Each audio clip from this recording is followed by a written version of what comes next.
Welcome to Tyler Walker Romance. You're about to dive into one of Miss Tyler's free full audiobooks. She always knows how to make you forget your life with handsome alpha male billionaire heroes and sassy strong heroines who grab love with both hands. In order for this content to be free, we have to take out the dirty details. Otherwise, we risk disrupting this platform's rules and guidelines. Buy the unabridged version of any Tyler Walker audiobook from tylerwalker.com, and with code SAVE40, you can get 40% off any digital product at checkout. Take this moment to subscribe to the channel, and remember that liking and commenting is what makes these free full audiobooks possible. Thank you for choosing to treat yourself with Miss Tyler.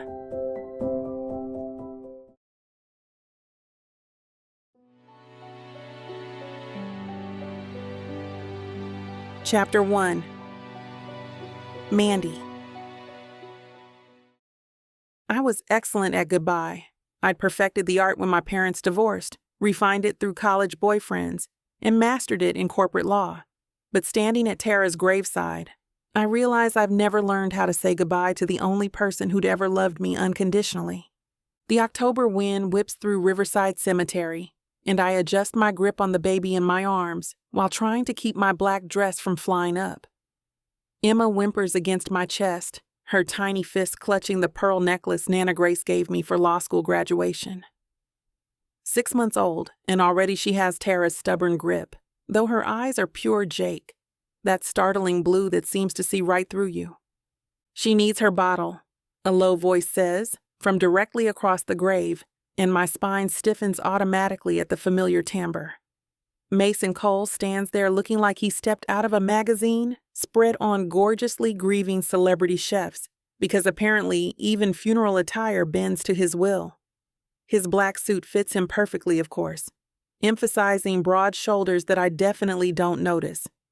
His dark hair catches the light despite the overcast sky, and those ridiculous green eyes hold genuine sorrow that makes me want to throw something at him. She just ate an hour ago, I inform him coolly, shifting Emma to my other hip with the efficiency of someone who's read exactly 3 parenting books in the last 72 hours. Babies her age typically feed every 3 to 4 hours. His jaw tightens, a movement I track purely for strategic purposes. She makes that sound when she's hungry. Jake mentioned it in...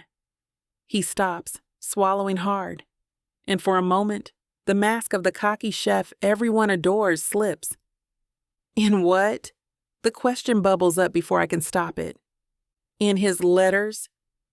Mason's voice drops lower, rougher. He wrote me about Emma, about how Tara would sing to her and how she only likes the organic formula from that place on 8th Street. My throat closes. Tara never told me about Emma, my sister, who shared everything from her first kiss to her failed attempts at sourdough during lockdown, kept an entire baby secret. The betrayal stings almost as much as the loss. Miss Williams? Mr. Cole? Gregory Hartman, the estate attorney, approaches with the careful steps of someone navigating a minefield. He's been practicing law for 40 years, but something in his expression suggests he's never had to deliver news quite like this. If we could speak privately for a moment, there are matters regarding Tara and Jake's will that require immediate attention. Mason and I exchange glances. A mistake? Because looking directly at him has always been like staring at the sun. Even through my grief, my body remembers that this is the man who once made me so furious at a charity gala that I dumped an entire glass of champagne over his head. He'd laughed, green eyes sparkling with challenge, and said I'd just wasted a perfectly good vintage. Can't this wait? I asked Gregory, though my legal training already knows the answer. Estate matters move on their own timeline, grief be damned. I'm afraid not. He gestures toward the parking lot where a black town car idles. There are custody arrangements that need immediate clarification. The word custody hits me like ice water. I look down at Emma, who's now contentedly gumming her fist, and my arms tighten instinctively. What custody arrangements? I'm her aunt. Her only family now that. That's what we need to discuss, Gregory says gently. 20 minutes later, I'm sitting in Gregory's office, Emma balanced on my lap while I try to process words that make no legal sense. Mason occupies the chair beside me, his presence taking up too much space, too much air. He's rolled up his shirt sleeves, revealing forearms marked with the occupational hazards of his profession. A burn scar here, a faded cut there. Chef's hands, Tara used to say with a laugh. She'd always insisted Mason wasn't as bad as I claimed. Joint guardianship, I repeat for the third time, as if saying it again will change the meaning. You're telling me that my sister, who knew I've been preparing for partnership for 3 years, who knew my 5-year plan down to the month, decided to saddle me with joint custody with him. I don't look at Mason, but I feel him tense beside me. Gregory slides a document across his mahogany desk. Tara and Jake were quite specific in their wishes. They felt that Emma would benefit from having both of you in her life. The will stipulates joint custody, with both guardians required to live in the same residence to maintain custody rights. The room tilts. Live together? That's not legal. You can't force cohabitation as a custody requirement. Actually, Mason says, you can. Private guardianship arrangements allow for specific conditions as long as they serve the child's best interests. I turn to stare at him. And you know this, Hal? I had my lawyer look into it 3 days ago when Gregory first called. His eyes meet mine steadily. Unlike you, I don't assume I know everything. I don't assume. Emma starts to projectile vomit directly onto my silk blouse, and I cut off mid-sentence to deal with the crisis. Without missing a beat, Mason produces a burp cloth from somewhere and starts cleaning Emma's face with practiced movements. Here, he says, voice softer. Let me hold her while you... He gestures at my ruined blouse. I'm fine, I snap. Though I'm definitely not fine. Nothing about this is fine. My sister is dead. I'm covered in baby vomit. And now I'm apparently required to live with a man who makes my blood boil just by existing. There's more, Gregory says apologetically. Jake's parents have already filed a petition challenging the guardianship arrangement. Mason goes completely still. It's the first time I've ever seen him without motion. He's always tapping, stirring, moving. Now he's frozen, and something dark passes through his expression. No, he says simply. They don't get her. They're claiming that an unmarried couple with no prior parenting experience. We're not a couple, I interrupt. Can't provide the stable environment Emma needs, Gregory continues. They've hired Wickham and Associates. Even I recognize that name. Wickham and Associates are the sharks you call when you want to destroy someone in family court. My mind races through possibilities, strategies, legal precedents. How long do we have? Mason asks. The initial hearing is in 6 weeks. They're requesting an emergency evaluation of your living situation. Gregory hesitates. There's one more thing. Tara and Jake left video messages for both of you, to be viewed only after you'd agree to the guardianship terms. And if we don't agree, I ask, then Emma goes to the next named guardians. Gregory's pause is heavy with meaning. Richard and Helen Cole. Mason's sharp intake of breath tells me everything I need to know about that option. Emma reaches out suddenly, her chubby hand patting Mason's cheek before turning to grab at my ruined pearls again. For a moment, suspended between us, she laughs. A perfect, delighted sound that breaks my heart because it sounds exactly like Tara. I need a minute, I say, standing abruptly. Where's your bathroom? Gregory directs me down the hall, and I escape with Emma still in my arms. In the pristine bathroom, I look at myself in the mirror. Designer dress stained with baby vomit. Makeup smudged from tears I won't admit to shedding. holding a baby I don't really know how to raise with a man I've spent a decade avoiding. "What were you thinking, Tara?" I whisper to Emma, who responds by blowing a spit bubble. "You know I can't do this. I don't do messy, I don't do complicated, and I definitely don't do Mason Cole." Emma's response is to reach for my face with her little hands, patting my cheeks with the determination of someone with something important to say. Her blue eyes are serious, focused. "Mama," she says clearly, her first word according to the letter from Tara I haven't been able to finish reading. "Mama." My knees nearly buckle. I sink onto the closed toilet seat, holding this tiny person who's just called me the one thing I never thought I'd be. Through the door, I hear Mason's voice, low and intense, arguing with Gregory about something. Even muffled, the sound does things to my pulse I refuse to acknowledge. I close my eyes, trying to find the calm that served me through $100 million mergers and hostile takeovers. But all I can see is Tara's face the last time we talked. 2 weeks ago over FaceTime. She'd seemed so happy, talking about a surprise she was planning. Now I know what it was, or part of it anyway. A knock on the door interrupts my spiral. "Mandy?" Mason's voice is uncharacteristically gentle. Gregory says there's something else. Something about the will that... He pauses. "You need to hear this." I stand, squaring my shoulders like I'm preparing for court. Emma babbles against my chest, and I pretend she's giving me strength instead of drool.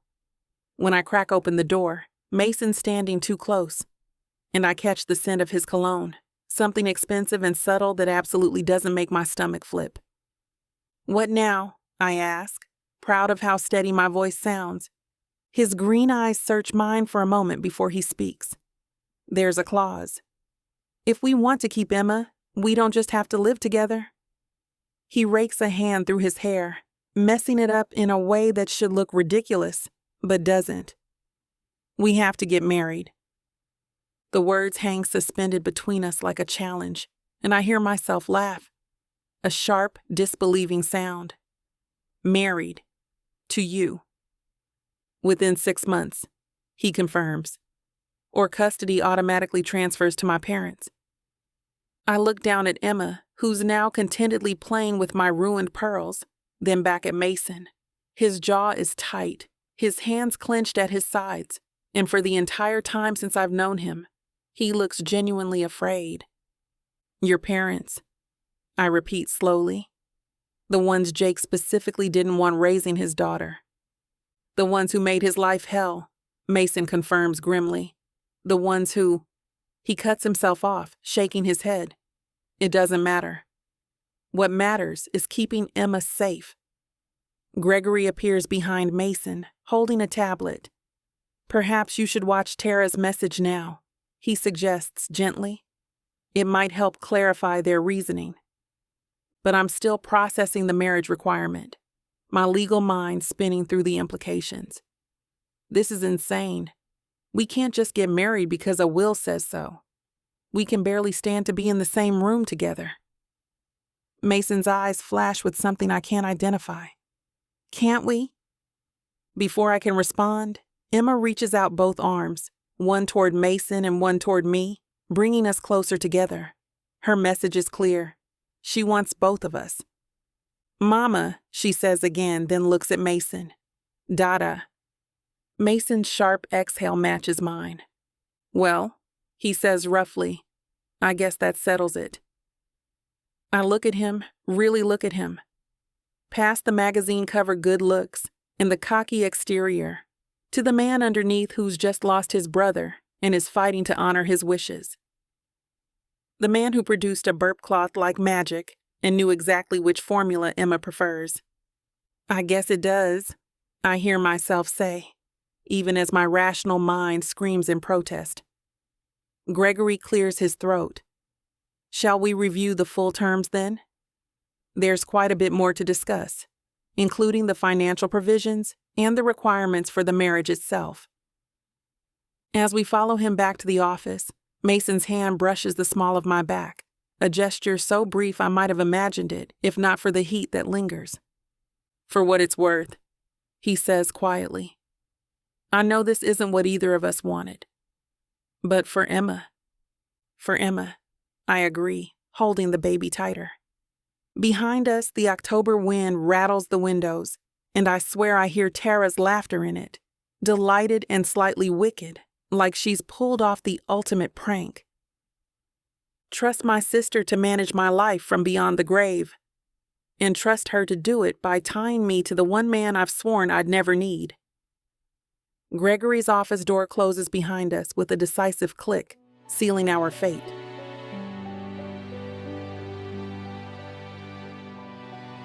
Chapter 2. Mason. The cardboard box in my arms contains exactly 3 days' worth of clothes, my knife roll, and the stuffed elephant Jake bought for Emma. Hardly enough to constitute moving in, but Mandy's already eyeing it like it's contaminated. She stands in her doorway wearing another power suit, this one navy blue, holding Emma while somehow managing to look both maternal and intimidating. The combination shouldn't work on me, but my body's been betraying me since the moment I saw her at the funeral, grief-stricken and beautiful and completely off limits. "That's all you brought?" She shifts Emma to her other hip, and I catch myself tracking the movement of her hands, the effortless way she's adapted to holding a baby in the span of days. "We haven't decided where we're living yet," I remind her, setting the box down in her pristine foyer. The space looks like a magazine spread. White walls, minimalist furniture, everything in its perfect place except for the bouncy seat and scattered toys that mark Emma's invasion. This is temporary. "My apartment has 3 bedrooms, a home office, and it's in the best school district in the city." She ticks off points on her fingers like she's presenting a case. "Your loft has..." "What? An open floor plan and a view?" "My loft has character and actual warmth. Your place looks like a law firm and feels like one too." Emma decides the moment is ideal to blow a raspberry, spraying both of us with drool. I reach for the burp cloth tucked into Mandy's shoulder, a gesture so automatic I don't think about it until my fingers brush the warm skin of her neck. She freezes and I jerk back like I've been burned. "We need to discuss the arrangement," she says, her voice taking on that crisp, professional tone that simultaneously annoys and attracts me. I've drafted some preliminary terms. Of course she has. I follow her into the living room where she's laid out what appears to be a full legal document on the coffee table. My eyes catch on the heading: Cohabitation and Marriage Agreement, William/Cole. Christ, she's even put it in alphabetical order. "Section 1 covers living arrangements," she begins, settling Emma in her bouncer before picking up the papers. "We'll need to establish boundaries. Separate bedrooms, obviously, bathroom schedules, division of household duties." Mandy. I sink onto her pristine white couch, suddenly exhausted. We're supposed to be engaged. Convincingly engaged. You think a social worker's going to believe we're in love if we have bathroom schedules? Her jaw tightens the way it does when she's cornered in an argument. "Fine. Then how do you propose we handle this?" "Like normal people who are actually getting married." I lean forward, elbows on my knees. "We share space. We figure it out as we go. We don't need a 20-page contract for every..." The doorbell cuts me off, sharp and demanding. Mandy frowns. "I'm not expecting anyone." Something cold slides down my spine. I know that ring pattern. 3 short bursts, impatient and entitled. Before I can warn her, Mandy's already heading for the door, Emma still in the bouncer between us. "May I help you?" Her professional voice carries clearly as she opens the door. "You must be Amanda." My mother's cultured tones slice through the air like a scalpel. "We're here to see our granddaughter." Every muscle in my body locks. I'm on my feet before the words fully register, moving toward the door where my parents stand like they own the place. My father wears his usual uniform of calculated casualness, a cardigan that costs more than most people's rent, pressed khakis, boat shoes. My mother's in pearls and a sheath dress, her blonde hair perfectly coiffed, her smile sharp as glass. Mr. and Mrs. Cole, Mandy says slowly, and I catch the way her shoulders square, recognizing a threat. I wasn't aware you were coming by. Well, when our son doesn't return our calls, we have to take matters into our own hands. My mother's eyes sweep over Mandy with surgical precision, cataloging everything from her designer suit to her natural hair styled in an elegant bun. Though I must say you're not quite what we expected. The implied insult hangs in the air like a weapon. I step forward, putting myself partially between them and Mandy. You need to leave. Mason, darling. My mother's disappointment could strip paint. Is that any way to greet your parents? We've come to meet Emma and discuss this situation. There's nothing to discuss. My voice comes out harder than intended. The will is clear. Wills can be contested. My father speaks for the first time, his voice carrying the quiet authority of a man used to buying his way through obstacles, especially when they're clearly the product of diminished capacity. Our son was obviously not thinking clearly, leaving our grandchild with her legal guardians, Mandy interrupts smoothly, and I feel her shift beside me, not retreating but positioning herself strategically. As designated by both parents in a properly executed will. I assume your attorneys have explained the unlikelihood of overturning explicit parental wishes? My mother's smile doesn't waver, but her eyes harden. You're a lawyer, aren't you? Corporate, not family law, from what we understand. Out of your depth, perhaps? I'm adaptable, Mandy returns with equal coolness, and highly motivated. Are you? My mother steps forward and I tense. Motivated by what, exactly? The trust fund? The monthly stipends? It must be quite a windfall for someone from your background. The rage that floods through me is so intense my vision actually darkens at the edges. Get out! The words come out low, dangerous. Now. We have every right to see our granddaughter, my father says, trying to peer around us into the apartment. Unless you have something to hide. The courts will be very interested to hear that you're denying us access. Actually, Mandy's hand touches my arm, and the contact grounds me enough to hear her next words. You have no rights at all. Grandparents' rights in this state require a pre-existing relationship with the child. Since you've never met Emma, you have no standing. Additionally, attempting to force entry into my home could be construed as harassment, which would certainly impact any future custody considerations. She delivers the legal smackdown with a smile that could freeze hell. My mother's face tightens in a way that would have terrified me as a child. Now it just makes me want to shield both Mandy and Emma from her poison. I see. My mother's gaze travels between us, calculating. And this is the stable environment you're providing? An unmarried couple playing house? The evaluator will find it very interesting that you can't even agree on where to live. Yes, she adds at our surprised looks. We're aware you haven't fully moved in together. Doormen can be quite chatty with the right incentive. We're engaged, I say flatly. The wedding is being planned. How convenient. And sudden.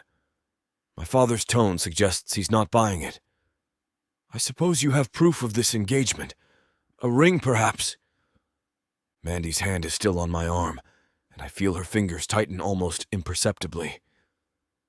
We hadn't thought about rings, hadn't thought about any of the details that would make this believable. The ring is being sized, Mandy lies smoothly. Mason wanted to make sure it was perfect. He's surprisingly romantic for someone who spends his days covered in burn scars and knife cuts.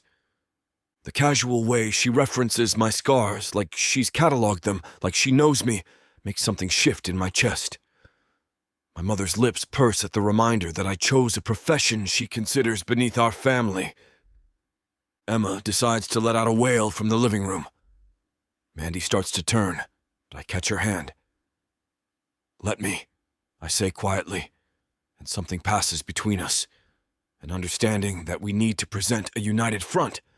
I leave them at the door and go to Emma, lifting her from the bouncer with practiced ease.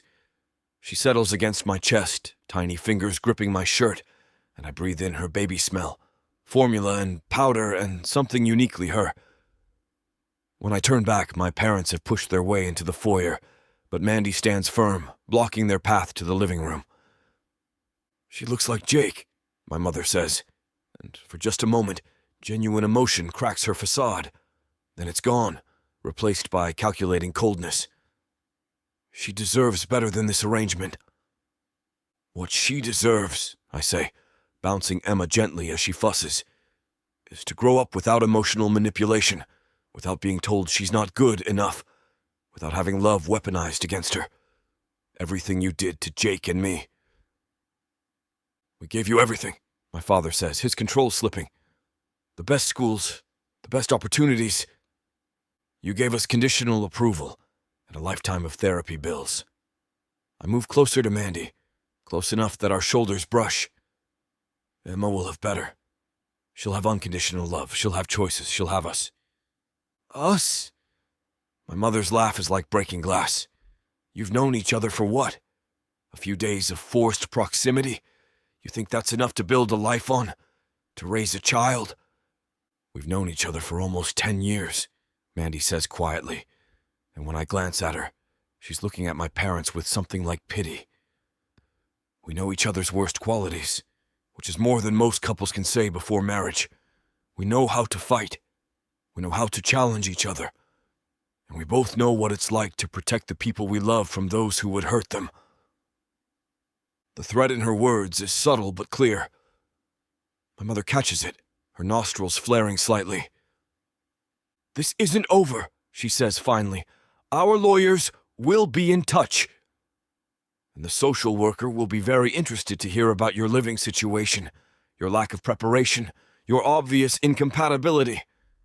Helen," my father touches her arm, a warning, "we should go." They leave in a cloud of expensive perfume and barely concealed threats.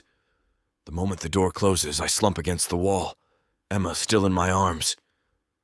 Mandy locks the door with shaking fingers, then turns to face me. "Well," she says, and her professional mask finally cracks, "that was a disaster."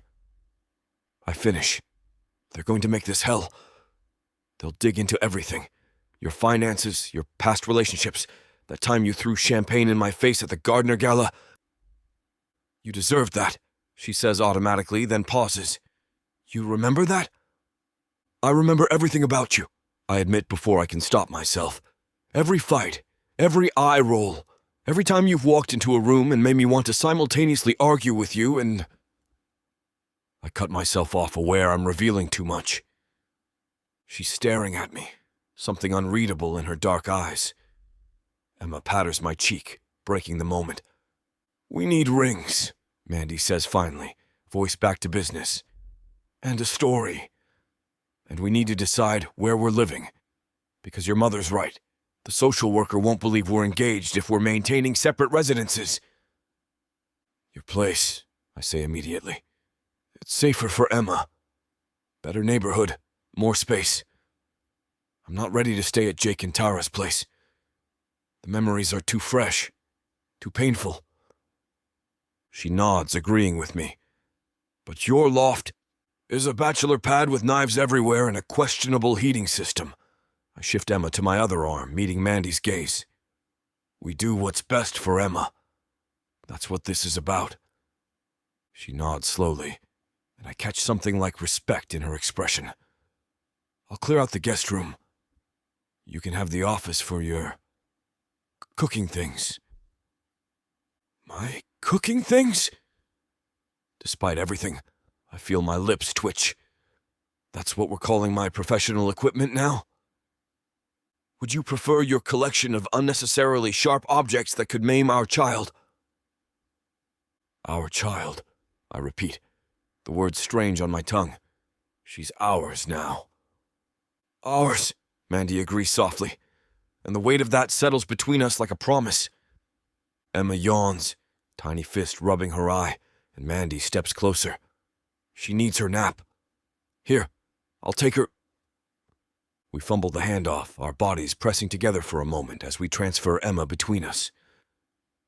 Mandy's perfume, something subtle and expensive, mingles with baby powder, and I have the insane urge to bury my face in her neck and just breathe. Mason? She's looking up at me, Emma secure in her arms, and I realize I'm still standing too close. Right. I step back, running a hand through my hair. I should get the rest of my things. And we need to talk about the contract. Forget the contract. We can just discuss some details and start from there. It doesn't have to be so rigid. The words surprise both of us. Mandy takes a breath. You're right. We need to do this like a real couple, or at least like people who are trying to become one. Counseling, I suggest, only half joking. Lots of couples do premarital counseling. With our history, we'd need a team of therapists. But she's almost smiling, and it transforms her face so that it makes my chest tight. Get your things. All of them. Emma and I will be here when you get back. The simple domesticity of that statement, coming home to them, hits me harder than it should. I grab my keys before I do something stupid like kiss her forehead or tell her how magnificent she looked facing down my parents. Mason? She calls as I reach the door. Your parents are wrong. About us being incompatible, I mean. We're actually perfectly matched. Yeah? I turn back, unable to hide my surprise. We're both stubborn, controlling perfectionists with trust issues and a tendency to weaponize our professional skills in personal arguments. She shifts Emma, who's drowsing against her shoulder. If that's not compatibility, I don't know what is. That's the most romantic thing anyone's ever said to me, I deadpan, but something warm unfurls in my chest. Well, she says, and there's that almost smile again. Get used to it. I'm apparently your fiancé now. I leave before I can say something dangerous like how good that sounds, but her words follow me all the way to my loft. My fiancé, my family, my girls. I'm so completely messed up, and the worst part is, I don't even want to fight it anymore. Chapter 3. Mandy. My life runs on precision. 5 a.m. alarm, 5:15 run, 6 a.m. shower, 6:30 coffee, while reviewing briefs. It's a system perfected over 8 years of climbing the corporate ladder, each minute calculated for maximum efficiency. Which is why finding Mason Cole in my kitchen at 5:20 a.m., wearing nothing but low-slung pajama pants while whisking eggs, threatens to short-circuit my entire existence. Morning, he says without turning around, and I hate that his voice, rough with sleep, makes my stomach flutter. Emma was fussy around 4, so I figured I'd get a head start on breakfast. I force my feet to move past him toward the door, trying not to notice the way his back muscles shift as he cooks, or the dusting of dark hair that trails down his stomach and disappears beneath his waistband. I'm going for my run. In that, he glances over his shoulder and his eyes do a slow sweep from my fitted running shorts to my sports bra. It's 40 degrees outside. I have a jacket. My voice comes out sharper than intended, but his presence in my space, cooking in my kitchen while looking like a magazine spread on Morning After Perfection, is scrambling my brain. Suit yourself. He turns back to the stove, the smell of sautéed onions and peppers filling the air. Breakfast will be ready when you get back. Emma usually wakes up around 6, but if she fusses before then, I know her schedule. The words snap out before I can stop them. I've been managing fine for a week. His shoulders tense, just slightly, but his voice remains even. Never said you weren't. The rational part of my brain knows I'm being unfair, but the sight of him so comfortable in my space, changing things without asking, handling Emma with an ease that took me days to achieve, it all presses against bruises I didn't know existed. I escape before I say something worse, but my run does nothing to clear my head. Every stride pounds out the same rhythm. Too close, too much, too soon, When I return, the apartment smells like a 5-star brunch. Mason's plated everything beautifully. Vegetable frittata, fresh fruit, whole grain toast. He's added a shirt, thank God, though the way it stretches across his chest isn't much better for my concentration. Protein and complex carbs, he says, gesturing to the plate he's set at my usual spot. Figured you need fuel for whatever legal dominance you're planning today. The thoughtfulness of it makes my chest tight. I sit down carefully, maintaining distance. You didn't have to do this. I like cooking.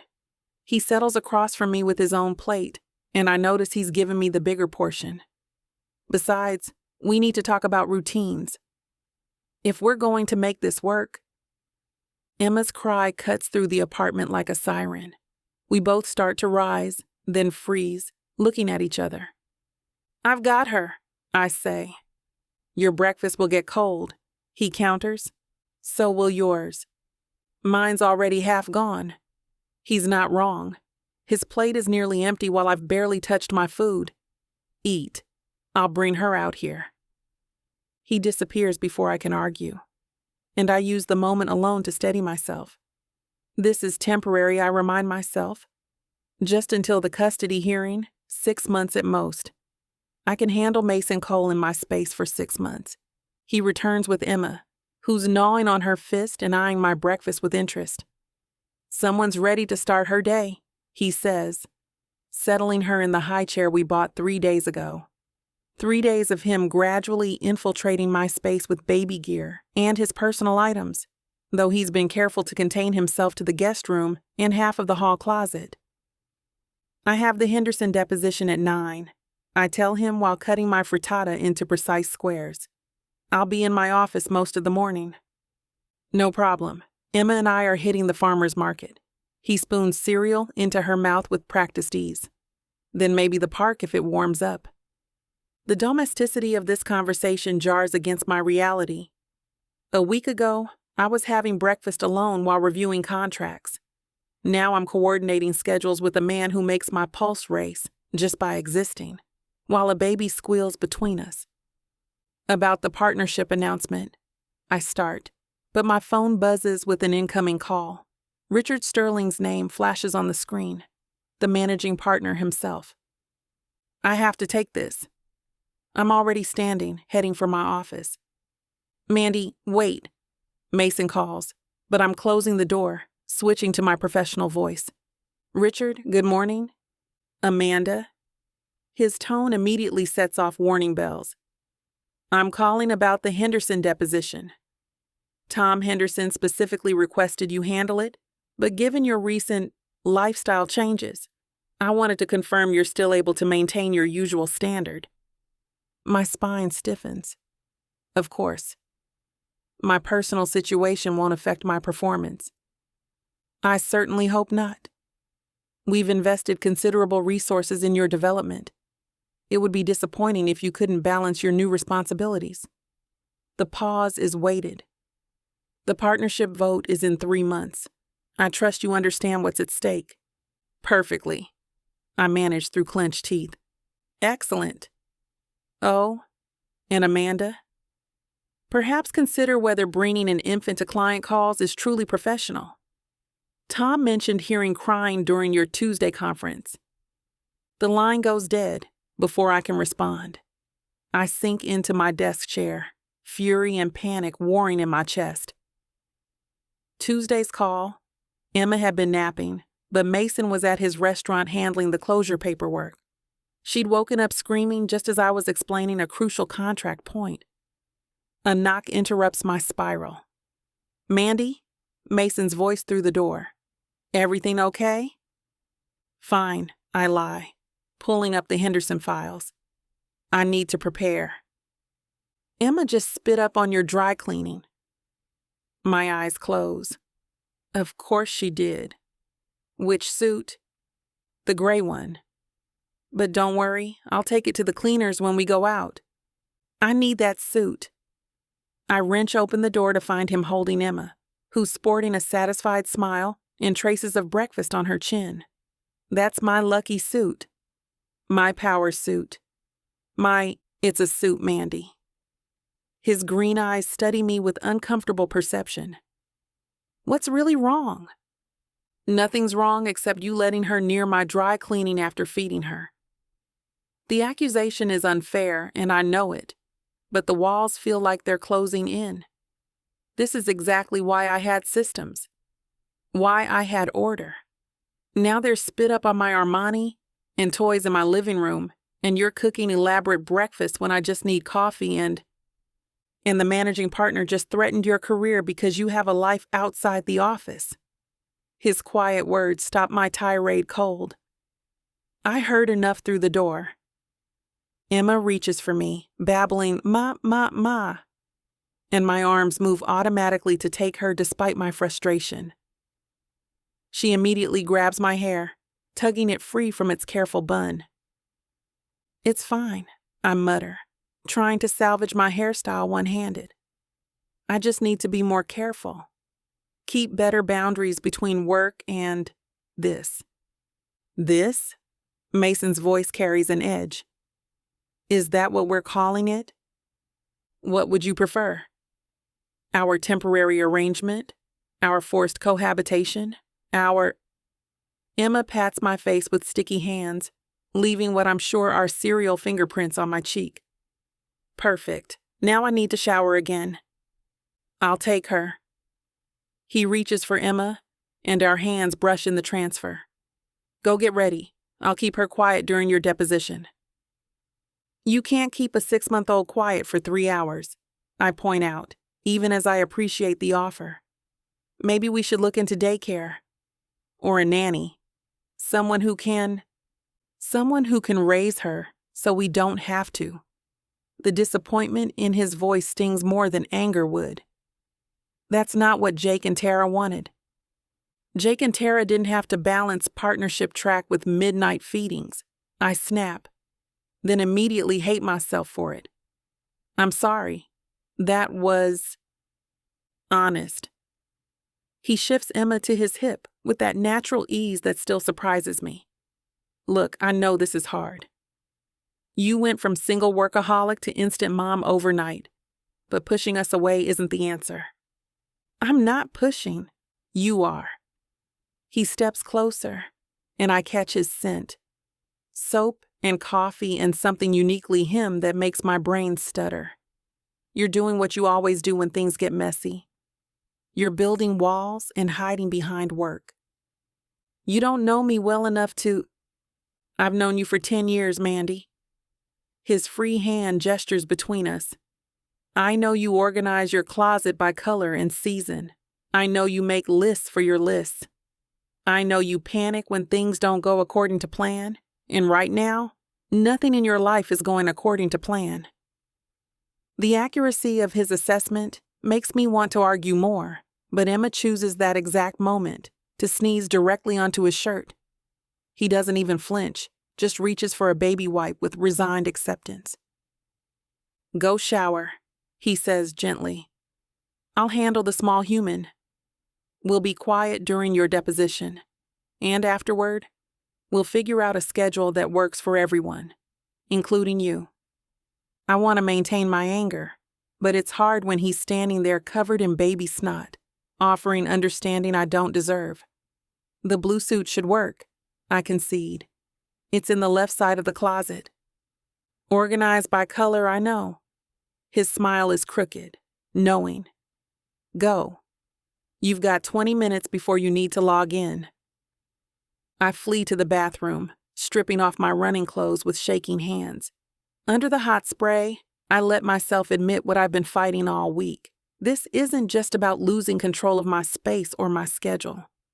It's about the way Mason fits too easily into the gaps I didn't know existed. The way he handles Emma with confidence, I'm still faking. The way he sees through my defenses like they're made of tissue paper. When I emerge, dressed in my second-best suit with my hair twisted into a severe bun, the apartment is suspiciously quiet. I find Mason in the living room, Emma sleeping against his chest while he scrolls through his phone one-handed. Restaurant suppliers, he explains in a whisper, trying to figure out what to do with inventory while we're closed. The casual way he mentions his own sacrifice hits me differently now. He's put his entire life on hold too, but he's not taking it out on anyone. Thank you, I say quietly. For breakfast. And for. I gesture vaguely at Emma, at the clean kitchen, at everything. We're partners now. He meets my eyes, and something passes between us that has absolutely nothing to do with legal arrangements. Even if you do alphabetize your spice rack. That's just common sense. I defend, but I'm almost smiling. Go? He nods toward my office. Destroy opposing counsel. Emma and I will be fine. I make it through the deposition without interruptions, though I find myself straining to hear sounds from the apartment during every break. When I finally emerge 3 hours later, I expect chaos. Instead, I find Mason on the floor with Emma, surrounded by toys, both of them laughing at something on his phone. Baby goats, he explains, showing me the video. She thinks they're hilarious. Emma spots me and immediately reaches up, babbling excitedly. I sink down beside them, still in my suit and heels, and let her grab my face in both hands. How'd it go? Mason asks. Complete annihilation. Henderson's going to settle by Friday. The victory feels hollow somehow, compared to Emma's delighted squeals. That's my girl, he says, and I'm not sure if he means me or Emma. The ambiguity makes my chest tight. Lunch? I made soup. You made soup while watching a baby? I'm a chef. Multitasking is kind of my thing. He stands in one fluid movement, offering me a hand up. Come on, counselor. Let's feed you before you have to eviscerate someone else. I take his hand, letting him pull me to my feet. We end up standing too close, Emma between us, his hand still wrapped around mine. His thumb brushes my palm just once, and my breath catches. Mandy, he starts, voice low. Soup, I say quickly, stepping back. You mentioned soup. Right. Soup. But his eyes linger on my face an extra beat before he turns toward the kitchen. I follow, Emma in my arms, trying to ignore the way my palm still tingles where he touched it. 6 months, I remind myself. I just have to survive 6 months of Mason Cole making himself indispensable. The problem is, I'm starting to think I don't want him to leave.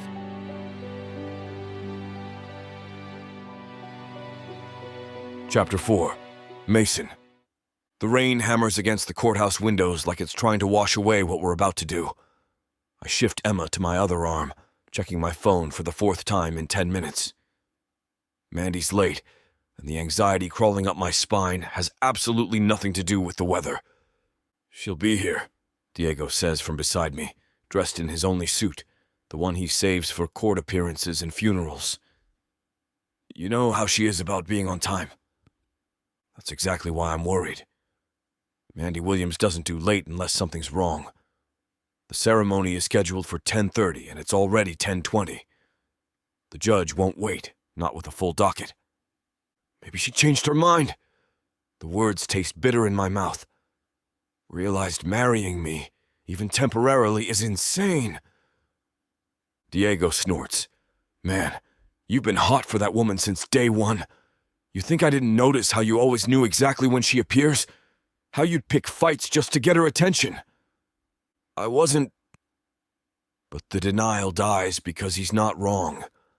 I've been aware of Mandy Williams since the moment she walked into that pool party 10 years ago, wearing a white bikini that made my brain short-circuit and arguing with the host about the chlorine levels being a health hazard. The attraction hit me like a punch to the gut, and arguing with her became my favorite kind of foreplay. Emma fusses against my shoulder, and I bounce her automatically, inhaling her baby smell mixed with the formula I fed her an hour ago. She's wearing the tiny white dress Mandy bought yesterday. Every girl needs something special for important occasions, she'd said, then blushed like she'd revealed too much. The courthouse door bursts open, and Mandy rushes in like a force of nature. My brain short-circuits because, Jesus Christ, she's soaking wet, and somehow more beautiful than I've ever seen her. Rain has destroyed whatever careful hairstyle she'd attempted, leaving her natural curls wild around her face. Her white dress, not a wedding dress, she'd insisted, just a simple white sheath she already owned, clings to every curve, the wet fabric practically transparent in places. "I'm sorry, I'm so sorry," she gasps, water streaming down her face. "The Jensen meeting ran over. Then there was an accident on the expressway and I couldn't find parking, and—" "You're here!" I cut off her rambling, unable to stop staring. Droplets of water cling to her collarbone, disappearing into the neckline of her dress. Her brown skin seems to glow against the white fabric, and I have the insane urge to trace every drop of rain on her body. That's all that matters. She pushes wet curls out of her face, and I notice her hands are shaking. I'm a mess. This isn't how... I should fix my makeup, or find a towel, or... Here. I pass Emma to Diego, who takes her with the ease of someone who's helped with his 4 nephews. Shrugging out of my suit jacket, I wrap it around Mandy's shoulders. "You're shivering." "My hair," she says helplessly, gesturing at the wild curls that have expanded to twice their normal volume. "I had it professionally done this morning, and now... You look beautiful." The words come out rougher than intended, heavy with truth. "You always look beautiful, but right now..." I reach up, tucking a wet curl behind her ear. "You look real." Her eyes meet mine, dark and startled. A drop of rain runs down her cheek, and I watch its path, mesmerized. The urge to taste it, to follow that trail with my mouth, hits me so hard I have to step back. "We should. The judge is waiting," she says, but her voice has gone breathy enough to make my blood heat. "Actually," the security guard calls from his desk, "Judge Martinez is running about 15 minutes behind. You can use the family bathroom to dry off if you want." Mandy nods gratefully, then looks at me. "Could you... I might need help with..." She gestures vaguely at her hair, her dress, everything. I follow her into the small bathroom, very aware of Diego's knowing smirk. The space feels too intimate, filled with the sound of rain against windows and our breathing. Mandy faces the mirror, attempting to finger-comb her curls into submission. "Let me..." I find paper towels, gently blotting the rain from her face and neck. She stands perfectly still, but I can feel the tension radiating from her body. "Tilt your head back." She does, exposing the long line of her throat, and I have to concentrate on my breathing as I carefully dry her hair. This close, I can see the faint scar on her collarbone from when she fell off her bike at 8. Tara told that story once, how Mandy had refused to cry even with blood running down her chest. "Mason." My name is barely a whisper. "What are we doing?" "Getting married." I keep my touch clinical, professional, even though my hands want to linger, making sure Emma stays with us. "Is that all?" She meets my eyes in the mirror, and the vulnerability there nearly undoes me. "Because sometimes, the way you look at me..." "How do I look at you?" The question comes out before I can stop it. "Like you're hungry." Her breath catches. "Like you want to devour me." My hand's still in her hair. She's not wrong. I've been hungry for her for years, starving for even the arguments that let me be near her. But this isn't the time, not when she's vulnerable, and we're about to make legal promises we might not be able to keep. "We should finish getting ready," I say instead of the truth. "Diego's probably teaching Emma curse words in Spanish." Her laugh is shaky but genuine. "He wouldn't. He taught my last sous chef to swear in 3 languages. I step back, giving her space. "Your makeup is fine, by the way. The waterproof stuff held up." She turns to face me, my jacket still draped over her shoulders. Do I look like a bride? The question punches through my chest because she looks exactly like a bride, my bride, rain-kissed and beautiful and wearing my jacket like a claim. "You look perfect." Liar. But she's smiling now, some of her usual confidence returning. Though I suppose rain is supposed to be good luck for weddings. Then we're going to have a very lucky marriage. The word marriage hangs between us, heavy with implications. In 20 minutes, she'll be my wife. The thought makes my head spin and my body heat in ways I'm trying desperately to ignore. "We should go," she says finally, "before they give our slot away." I follow her out, hyper-aware of how my jacket hits her mid-thigh, how her bare legs seem to go on forever below it. Diego's grin when he sees us tells me I'm not hiding my reaction as well as I'd hoped. "Looking good, Mandy," he says, bouncing Emma gently. "Very bridal." "Shut up, Diego." But she's fighting a smile. "Is Maya here yet?" "Just texted." Parking now. He passes Emma back to me, and she immediately grabs for Mandy's hair. Though I gotta say, this is the weirdest wedding party I've ever been part of. "It's not a wedding," Mandy and I say in unison, then look at each other. "Right." Diego's voice drips with sarcasm. "Just a legal procedure. That's why the groom looks like he's about to combust, and the bride is wearing his jacket like a claim." Before either of us can respond, Maya bursts through the courthouse doors, designer heels clicking on the marble. "I'm here!" "Sorry, client emergency, but I'm here and... Oh my God, Mandy. You look gorgeous. Is that Mason's jacket? Why are you wet? Did you already kiss? Is that allowed before the ceremony?" "Maya," Mandy says warningly, but her best friend is already in full wedding mode. "I brought tissues and hand sanitizer and... Ooh, is that Emma? She's adorable. Hi, baby girl, I'm your Auntie Maya, and I'm going to teach you how to bill by the hour." She whirls on me. "You, chef boy, you better treat my girl right, fake marriage or not, or I'll destroy you in ways that aren't even illegal yet." "Maya!" Mandy hisses. "What?" Someone has to give him the shovel talk. Maya's expression softens as she takes in Mandy's wet hair and flushed cheeks. "Oh, hon, you really do look beautiful. Like a romance novel heroine who got caught in the rain on her way to marry the brooding hero."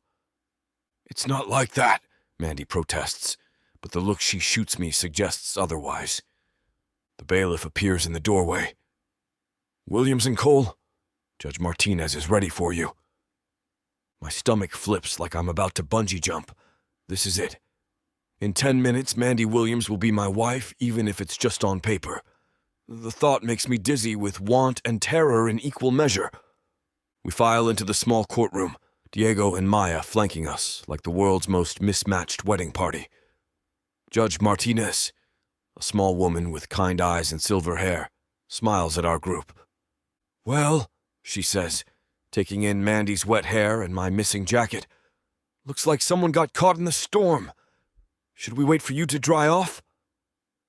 "No," Mandy says quickly. "We're ready." I'm ready. "Very well." The judge's eyes twinkle with something like amusement. "I understand this is a bit unusual, guardianship requirements and all that, but I always say the best marriages often start in the most unexpected ways." Mandy's hand finds mine, her fingers cold and slightly trembling.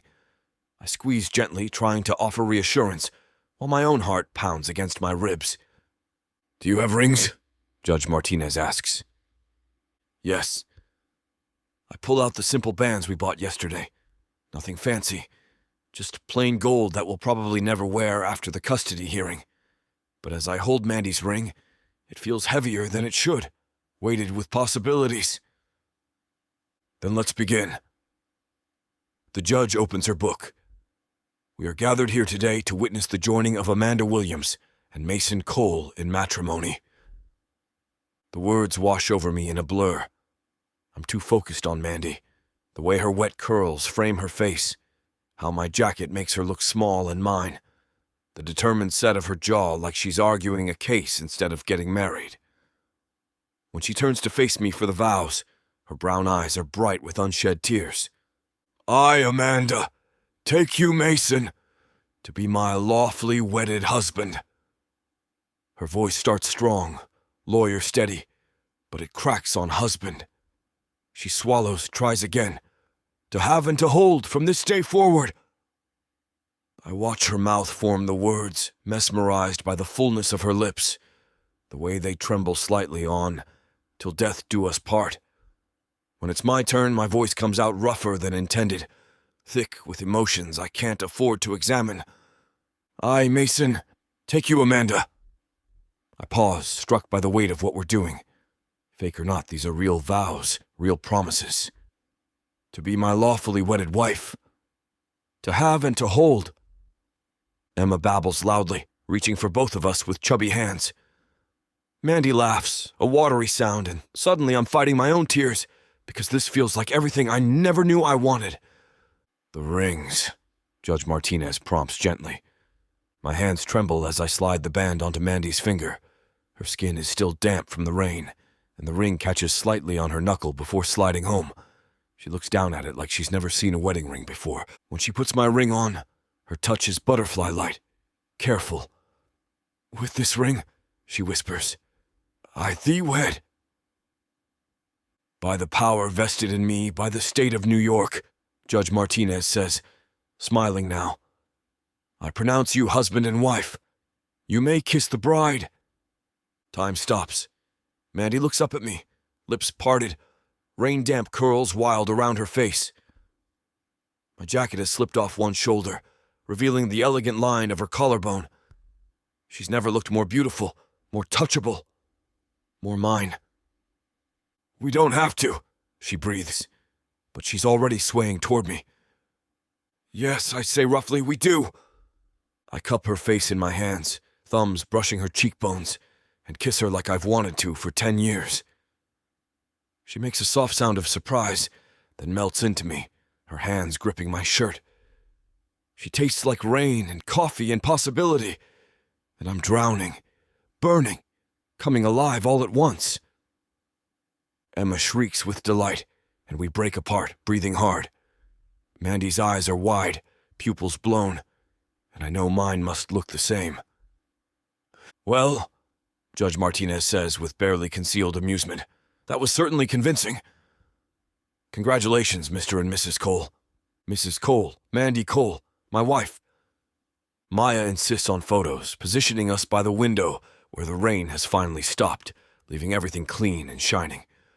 Mandy tucks herself against my side like she belongs there, Emma in her arms, and I wrap my arm around them both. Smile, Maya orders. You only get married for the first time once. This isn't real, Mandy reminds her, but she's smiling, genuinely smiling, and I memorize the moment, her warmth against me, Emma babbling happily, the weight of the ring on my finger. Sure, hun, Maya says, snapping another photo. Keep telling yourself that. After the photos, the paperwork, the congratulations from court staff who don't know our truth, we finally make it to the parking garage. The rain has stopped completely, leaving puddles that reflect the afternoon light. So, Mandy says, suddenly awkward. We're married. We are. I unlock the car, helping her settle Emma in the car seat. How does it feel, Mrs. Cole? She shoots me a look, like I need dry clothes and a very large glass of wine. I can help with both. I close Emma's door, then turn to face her. Mandy. Don't. She holds up a hand. Whatever you're about to say about the kiss, about this being temporary, about keeping things professional, just don't. Let me have this moment where I'm a bride who got caught in the rain and married a man who looks at her like... Like what? Like she's worth getting caught in the rain for. Her voice is so quiet I almost miss it. Something twists in my chest, but I cover it with a smirk. You're being dramatic. It's just rain, counselor. Right. Her jaw tightens in that way that means I've pissed her off. Good. Anger is safer than whatever just passed between us. Just rain. Just a kiss. Just a piece of paper. Exactly. I keep my voice casual even though my pulse is racing. Glad we're on the same page. She steps closer, eyes flashing with that fire I've always found irresistible. You know what? You're right. It meant nothing. Just like every other time we've been forced to interact over the years. Completely forgettable. Forgettable? The word comes out rougher than intended. Is that what you call it? What would you call it? She tilts her chin up in challenge, and I have to fight the urge to back her against the car again. Necessary. I shrug like I don't care that she's still wearing my jacket, that her lips are still swollen from our kiss. For Emma. For Emma, she repeats. But there's something dangerous in her smile now. Of course. Because that kiss definitely felt like it was for Emma. Careful, counselor. I lean against the car, maintaining distance even though every instinct screams to move closer. Someone might think you actually enjoyed it. Someone might think you did too. She matches my casual tone, but I catch the way her hands shake as she adjusts my jacket around her shoulders. But we both know better, don't we? Before I can respond, Emma starts crying in the car seat, breaking the tension. We spring apart like opposing magnets, and Mandy fumbles with the door handle. We should get home, she says, all business now. Get Emma down for her nap. Home. The words sit strange in my mouth, but I just nod. Yeah, let's go. As I pull out of the parking garage, I catch sight of us in the rearview mirror. Mandy in the passenger seat wearing my jacket and my ring. Emma in the back already falling asleep. Me white-knuckling the steering wheel to keep from saying something stupid. We look like a family. We look real. And that's exactly the problem. You think you can catch me? You think you can tame me? Oh, I know I can. And you know it too, baby. I gotta tell you, you're not the first to try. But don't worry, baby. I'll be the last. With sass like that, maybe I'll be the one that needs to tame you. Let's cut to the chase, big boy. What you selling me? Your appetite is big AF. I have just the thing that'll satisfy you. Oh, really? And what's that? Over 120 hours of romance audiobooks. Brought to you by Tyler Walker Romances in the Big AF audio bundle. 120 hours? That sounds amazing. Your knees won't work afterwards if I do my job right. Don't make promises you can't keep. Well, I can keep this promise. Because these audiobooks are unabridged with all the spicy scenes that will make you put your earbuds on. You know, Tyler can get freaky because she marked the bundle down by 69% for a limited time. I can't wait to take this bundle for a ride. Visit tylerwalker.com and get this audio bundle. Just don't start listening if you're going to be cooking dinner. Because you might just forget to feed your family. tylerwalker.com. Escape your life with Tyler.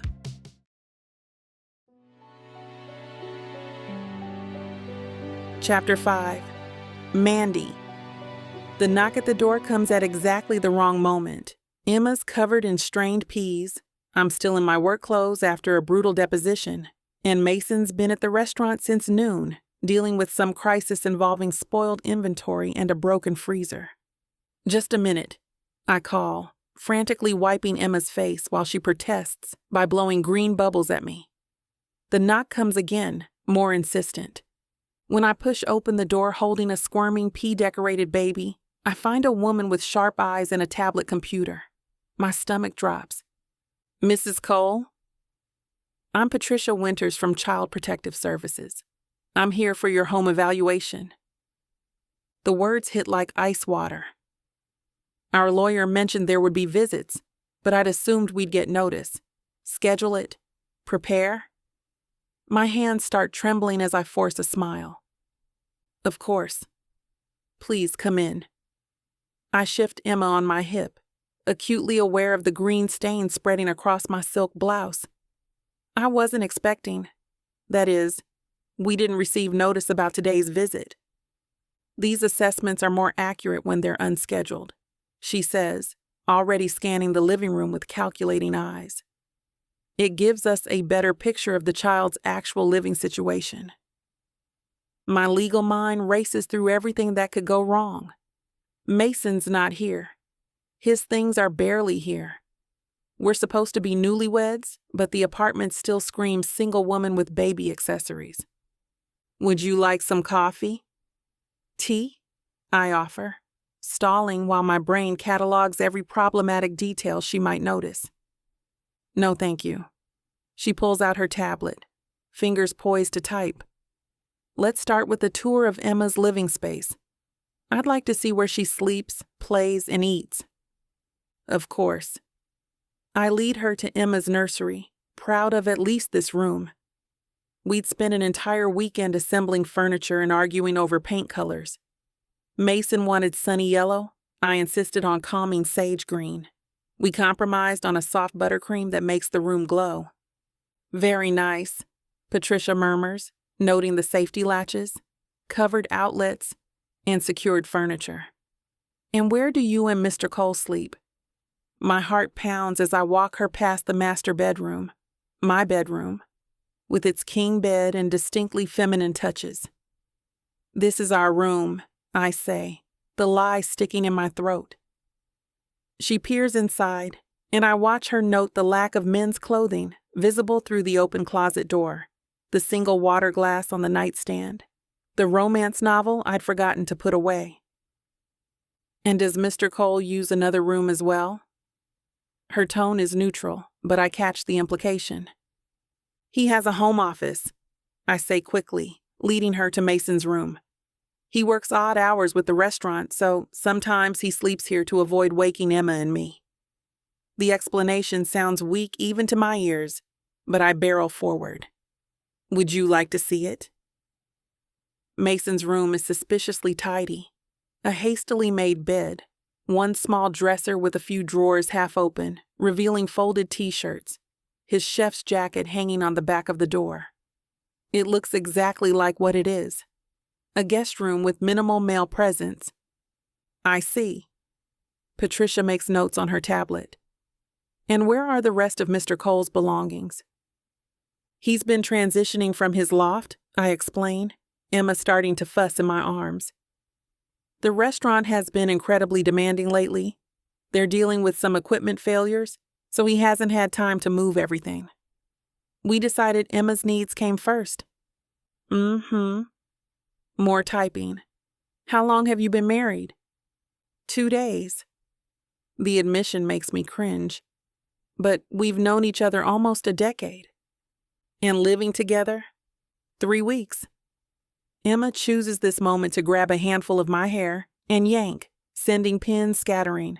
I try to maintain composure while extracting tiny fingers from my rapidly unraveling bun. Since we got guardianship. Patricia's expression remains neutral as she documents everything. Let's discuss your daily routine. Who handles morning care? We both do. This, at least, is true. Mason usually makes breakfast while I get Emma dressed. He's an incredible cook. It's actually how we first connected. The lie comes easier when mixed with truth. Then he goes to the restaurant and I work from home or take Emma to the office if needed. You take an infant to a law office? Sterling and Associates has been very accommodating, I say defensively. And we're interviewing nannies to help with... The door crashes open, making both of us jump. Mason storms in looking like he's been through war, shirt splattered with various sauces, hair wild, a fresh burn on his forearm. Sorry I'm late, he says without looking up, kicking off his shoes. You would not believe the day I've had. The freezer died. We lost thousands in inventory. And then the new sous chef somehow managed to...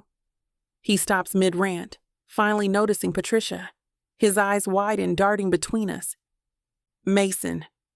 I inject as much casual wife energy into my voice as possible. This is Patricia Winters from CPS. She's here for our home evaluation. I watch him process this. See the moment he understands what's at stake. Without missing a beat, he crosses to us, pressing a kiss to my temple that makes my skin tingle. Sorry about that entrance. He drags a hand through his disheveled hair, managing to make it worse. Restaurant emergency. Hi, sweetheart. He coos at Emma, who immediately reaches for him despite his questionable cleanliness. Daddy missed you. The casual way he says, Daddy makes my chest tight. He takes Emma from me, not caring that she immediately smears pea puree on his already ruined shirt. Mr. Cole, Patricia says coolly, I was just asking your wife about your living arrangements. What about them? He bounces Emma, who giggles and pats his face with sticky hands. I noticed you maintain separate bedrooms. Mason's eyes flick to mine, reading my panic instantly. Oh, that. Yeah, Mandy needs her beauty sleep, and I sometimes come home at 3 a.m. smelling like a kitchen. Seemed cruel to subject her to that every night. He grins, that disarming smile that makes most people forget their own names. Plus, Emma's still waking up twice a night.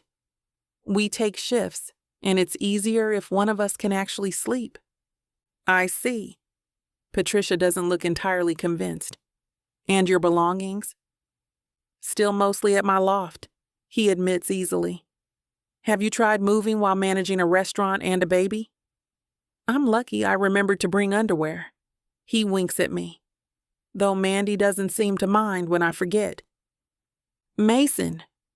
I feel heat flood my cheeks, mortified and oddly grateful for his inappropriate humor. What? We're married.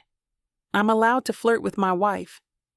He shifts Emma to one arm and pulls me against his side with the other. I fit there too easily, his body warm and solid despite the chaos of his appearance. Patricia watches our interaction with sharp eyes. How do you handle disagreements about Emma's care? We discuss and compromise, I say, trying not to think about how natural this feels, his arm around me. She means she makes color-coded charts, and I ignore them, Mason adds helpfully. But somehow it works. She's the planner, I'm the improviser. Emma gets the best of both. He's actually very attentive to her schedule. I find myself defending him. He just pretends to be more chaotic than he is. And she pretends to be more rigid than she is, he counters, squeezing my waist. Yesterday I caught her having a full conversation with Emma about tort law. The baby loved it. She's very advanced, I mutter, embarrassed. Patricia makes more notes while we stand there trying to look naturally couple-like. Mason's thumb traces small circles on my hip, and I have to focus on breathing normally. I'd like to observe bedtime routine, Patricia announces. What time does Emma typically? The front door opens again, and my blood turns to ice. Richard and Helen Cole walk in like they own the place, dressed impeccably as always. Helen's eyes immediately find Patricia, and her smile is sharp as a blade. Oh, wonderful. The social worker is here, Helen says, though no one told her Patricia's role. We thought we'd drop by to meet our granddaughter properly. I hope we're not interrupting anything important. How did you get in? The question is there before I can stop it. The doorman recognized us, Richard says smoothly. Apparently there's been some confusion about our access to the building. We'll have to clear that up. Mason's arm tightens around me and I feel the tension radiating from his body. Emma, picking up on the shift in mood, starts to whimper. Mr. and Mrs. Cole, Patricia says slowly. I wasn't aware you'd be joining us. We like to be involved, Helen says, moving closer to peer at Emma. Especially given the unusual circumstances of this arrangement. Two people who barely knew each other suddenly playing house with our grandchild. We've known each other for 10 years, I say through gritted teeth. Knowing and living together are very different things, Richard observes.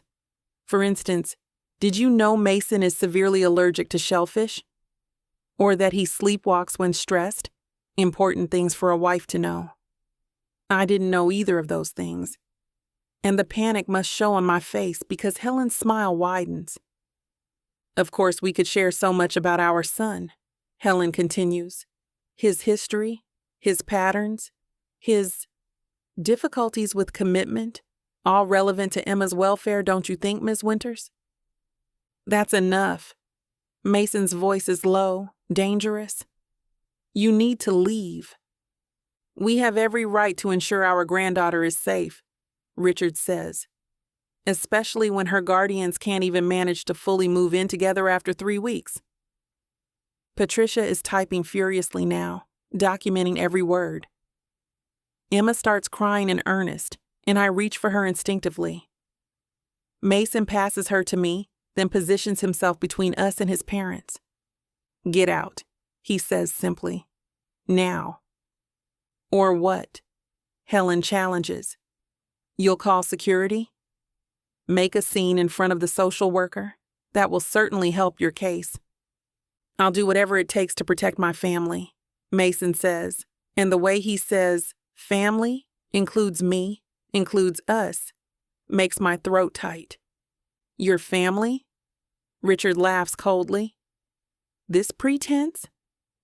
This sham marriage to satisfy a will's requirements? You think that constitutes a family? More than you ever gave us, Mason shoots back.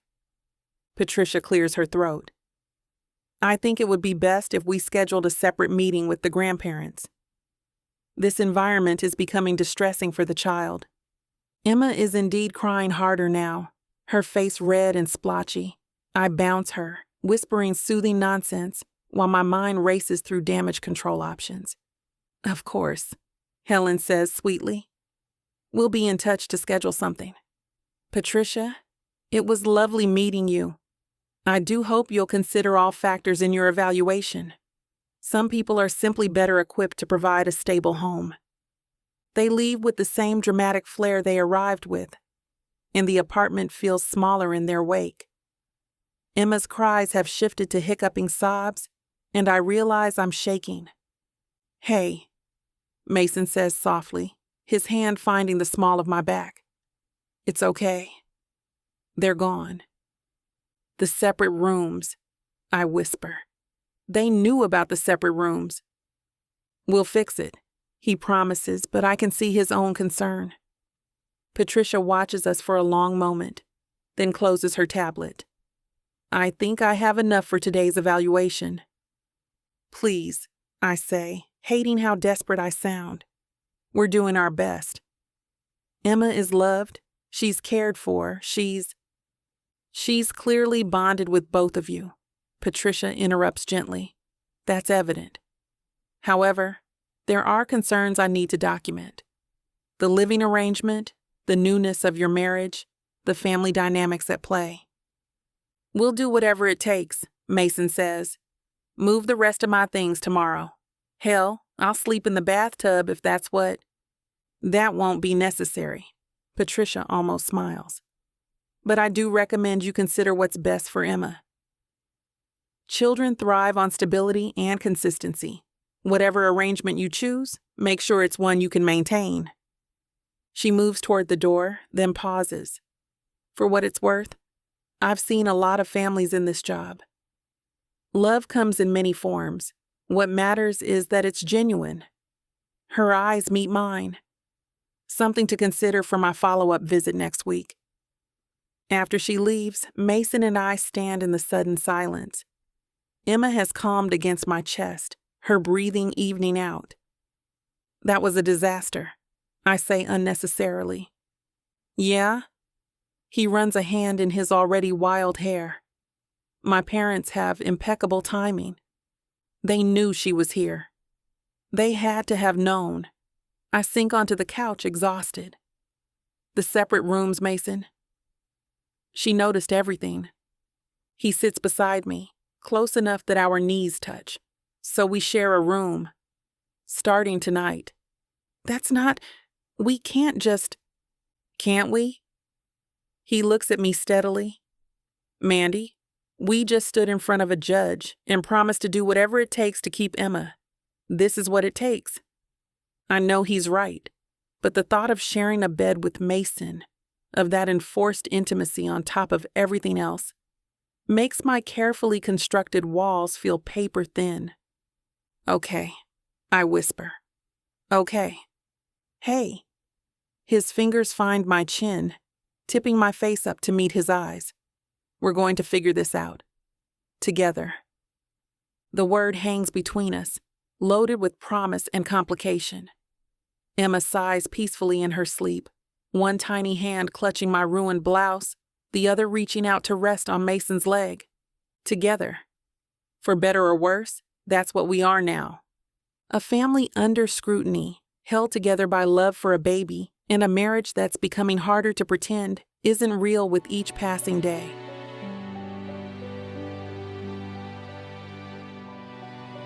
Chapter 6. Mason. 3 nights of sharing a bed with Mandy Williams and I'm losing my mind. She sleeps in these silk pajama sets that should be illegal, all smooth fabric and exposed skin. And I've spent more time staring at the ceiling than sleeping. Tonight's no different.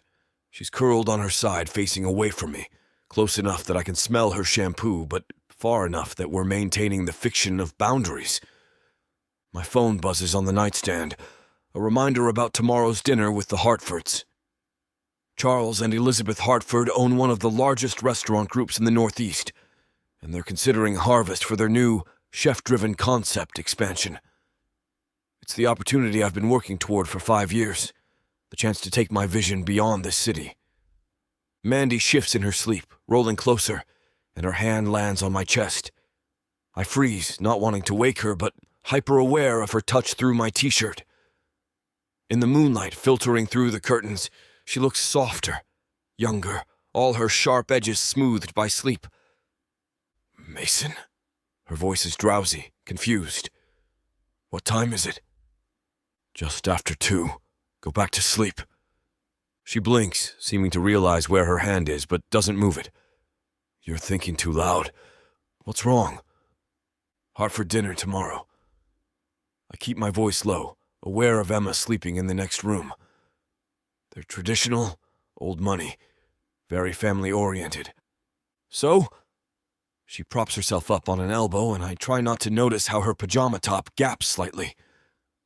You'll charm them like you charm everyone. They specifically mention bringing spouses. The words tumble out before I can stop them. Elizabeth Hartford is big on family values. She likes to see the whole picture before committing to business partnerships. Even in the darkness, I can see Mandy's expression shift as she understands. You need me to come. I can make an excuse. Say you're working, or Emma's sick, or... Mason! Her hand presses more firmly against my chest. We're supposed to be married. Of course I'll come. It's a lot to ask, playing wife at a business dinner, as opposed to playing wife everywhere else. There's humor in her voice now. Besides, I'm excellent at business dinners. I've been schmoozing clients since law school. This is different. The Hartfords will expect. They'll be watching how we interact, looking for authenticity. She's quiet for a moment, then says, We fooled the social worker, didn't we? Did we? Patricia's warning about genuine love keeps echoing in my head, but I just say, yeah, we did. Then we can fool some restaurant investors. She lies back down but stays closer than before. What time do we need to be there? 7. At the restaurant. I pause, then add, You'll need something nice to wear. The Hartfords are... particular. Are you saying my wardrobe isn't nice? She sounds amused rather than offended. I'm saying they'll expect a certain level of... presentation. Mason Cole, are you offering to buy me a dress?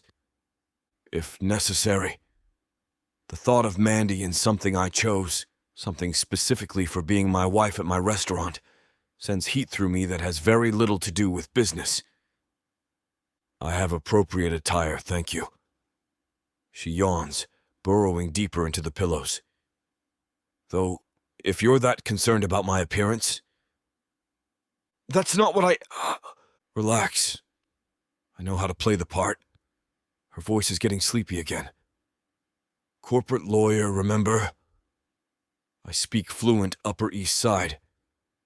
She's asleep again within minutes, but I lie awake thinking about tomorrow night, bringing Mandy and Emma to Harvest, introducing them as my family to the most important business opportunity of my career. The lines between real and pretend blurring more each day. The next evening, I'm adjusting Emma's tiny chef's hat for the third time when Mandy emerges from the bedroom. My brain short-circuits because, Jesus Christ, she's stunning. The dress is midnight blue, elegant but not flashy, hitting just above her knees. It hugs her curves in all the right places while still being appropriate for a business dinner. Her hair is swept up in a sophisticated twist, and she's wearing makeup that makes her eyes look impossibly large. "Will this work?" she asks, doing a small turn that makes the dress flare slightly. "Yeah." My voice comes out rough. "That'll work." She crosses to us, smiling at Emma's outfit. A chef's hat? Really? She's representing the brand. I adjust the tiny hat again, trying to focus on something other than how Mandy's perfume is making me dizzy. Besides, she looks adorable. She does. Mandy smooths down Emma's matching navy dress. Without consultation, we've all ended up coordinating. So do you, by the way. I don't think I've seen you in a suit since the wedding. The words linger between us, loaded with memory, rain and promises, and a kiss that went on too long. Right? She busies herself with the diaper bag. Should we go? Traffic might be bad. The ride to Harvest is quiet except for Emma's babbling. Mandy drums her fingers on her thigh, a nervous tell I've learned over the past weeks. They're going to love you, I say as we pull into the restaurant's private lot. I'm not nervous, but her fingers keep drumming. Mandy. Fine. I'm a little nervous. She turns to look at me. This is important to you. I don't want to mess it up. The admission does something to my chest. You won't. Just be yourself. Myself or your wife? Both, I say without thinking, then quickly add, I mean, you know what I mean. Diego meets us at the back entrance, his eyes widening when he sees Mandy. Damn, you clean up nice, both of you. And Emma. Mi amor, you're going to steal the show. The Hartfords? I ask, handing Emma to Mandy. Just arrived. Private dining room's ready. Tasting menu prepped. He lowers his voice. You sure about this? Mixing business with whatever this is? It's fine, Mandy says coolly. We're professionals. Diego's look says he doesn't buy it, but he just shrugs. Your funeral or wedding, whatever. The private dining room glows with candlelight, overlooking the kitchen through floor-to-ceiling glass. Charles Hartford rises as we enter, silver-haired, distinguished, the kind of man who wears his wealth like a comfortable sweater. Elizabeth beside him is elegant in pearls and a smile that actually reaches her eyes. Mason! Elizabeth comes forward, air-kissing my cheeks. And this must be Amanda. We've heard so much about you. All good things, I hope. Mandy shifts Emma to shake hands, managing to look graceful despite the baby trying to eat her necklace. And this precious angel must be Emma. Elizabeth's face softens. May I? Mandy passes Emma over without hesitation, and I watch Elizabeth melt as Emma immediately grabs for her pearls. We were so sorry to hear about your siblings, Charles says quietly. What a tragedy. But how wonderful that you've stepped up for their daughter. We couldn't imagine doing anything else, Mandy says, and the simple truth in her voice makes my throat tight. We settle at the table, Emma in a high chair between us, and the conversation flows naturally. Mandy asks intelligent questions about their business, shares anecdotes about juggling work and parenthood that make Elizabeth laugh, and somehow makes our chaotic life sound both challenging and fulfilling. So how did you two meet? Elizabeth asks as the appetizers arrive, my signature beet carpaccio that I spent 3 hours perfecting this afternoon. Mandy and I exchange glances. We should have prepared for this. A pool party, Mandy says smoothly. 10 years ago. Mason was arguing with the host about the quality of the hors d'oeuvre, and Mandy was lecturing everyone about pH levels and chlorine safety, I add, surprising myself by remembering. We got into a heated debate about whether food safety or pool safety was more important.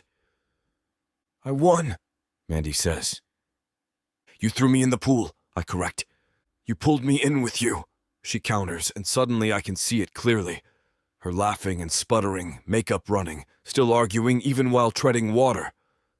And then? Elizabeth prompts, clearly delighted. And then we spent 10 years bickering at every social event in the city, I admit, until Emma brought us together. Sometimes the best things come from the worst circumstances, Charles observes, watching Emma bang her spoon on the tray. Family has a way of clarifying what's important. The main course service begins, and I excuse myself to check the kitchen, kissing Mandy's temple as I go. It's becoming too easy, these casual touches, these husbandly gestures. In the kitchen, controlled chaos reigns. My team moves with practiced precision, and I feel the familiar rush of a service running smoothly. Through the window, I can see Mandy chatting with the Hartfords, Emma content in her lap. They look like they belong here, in my space, my world. Behind! Juan calls, carrying plates. Chef, the sauce needs you. I taste, adjust, send plates out, but my attention keeps drifting to the dining room. Mandy's laughing at something Charles said, her hand gesturing as she tells a story. Elizabeth is completely charmed, I can tell. Chef! Sarah, my sous chef, appears at my elbow. We've got a problem. The dishwasher just died. Like, completely dead. And we're almost out of clean plates. I glance at the dining room. Dessert course is coming up, and I can't leave the Hartfords waiting. Handle it, I tell Sarah, but she shakes her head. It's leaking everywhere. We need to shut off the water main, and I don't know where. I'll be right back, I say, torn between the crisis and my guests. I slip back into the dining room, trying to look calm. Small kitchen emergency. I'll just be a moment. What's wrong? Mandy asks immediately. Dishwasher died. It's fine, I just need to... She's already standing, passing Emma to Elizabeth. Show me. Mandy, you don't need to... Show me, she repeats, and there's something in her voice that makes me lead her to the kitchen. The scene is worse than Sarah indicated. Water spreads across the floor, and my team stands around looking helpless. Where's your water shutoff? Mandy asks, already kicking off her heels. Behind the unit, but... She's already moving, hiking her dress up slightly to navigate the wet floor. Flashlight. Someone hands her one, and she wedges herself into the narrow space between the wall and the broken dishwasher. I hear metal on metal, some creative cursing. Then the water stops. Temporary fix, she announces, emerging with her hair slightly mussed and a streak of grease on her cheek. You'll need a plumber, but that'll hold for tonight. Do you have backup plates? In storage, Juan says, looking at her with awe. Then get them. She turns to the stunned kitchen staff. What? I put myself through law school working maintenance. Now don't we have a dessert course to serve? The kitchen springs back to life, and I catch her arm as she heads for the door. Mandy, wait. I grab a clean towel, gently wiping the grease from her cheek. There. Is my hair okay? She reaches up to check, and I catch her hands. You're perfect. The words come out more intense than intended. Thank you. Partners, remember? She squeezes my hands once, then steps back. Better get that dessert plated. I'll keep them entertained. She sweeps back to the dining room like she didn't just save me, and I stand there for a moment, towel in hand, trying to process the feeling in my chest. Chef, Sarah prompts. The chocolate soufflé. Right. Food. I can do food. It's everything else about tonight that's leaving me unsteady. The rest of the dinner passes in a blur. The Hartfords are completely charmed by the dishwasher story, as Elizabeth calls it. Emma falls asleep in Charles's arms while he tells us about his own grandchildren. Mandy fits seamlessly into every conversation, making Elizabeth laugh, impressing Charles with her business acumen. You know, Elizabeth says as we're preparing to leave, we see a lot of couples in this business. The restaurant world isn't easy on marriages. But you two, she smiles, you're a team. That's rare. We're figuring it out as we go, Mandy says honestly. The best ones always do. Charles hands the sleeping Emma back to me. Mason will review your proposal this week, but I have a good feeling about this partnership. After they leave, we stand in the empty dining room, Emma drooling on my suit jacket. We did it, Mandy breathes. They loved you. The food, the restaurant, everything. They loved you, I correct. You were amazing. The dishwasher thing was nothing. But she's smiling, pleased. I like them. They seem like good people. They are. I shift Emma carefully. Mandy, I owe you. Nothing, she interrupts. We're partners, remember? Your success is my success. That's how this works. The simple statement hits me like a physical blow. When did she start thinking of us as a unit? When did I? Come on, she says, gathering the diaper bag. Let's get our sous chef home to bed. Sous chef? Well, she can't be head chef yet. She doesn't even have teeth. She pauses at the door, looking back at the restaurant. This place is special, Mason. What you've built here, the Hartfords would be lucky to partner with you. I follow her out, carrying our sleeping daughter, trying to ignore how right the word "our" feels. In the car, Mandy kicks off her heels with a sigh of relief.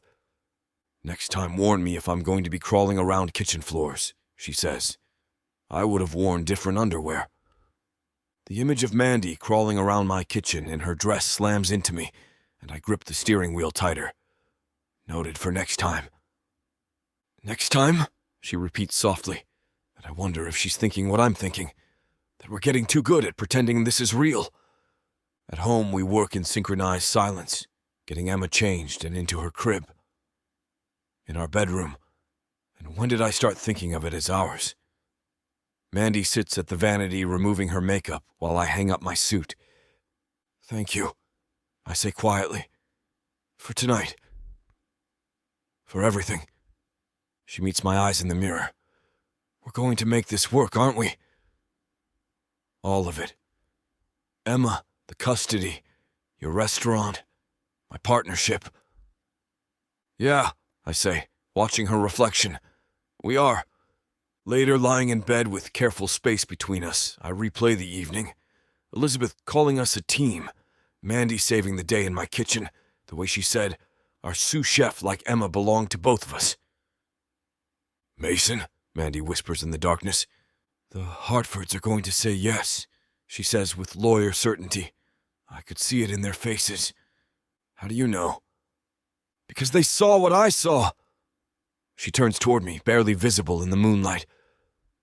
A man who's built something real, who cares about quality and family and doing things right.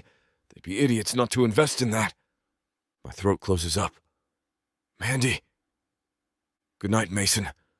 She turns away, but not before I catch her small smile. I stare at the ceiling, processing the evening. My wife defended my dream. My wife fixed my kitchen crisis. My wife charmed the biggest investors of my career. My wife. When did I stop thinking of her as fake? This arrangement was supposed to be simple, temporary, just until the custody hearing.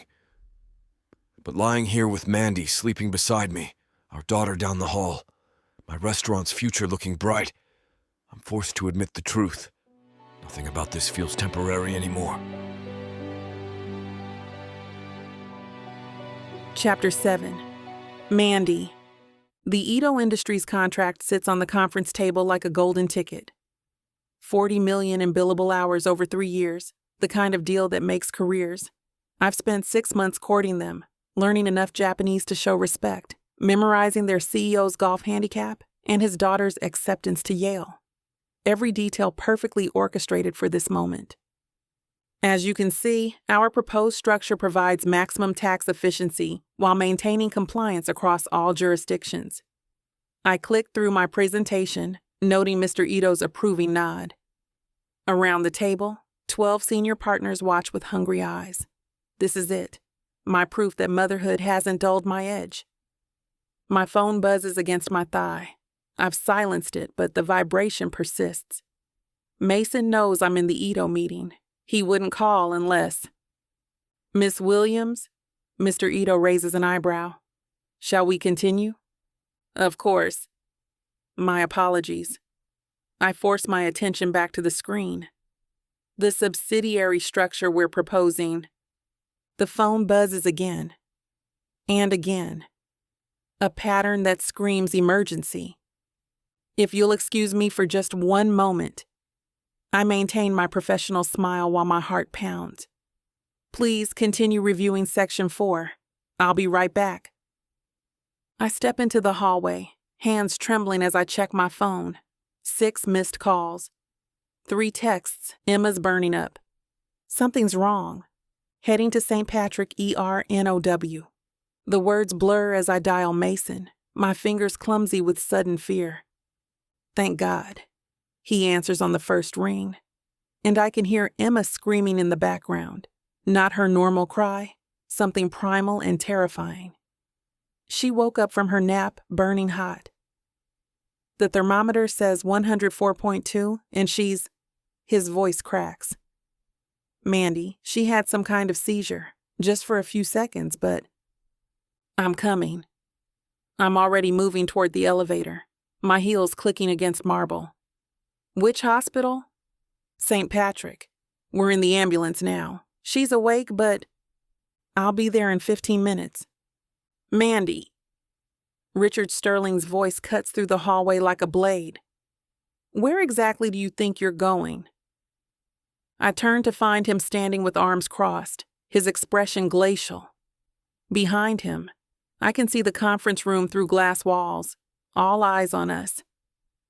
Emma's sick. She's being taken to the hospital. I punch the elevator button repeatedly, as if that will make it arrive faster. The Ito meeting is not over. Each word drops like ice. You cannot simply walk out on the biggest deal of your career. My daughter is in an ambulance. The words come out raw, desperate. She had a seizure. She's only 7 months old. Your daughter? His laugh is cold. She's not even yours, Amanda. She's your sister's child, a temporary obligation that you've allowed to derail everything we've invested in you. The elevator arrives, and I step inside, but Richard follows, blocking the doors from closing. If you leave now, don't bother coming back. His voice is deadly quiet. 8 years of grooming you for partnership, and this is how you repay us? By choosing someone else's baby over your commitment to this firm. Through the glass walls, I can see Mr. Ito watching our confrontation. The other partners have emerged from the conference room, their faces a mix of disappointment and disgust. Margaret Chen, the only other female senior partner, shakes her head slowly like I've personally betrayed her. A real professional wouldn't let personal matters interfere. Richard continues. Do you think I missed my son's birth? My father's funeral? That's the price of success, Amanda. That's what separates those who make it from those who don't. My phone rings. Mason again. I can hear Emma's cries through the speaker, weaker now, which terrifies me more than the screaming. Move. My voice comes out stronger than I feel. Now. This is why we hesitate to promote women, Richard says, stepping back but keeping his hand on the door. You all claim you can have it all, but when push comes to shove, biology wins, emotion wins, and we're left with a $40 million deal hanging in the balance because you can't separate your personal life from your professional obligations. Time slows. I see myself reflected in the elevator's polished walls, designer suit, perfect hair, empty arms. I think of Tara's last voicemail, the one I didn't listen to for 3 days because I was closing a deal. Hey, Em, I know you're busy, but I have news. Call me when you can. Love you. She'd been calling to tell me about Emma, about the pregnancy she'd hidden because she knew I'd judge her for not being married, not being settled, not following the plan. 3 days later, she and Jake were dead, and I'd never heard her news from her own voice. You're right, I say quietly, and Richard's eyes gleam with victory. Biology does win. Love wins. And if that makes me unprofessional, then I'll wear that label proudly. I push past him into the elevator, but he grabs my arm. You're throwing away everything. For what? A child who isn't even yours? She is mine. The certainty in my voice surprises us both. In every way that matters, she's mine. And she needs me. Not in an hour, not after the meeting, but now. If you leave, you're finished here. No recommendation, no references. You'll be lucky to get a job at a strip mall law firm. The elevator doors start to close, and I wrench free from his grip. Then I guess I'm finished. As the doors shut, I catch a glimpse of the conference room. Papers scattered, partners huddled, Mr. Ito's disapproving frown, 8 years of 60-hour weeks, missed birthdays, canceled vacations, all crumbling in a 10-second elevator ride. My phone rings again. I'm coming, I say before Mason can speak. 5 minutes. She's stable, he says, and I sag against the elevator wall. But they need to run tests. Mandy, I'm scared. Me too. The admission feels like freedom, but I'm almost there. I burst through the hospital's emergency entrance, still in my Louboutin heels and silk suit, wildly out of place among the chaos. A nurse points me toward pediatric emergency, and I run, through hospital corridors. I find them in a curtained cubicle. Emma lies on a tiny hospital bed, an IV in her impossibly small arm, monitoring wires tangled around her. She's awake but listless, her usual bright eyes dull with fever.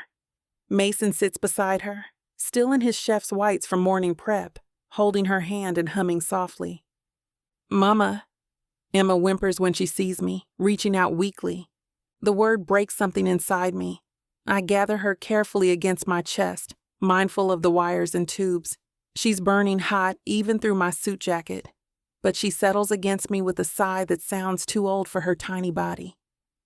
"What did the doctor say?" I ask Mason, who looks haggard.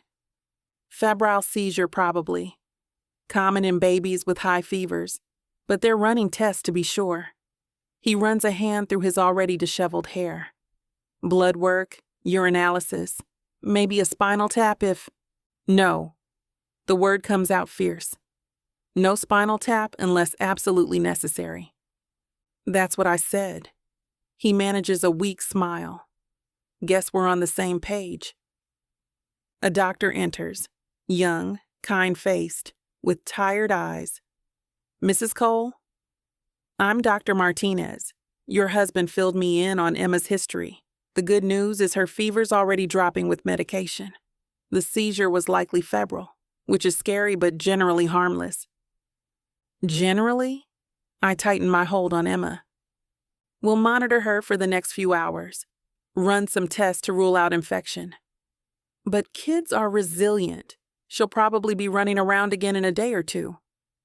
After he leaves, Mason and I sit in silence. Emma dozing between us.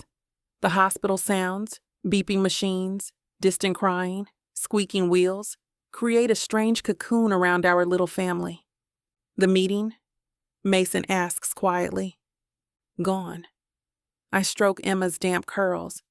"Along with my job, probably." "Mandy, no, the Ito deal." "Chose Emma." I meet his eyes. "I chose our daughter." The words hang between us, heavy with implication. Our daughter. Not my niece, not our ward. Our daughter. "What happened?" His voice is gentle. "Richard Sterling happened. Apparently, leaving a $40 million meeting for a medical emergency makes me unprofessional. Proves that women can't handle partnership." I laugh, but it's bitter. 8 years of killing myself for that firm, and it took 10 minutes to burn it all down. "I'm sorry." Mason reaches across Emma to touch my hand. "This is my fault. I should have—" "What?"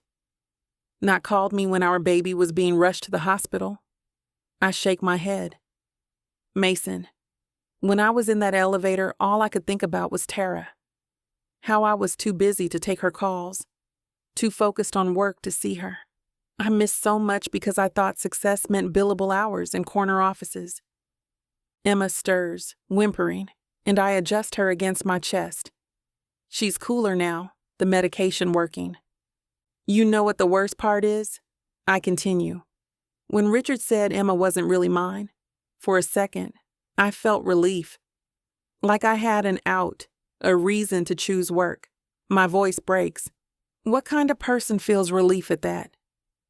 A person who's been conditioned to believe her worth comes from her job. Mason's thumb strokes over my knuckles. But look at you now. You're here. You chose her. Too little, too late. The tears come then, hot and unstoppable. If I'd made different choices, maybe Tara would have told me about Jake sooner. Maybe they wouldn't have been on that plane. Maybe. Stop. Mason moves to sit on the bed beside us, his arm coming around my shoulders. You can't think like that. Tara loved you. She knew you loved her. And she trusted you with the most precious thing in her life. I lean into him, exhausted by more than just the crisis. I quit, Mason. Or I'm about to be fired. Either way, I just destroyed my career. You chose your family. His lips brush my temple. That's not destruction. That's construction. Building something that matters. Emma opens her eyes, looking between us with growing alertness. Mama, she says again, patting my tear-stained cheek. Dada. That's right, sweet baby girl, Mason murmurs. Mama and Dada are here. We stay like that for hours, taking turns holding Emma, watching her color return to normal, her personality resurface as the fever breaks. Mason gets us terrible hospital coffee. I email my resignation from my phone, keeping it simple and professional despite everything. My phone explodes with calls and texts from the office, but I silence it. What will you do? Mason asks, as Emma finally falls into real sleep, her breathing deep and even. I don't know. It should terrify me, this blank future. Instead, I feel lighter than I have in years. Maybe family law, something with better hours. Or maybe. I trail off, uncertain. Maybe? Maybe I just focus on being Emma's mom for a while. Figure out who I am when I'm not billing by the hour. Mason's smile is soft, understanding.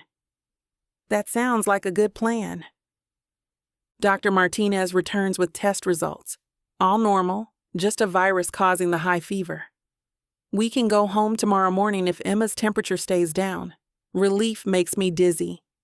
You should go home, I tell Mason. Get some real sleep. I'll stay with her. Not a chance. He settles back in the uncomfortable chair.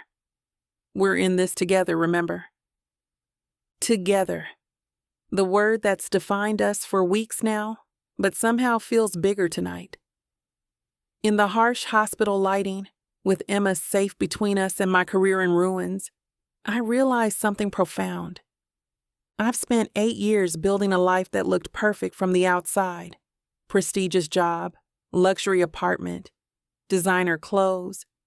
But sitting here in a pediatric emergency room, mascara ruined, suit wrinkled, holding a baby who isn't mine by blood, but absolutely mine by choice. I understand what Tara always knew. Love is the only success that matters.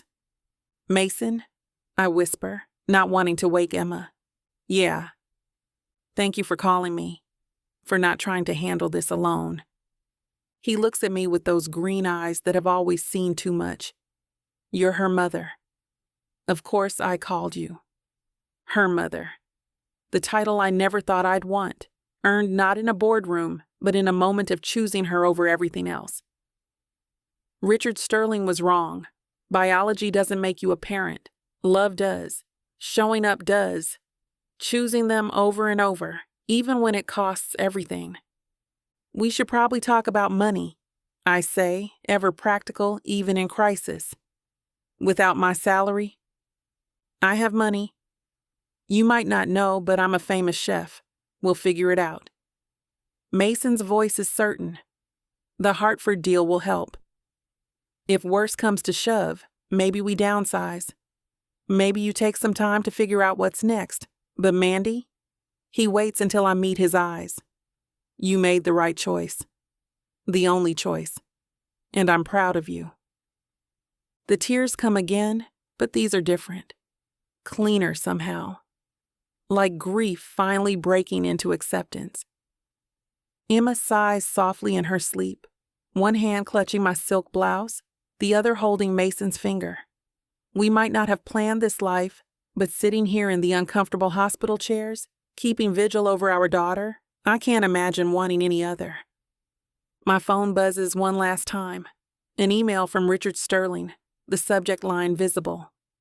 Final termination papers. I delete it without reading. Some endings don't need witnesses. Tomorrow I'll deal with the fallout. Tonight I'm exactly where I need to be, choosing love over ambition, family over career, Emma over everything. Tara would be proud.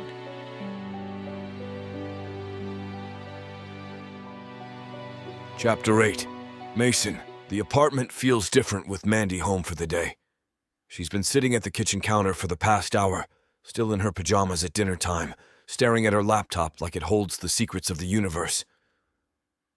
It's been 4 days since the hospital, since she walked away from Sterling and Associates, and she's been moving through the apartment like a ghost who doesn't know how to haunt properly. You need to eat, I tell her, pulling ingredients from the refrigerator. Simple tonight. Aglio e olio, the pasta dish my grandmother taught me when I was 8 and thought cooking meant opening cans. I'm not hungry. She doesn't look up from the screen, where I can see job listings reflected in her glasses. Corporate law positions, senior associate roles, the same cage with different bars. When's the last time you ate actual food? I set olive oil on the counter harder than necessary, making her jump. I had coffee this morning, and some of Emma's crackers around noon.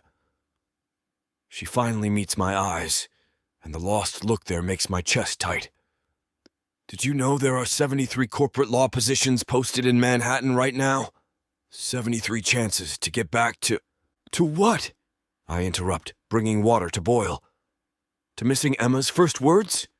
To 16-hour days and partners who think your worth is measured in billable hours? Her shoulders slump. To having a purpose.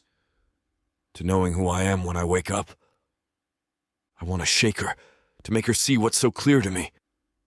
Instead, I focus on the familiar rhythm of cooking, mincing garlic, measuring olive oil, the sizzle when they meet in the pan. The scent fills the kitchen, warm and comforting. Close the laptop, I say quietly. Mason.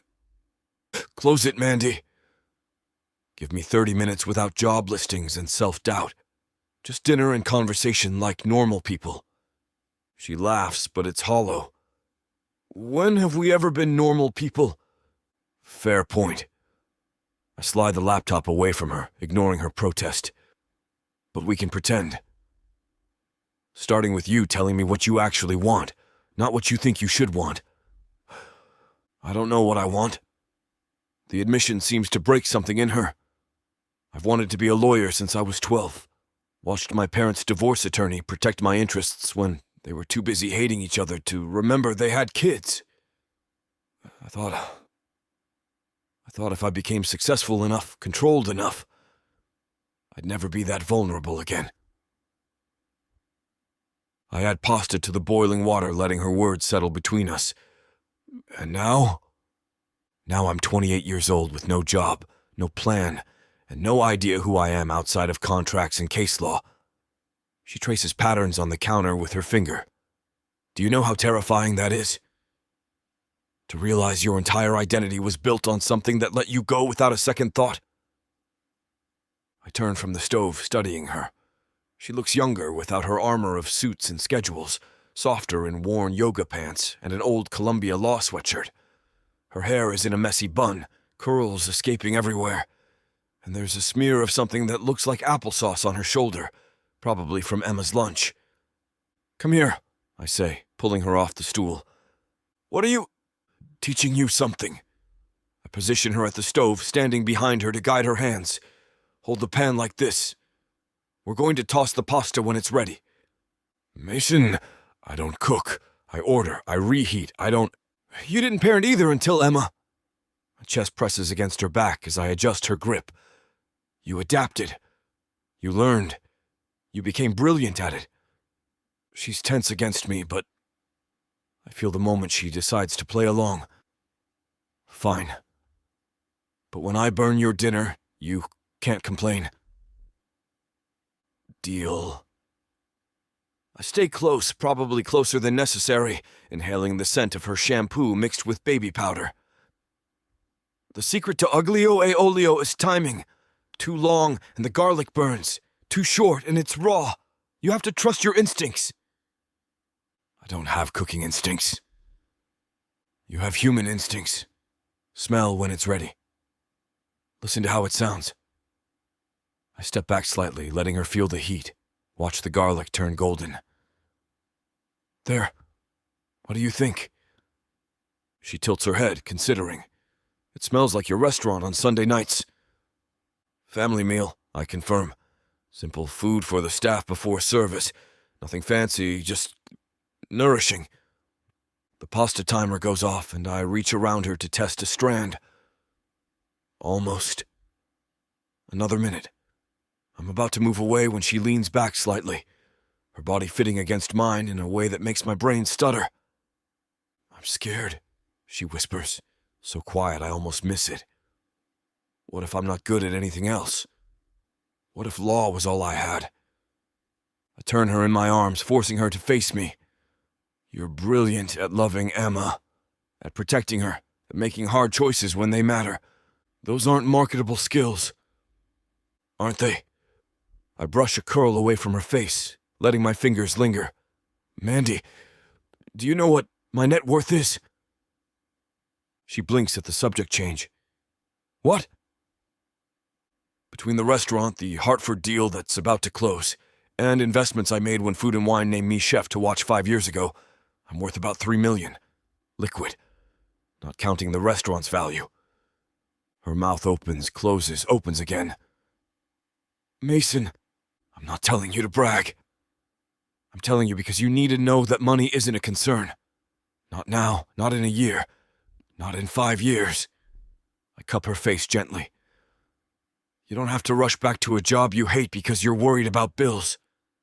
I can't just... not work. I can't be dependent on your husband? The word hangs between us, loaded with meaning. Mandy, you walked away from everything for Emma. Let me take care of the financial part while you figure out what comes next. And what if what comes next is nothing? What if I just want to be Emma's mom for a while? Her voice cracks on the admission, like it's shameful to want something so simple. Then be Emma's mom. I stroke my thumb across her cheekbone. There's no rule book that says you have to be anything else right now. You've spent 16 years in school and 8 in practice. Maybe it's time to just breathe. The pasta timer goes off again, breaking the moment. She doesn't move away, though, stays in the circle of my arms like she belongs there. The pasta, she says weakly. Right. But I don't move either, caught by the way the kitchen light makes her skin glow, the tiny freckle by her left ear I've never noticed before. We should. Yeah. Neither of us moves. Her hands come up to rest on my chest, and I feel the wedding ring press through my shirt. The simple band we bought for show that somehow became real the moment she slipped it on my finger. Mason? Her voice is different now. Lower. Dangerous. What are we doing? Making dinner, I say, but my hands are sliding down to her waist, pulling her closer. That's not what I mean. I know. I lean down, close enough to feel her breath on my face. But if I answer honestly, dinner's going to burn, and we're going to complicate things that are already... She rises on her toes and kisses me, cutting off my rational thoughts. It's nothing like our courthouse kiss. This is desperate and searching and tastes like possibilities. Her hands fist in my shirt, and I lift her onto the counter, stepping between her legs as she makes a sound that shoots straight through me. "The pasta," she gasps when we break for air, but she's already pulling me back. "Screw the pasta," I mutter against her mouth, and she laughs, really laughs, for possibly the first time in days. The smoke alarm chooses that moment to shriek, and we spring apart like guilty teenagers. The garlic has definitely burned. The pasta is probably mush, and the kitchen smells like charred failure. "So much for trusting my instincts," Mandy says, but she's smiling as I rush to salvage what I can. "We'll order pizza," I decide, dumping the destroyed dinner, "and you're banned from the stove." "Thank God." She hops off the counter, adjusting her clothes. "I'm much better at other things." The way she says it, the look she gives me, makes me grateful for the excuse to focus on cleaning up. This thing between us is getting harder to ignore, harder to rationalize as convenience. 20 minutes later, we're sitting on the living room floor with pizza and beer, Emma playing on her mat beside us. It's beautifully ordinary. No lawyers, no chef's whites, just us. "I want to help people," Mandy says suddenly, picking at her pizza crust. "That's what I loved about law originally. Before it became about billable hours and making partner, I liked protecting people who couldn't protect themselves." "So do that," I say simply. "Family law, child advocacy, legal aid. There are ways to use your skills that don't require selling your soul to Sterling and Associates. Those jobs don't pay like corporate law. Good thing you married rich then. I mean it as a joke, but her face goes serious. Is that what we did? Got married?" She looks at her ring, then at mine. Because sometimes it feels real, and sometimes it feels like we're playing the longest game of pretend in history. I think about how to answer, watching Emma gum her favorite toy. Maybe it started as pretend. But Mandy, what we have now, Emma, this home, these Friday night pizzas on the floor, this is real. Whatever paperwork says, whatever reasons we started with, this is a real family. She's quiet, so I think I've overstepped. Then she reaches over, lacing our fingers together. I quit my job for her, for us. That terrifies me. It makes me proud at the same time. That's called growth. I squeeze her hand. It's supposed to be uncomfortable. Says the man who's had the same career since he was 16. Different kinds of growth. I think about the past weeks, how my priorities have shifted. I used to think success meant Michelin stars and restaurant empires. Now I measure it in whether Emma ate her vegetables and if you smiled genuinely that day. That's very evolved of you. But she's smiling. That soft smile I'm starting to crave. So what happens now? I float around being Emma's mom while you support us all. Would that be so bad? Taking time to figure out what Mandy wants, not what she thinks she should want? She considers this, absently playing with my fingers. I've never not had a plan. Even in kindergarten, I had 5-year goals. Maybe that's the point. Maybe you need to live without a plan for a while. See what develops naturally. I bring our joined hands to my lips, kissing her knuckles. You're allowed to just exist, Mandy. To be a mom, a wife, a person figuring things out. A wife, she repeats softly. Your wife. My wife, I confirm.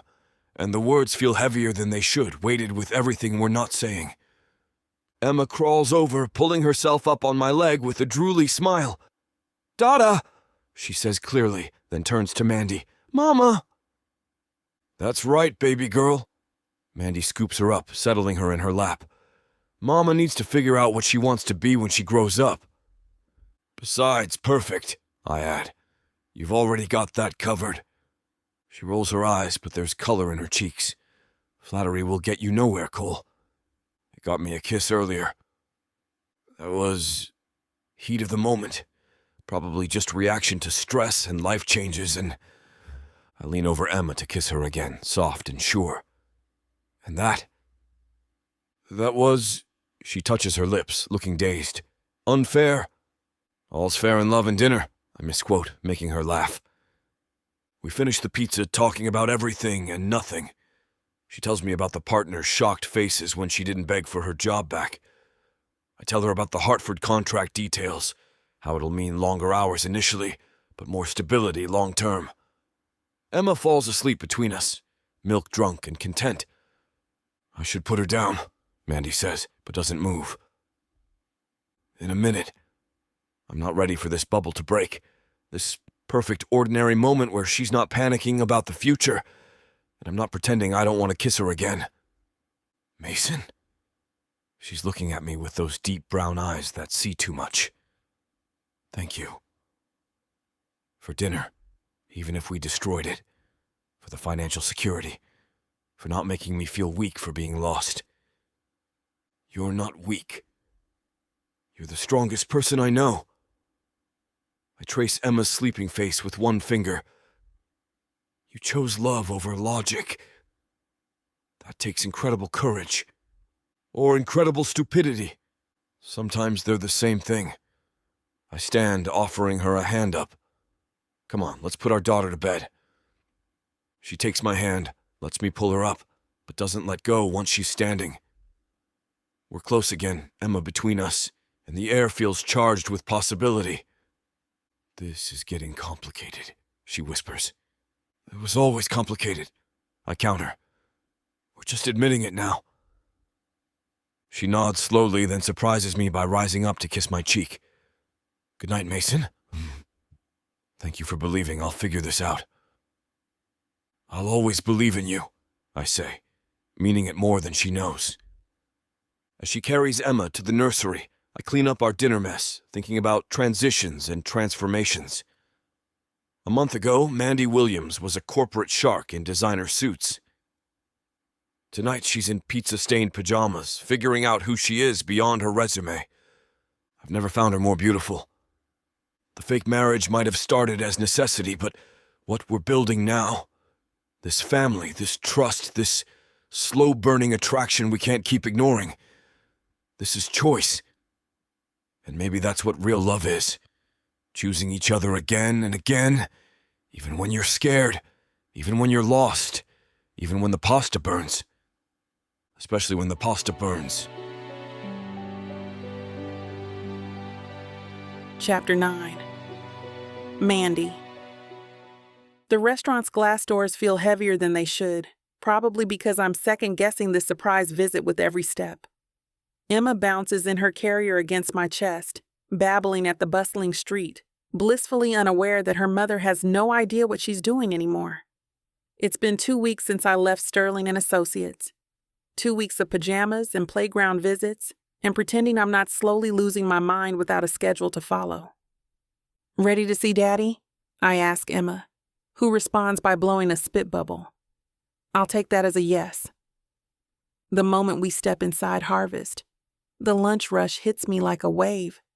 Controlled chaos of servers weaving between tables, the symphony of conversation and clinking silverware, the incredible smell of whatever Mason's created for today's special. I haven't been here since the Hartford dinner, and seeing it in full swing during service makes my chest tight with something I can't name. Mrs. Cole. Diego appears from nowhere, his face breaking into a genuine smile that makes the title feel less like a lie. Mason didn't mention you were coming. He doesn't know.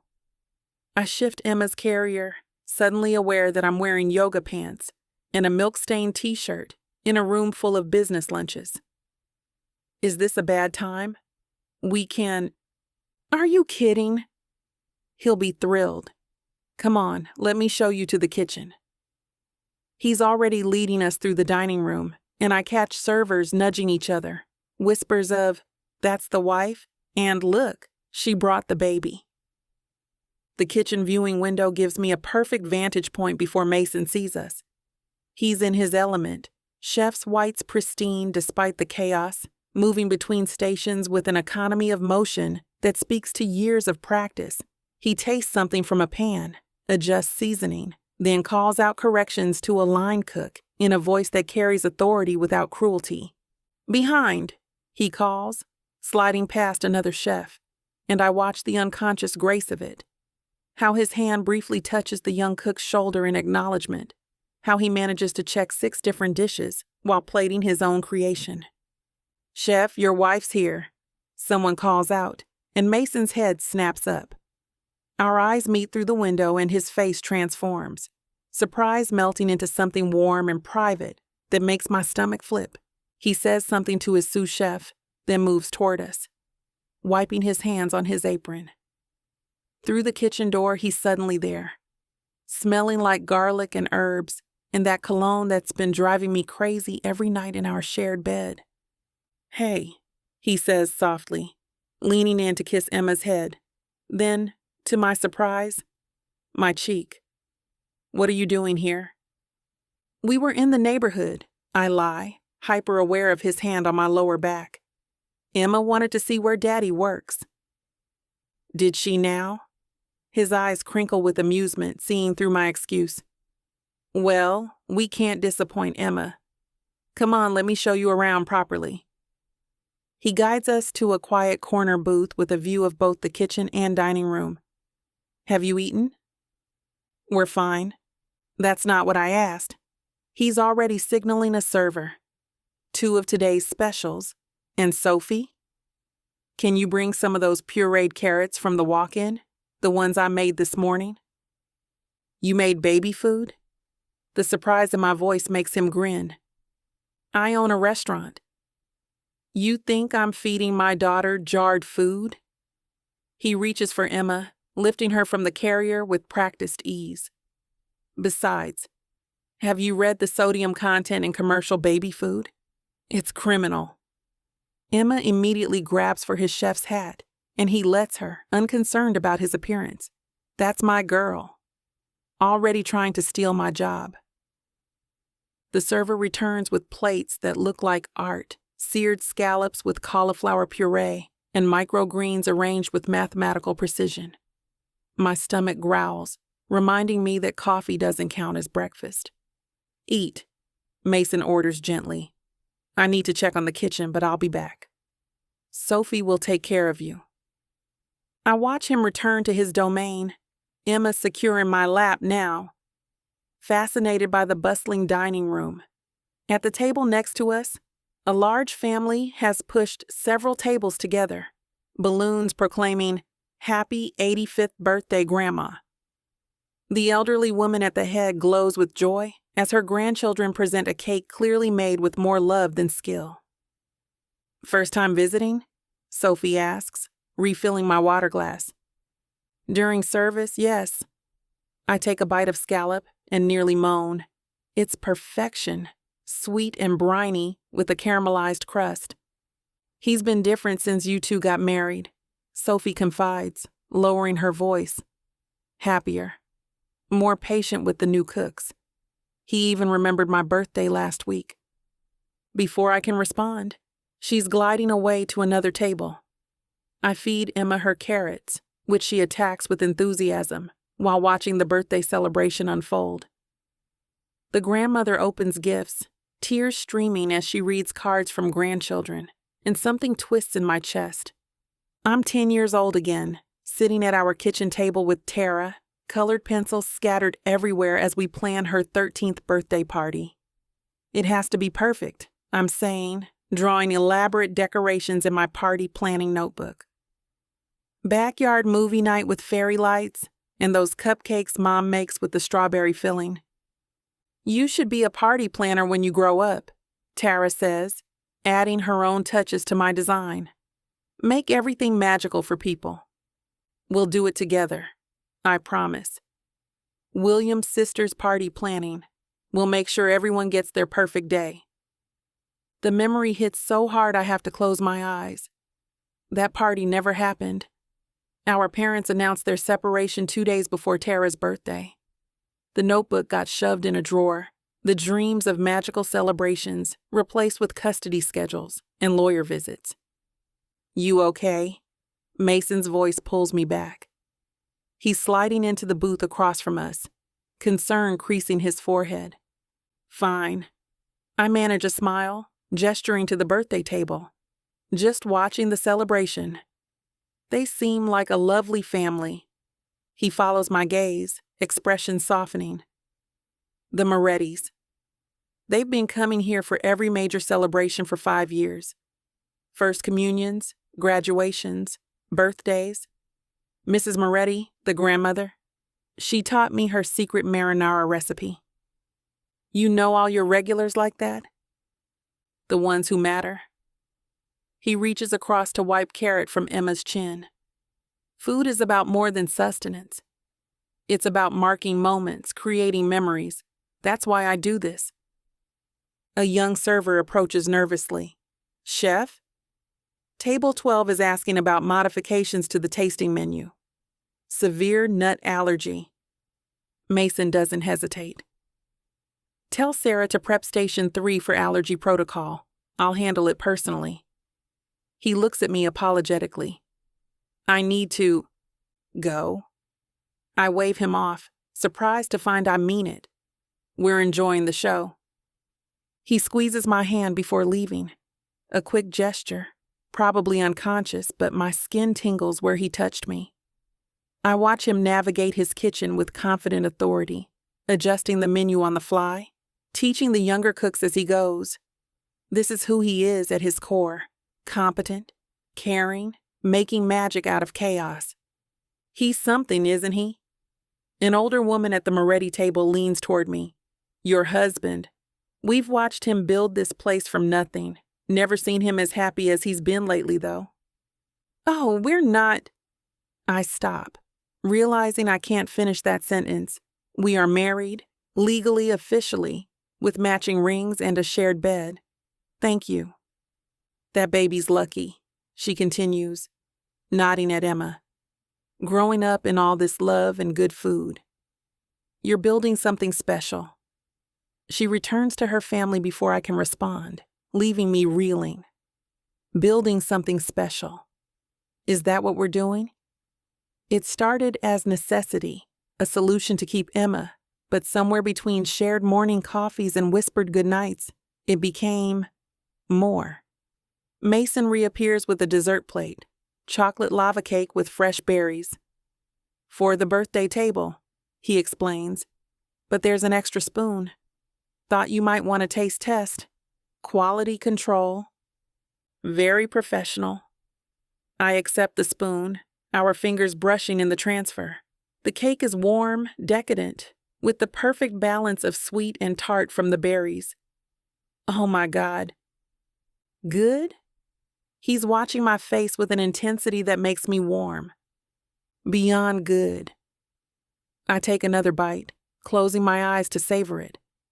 When I open them, he's still staring, something dark and hungry in his expression that has zero to do with cake.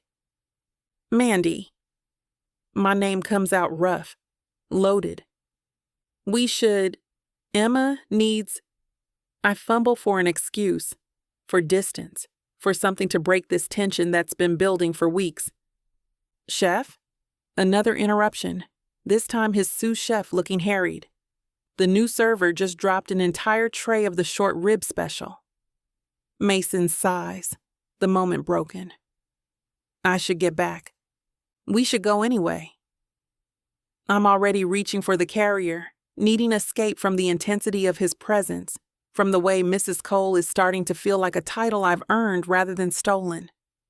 Wait. He stops me with a gentle hand on my arm. I'm glad you came. Both of you.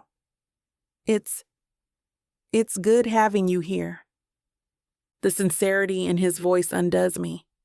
Mason, Mrs. Moretti wants to meet you. Sophie interrupts breathlessly. She insists on thanking the chef's wife for sharing her special day. Before I can protest, I'm being led to the birthday table, Emma in my arms, surrounded by 3 generations of Morettis who treat me like family. They coo over Emma, share embarrassing stories about their grandmother, insist I try the homemade limoncello someone smuggled in. You make him happy, Mrs. Moretti says quietly, while her family argues over who gets the last piece of cake. Mason. He was so serious before, so focused on work. Now he smiles. Love does that to a person. It's not. But the words die because Mason's watching us from the kitchen window, and the expression on his face stops my heart. It's soft and possessive and proud all at once, like we're something precious he can't quite believe is his. 60 years I've been married. Mrs. Moretti continues. You know the secret? It's not about the big moments. It's about showing up for lunch on a Tuesday. It's about the way he looks at you when he thinks no one's watching. It's about choosing each other every day, even when it's inconvenient. Emma reaches for the old woman's wrinkled hand, babbling happily, and Mrs. Moretti's eyes fill with tears. Children know. They can sense real love. Look how comfortable she is here, surrounded by all this noise and strangers. She knows she's safe because you're here, because her father's nearby. That's family. By the time we extract ourselves from the Morettis, with promises to return for the granddaughter's engagement party next month, the lunch rush is winding down. Mason walks us to the door, Emma sleeping against his shoulder. Thank you for coming, he says quietly. I know you're still figuring things out, but seeing you here, in my world. He trails off, searching for words. It felt right, I admit, surprising myself with the honesty. Watching you work, seeing what you've built. You're incredible at this, Mason. The way you lead your team, how you know every regular story. You create more than food, you create moments. He studies my face like he's memorizing it. Is that what you want? To create moments? The question hits deeper than he knows. I used to. Before law school, before ambition took over, before my parents separated. I wanted. I pause, watching the Morettis pile into cars outside, still laughing and hugging. I wanted to make magic for people. Help them celebrate the important things. So do it. He says it like it's simple, like reimagining your entire life is as easy as changing a menu. You've got the time now. The freedom. What's stopping you? Fear. Uncertainty. The voice in my head that sounds like Richard Sterling saying I'm wasting my potential. But looking at Mason holding our daughter, his chef's white stained from service, but his eyes bright with possibility, those voices seem smaller somehow. Maybe, I say softly. Maybe I will. He kisses Emma's head, then leans down to kiss my cheek again, lingering this time, his breath warm against my skin. Whatever you decide, we'll support you. That's what family does. Family. The word follows me home, echoes through the apartment as I put Emma down for her nap. We're playing at being a family, but moments like today, watching Mason in his element, being welcomed by his regulars, feeling proud of what he's built, make it harder to remember we have an expiration date. 6 months, our agreement said. Until the custody hearing is finalized, but standing here in our kitchen, still smelling like his restaurant, wearing the title Mrs. Cole like it fits, I'm forced to admit a terrifying truth. I don't want this to end. I want the lunch visits, and the birthday celebrations, and the way he looks at me when he thinks I'm not watching. I want to plan Emma's first birthday party, and the Moretti granddaughter's engagement, and 1,000 other moments in between. I want Mason. The admission feels like stepping off a cliff, terrifying and exhilarating, because wanting him means risking everything. Our careful arrangement, our friendship, Emma's stability if it goes wrong. My phone buzzes with a text from him. Thank you for today. Seeing you there felt like coming home. I stare at the message, heart racing. He's not supposed to say things like that. We're not supposed to feel like this. But as I type back, we loved being there. Your world is beautiful. I realize the boundaries we set are already dissolving. The question is, what do we do when they're gone completely?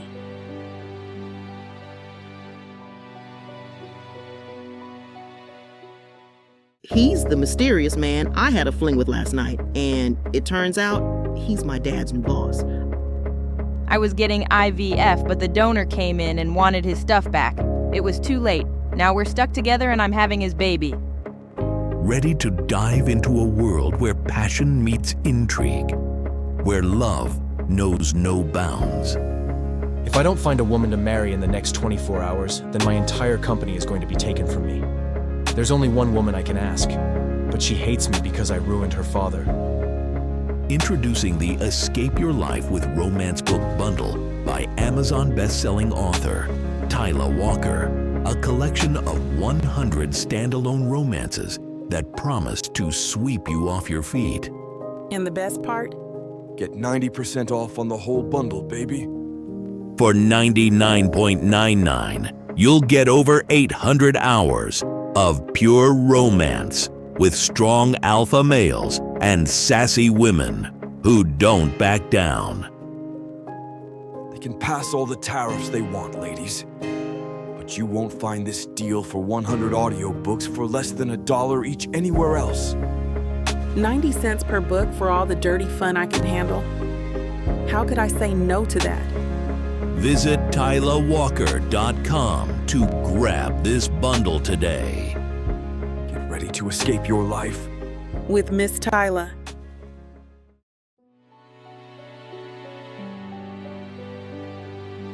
Chapter 10. Mason. The kitchen table looks like a paper explosion happened overnight. Color-coded folders, spreadsheets, and what appears to be a full business plan spread across every available surface. In the middle of this organized chaos sits Mandy, hair in a messy bun, wearing my old culinary school t-shirt and pajama shorts, attacking a legal pad with the same intensity she once reserved for corporate mergers. "Morning," I say, setting coffee in front of her. Made exactly how she likes it, which I pretend doesn't mean anything. "Did you sleep at all?" She looks up, and there's a light in her eyes I haven't seen since before she quit Sterling. "A few hours. I couldn't stop thinking about the event planning idea. Look, I've mapped out startup costs, projected revenue for year one, and a whole marketing strategy focused on intimate celebrations and restaurant partnerships." Emma bangs her spoon against her high chair tray, demanding attention. I drop a kiss on her head before starting her oatmeal, but my attention keeps drifting to Mandy's animated explanations. "William's event planning seems too simple," she's saying, flipping through pages. "I was thinking Moments by Mandy, or maybe Celebrate Everything, though that might be too broad. What do you think?" "I think you're overthinking the name and underthinking the potential." I slide Emma's breakfast in front of her, then lean against the counter to study Mandy's work properly. "This is impressive, but you're thinking too small." Her face falls slightly. "Too small? Your revenue projections?" I point to the conservative numbers. "You're basing them on basic party planning rates, but Mandy, you're not going to be some regular party planner. You're a former corporate lawyer with impeccable taste and connections to half of Manhattan's elite. Price accordingly. But I have no experience. You have 8 years of managing million-dollar deals and impossible personalities. You think planning the Morrison wedding will be harder than that hostile takeover you managed last year?" I move behind her chair, looking over her shoulder at the spreadsheets. "Plus, you have an in with one of the city's hottest restaurants. Package deals, exclusive venue access. You're sitting on a gold mine." She tilts her head back to gaze at me, and suddenly I'm very aware of how close we are, how her hair smells like vanilla, how easy it would be to lean down and... "You'd let me use Harvest?" Her voice is soft, uncertain. "Let you?" "Mandy, I'd be lucky to have you. Do you know how many requests we get for private events that we turn down because we don't have a coordinator? If you handled those, we could split the revenue," she says, already calculating. 60-40 on events where I bring the client, 70-30 when you refer them to me. 50-50 across the board, I counter, moving to sit beside her. Partners split things evenly. Partners? She's doing that thing where she bites her lower lip when thinking, and I have to focus on Emma's babbling to keep from staring. If you want. I pull my phone out, scrolling through contacts. Actually, let me show you something. The Morettis already asked if I know someone who plans events. I said you can make it happen. Their granddaughter's engagement party next month. They want you to do it. But I just met them, and you charmed them completely. Mrs. Moretti called yesterday specifically to ask if that lovely wife of yours might help make Christina's party special. I find the contact, show her the text. That's a $5,000 event minimum, Mandy. One afternoon's work. Her eyes widen. 5,000? For a basic party. The Morettis will want more. Trust me. I know my clients. Speaking of which, I scroll further. The Chen's anniversary is in 6 weeks. The Patel twins' bar mitzvah in the spring. Sarah from the kitchen, her wedding next summer. You could have 10 events booked before you even officially launch. Mason, she reaches out, grabbing my hand to stop my scrolling. Why are you doing this? The question catches me off guard. Her fingers are warm against mine, and Emma starts to fling oatmeal, hitting us both. Because you're brilliant, I say, reaching for napkins with my free hand. Because watching you plan things makes you light up like Emma when she sees dogs. Because... My phone rings. Hartford International flashing on the screen. I almost ignore it, but Mandy sees the name. Answer it, she urges, pulling her hand back. It could be important. I stand, answering as I pace to the window. Charles, good morning. Mason, excellent news! Charles Hartford's voice booms through the speaker. Elizabeth and I just finished reviewing everything with our board. We're in. Full partnership, everything we discussed and more. My heart pounds, but it's not the pure excitement I expected. That's incredible. Thank you for... There's more, he interrupts. We want to move fast. The New York flagship is approved, but Mason, we want you to personally oversee the Chicago location launch. It's a bigger market than we initially discussed.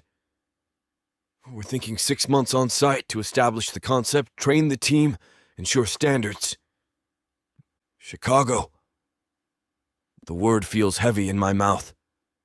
6 months away from... I turn to look at Mandy, who's pretending to organize papers while clearly listening to every word. I know it's a lot, Charles continues, but this is how empires are built. Elizabeth's already scouting properties.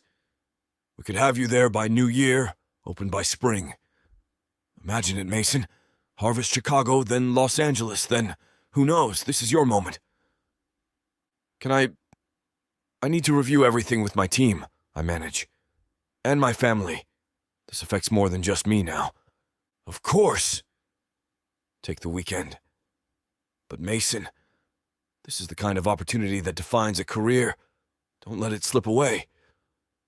After he hangs up, the kitchen feels too quiet, except for Emma's happy gurgling. Mandy's still shuffling papers, but her shoulders are tense. Chicago, she says without looking up. That's wonderful. The Hartfords are perfect partners for expansion. Mandy, 6 months isn't that long. Her voice is artificially bright. And New Year's gives us time to figure out logistics. Maybe Emma and I could visit on weekends or... Stop. I move back to the table, tilting her chin up to meet my eyes. We're not discussing logistics until we discuss what this means. It means you got everything you've worked for. She tries to smile, but it doesn't reach her eyes. Your restaurant empire, your dream. What about your dream? I gesture to the business plans covering our table. We were just planning. I can plan from anywhere. Or wait until you're back. 6 months is too long. The words come out fierce. Emma won't even remember me after 6 months. She'll be walking, talking more. I'll miss everything. Also, there's the custody. We can work things out. You'll miss some things, Mandy corrects gently. But you'll build something amazing. Something lasting. Isn't that worth? Is it? I sink into the chair beside her, suddenly exhausted. A year ago, I would have said yes without hesitation. But now... Emma reaches for me, oatmeal-covered hands grasping. I pick her up despite the mess, needing to hold her. She pats my face with sticky fingers, babbling da-da, da-da, da-da in her sweet voice. This is what you've worked for, Mandy says quietly. Before Emma, before us. This was the goal. Goals change. I meet her eyes over Emma's head. People change. Priorities shift. Mason. The way she says my name, soft and sad and knowing, breaks something in me. We have an arrangement. Temporary, remember? You can't give up your dreams for something that has an expiration date. The words hit like cold water. She's right, of course.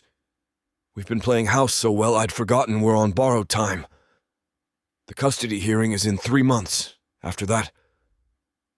What if I don't want it to be temporary? The question escapes before I can stop it. Her breath catches. Mason, I'm serious. What if we just kept going? Raised Emma together, built our careers together, stayed... Married! She laughs, but it's shaky. We can't stay married because it's convenient. Because the sex would probably be incredible and we make good partners. That's not enough. The sex would be incredible. I latch onto that admission, probably because it's easier than addressing the rest. Don't. But she's blushing. And God, I want to kiss her. Want to show her exactly how incredible it could be. This isn't about us. It's about your future. Your empire. What if I don't want an empire? I shift Emma to one arm, reaching for Mandy's hand with the other. What if I want Sunday morning breakfasts and event planning sessions and teaching Emma to cook? What if I want... My phone rings again. Elizabeth Hartford this time. I silence it, but the damage is done. Reality intrudes on our kitchen bubble. You should think about it, Mandy says, extracting her hand. Really think, not just react. This is too big to decide based on whatever this is between us. You think I don't know what this is? Frustration bleeds into my voice. You think I can't tell the difference between convenience and what? She stands abruptly, starting to clear the table. Love. Is that what you were going to say? Because we don't love each other, Mason.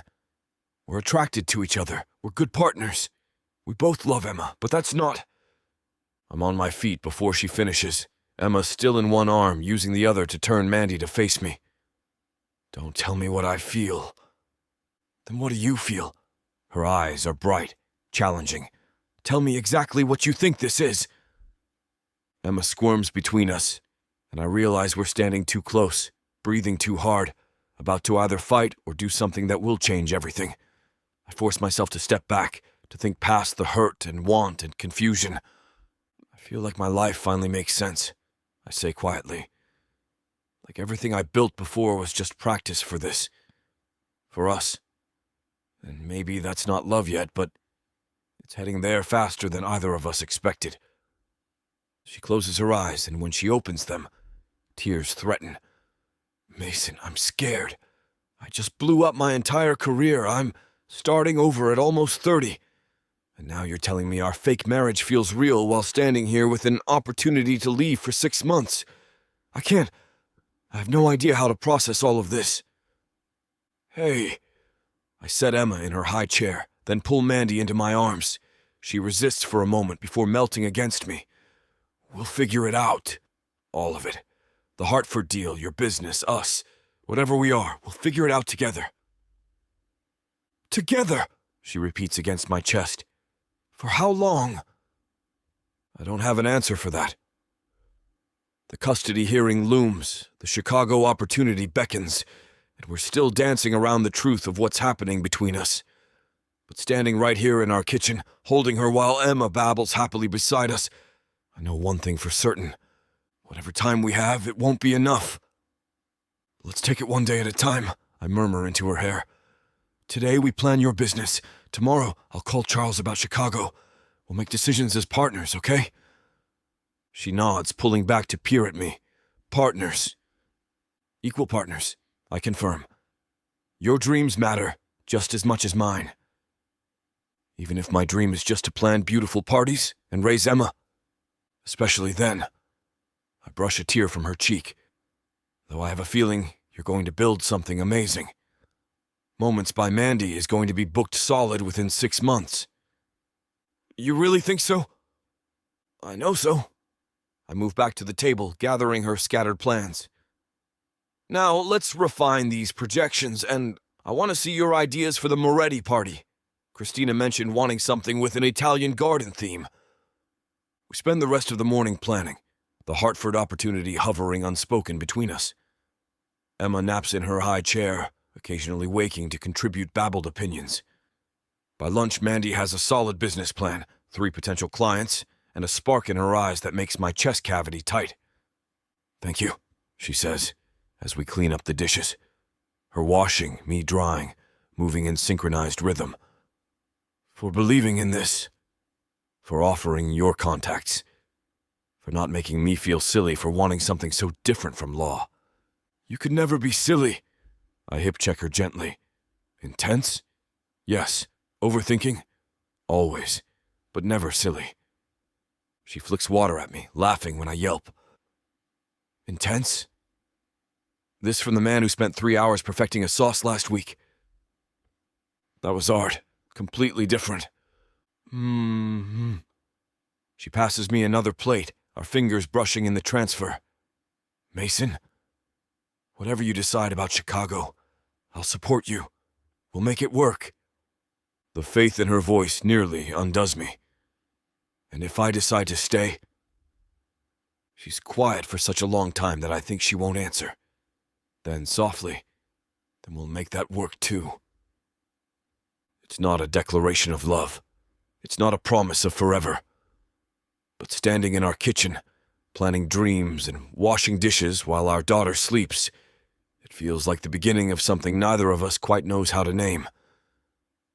My phone buzzes with another call from Hartford International.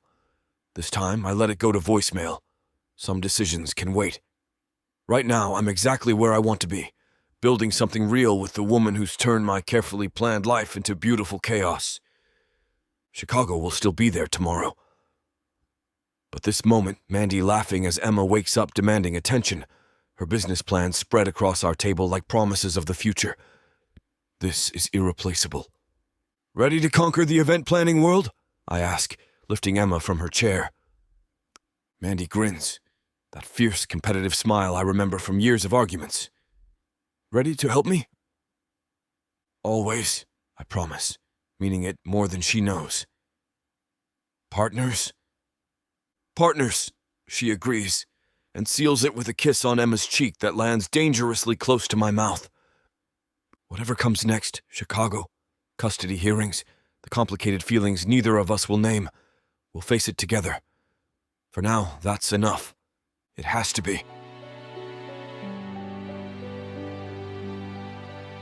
Chapter 11. Mandy. The playground swarms with afternoon chaos. Toddlers on swings, mothers chatting by the sandbox, the ice cream truck's melody competing with children's shrieks of delight. I've claimed a bench in partial shade where I can watch Emma sleep in her stroller while pretending to read emails on my phone. Really, I'm calculating how badly Mason's absence would damage our custody case. 2 weeks of silence from Richard and Helen Cole. Their absence feels more threatening than their presence, like predators circling in tall grass, waiting for the perfect moment to strike. Emma sighs lightly in her sleep, one small fist pressed against her cheek. She's wearing the yellow sundress Mason picked out yesterday, insisting the daisies matched her personality. Sunny, he'd said, kissing her head. Just like our girl. Our girl. Except if he takes the Chicago position, she'll be my girl for 6 months.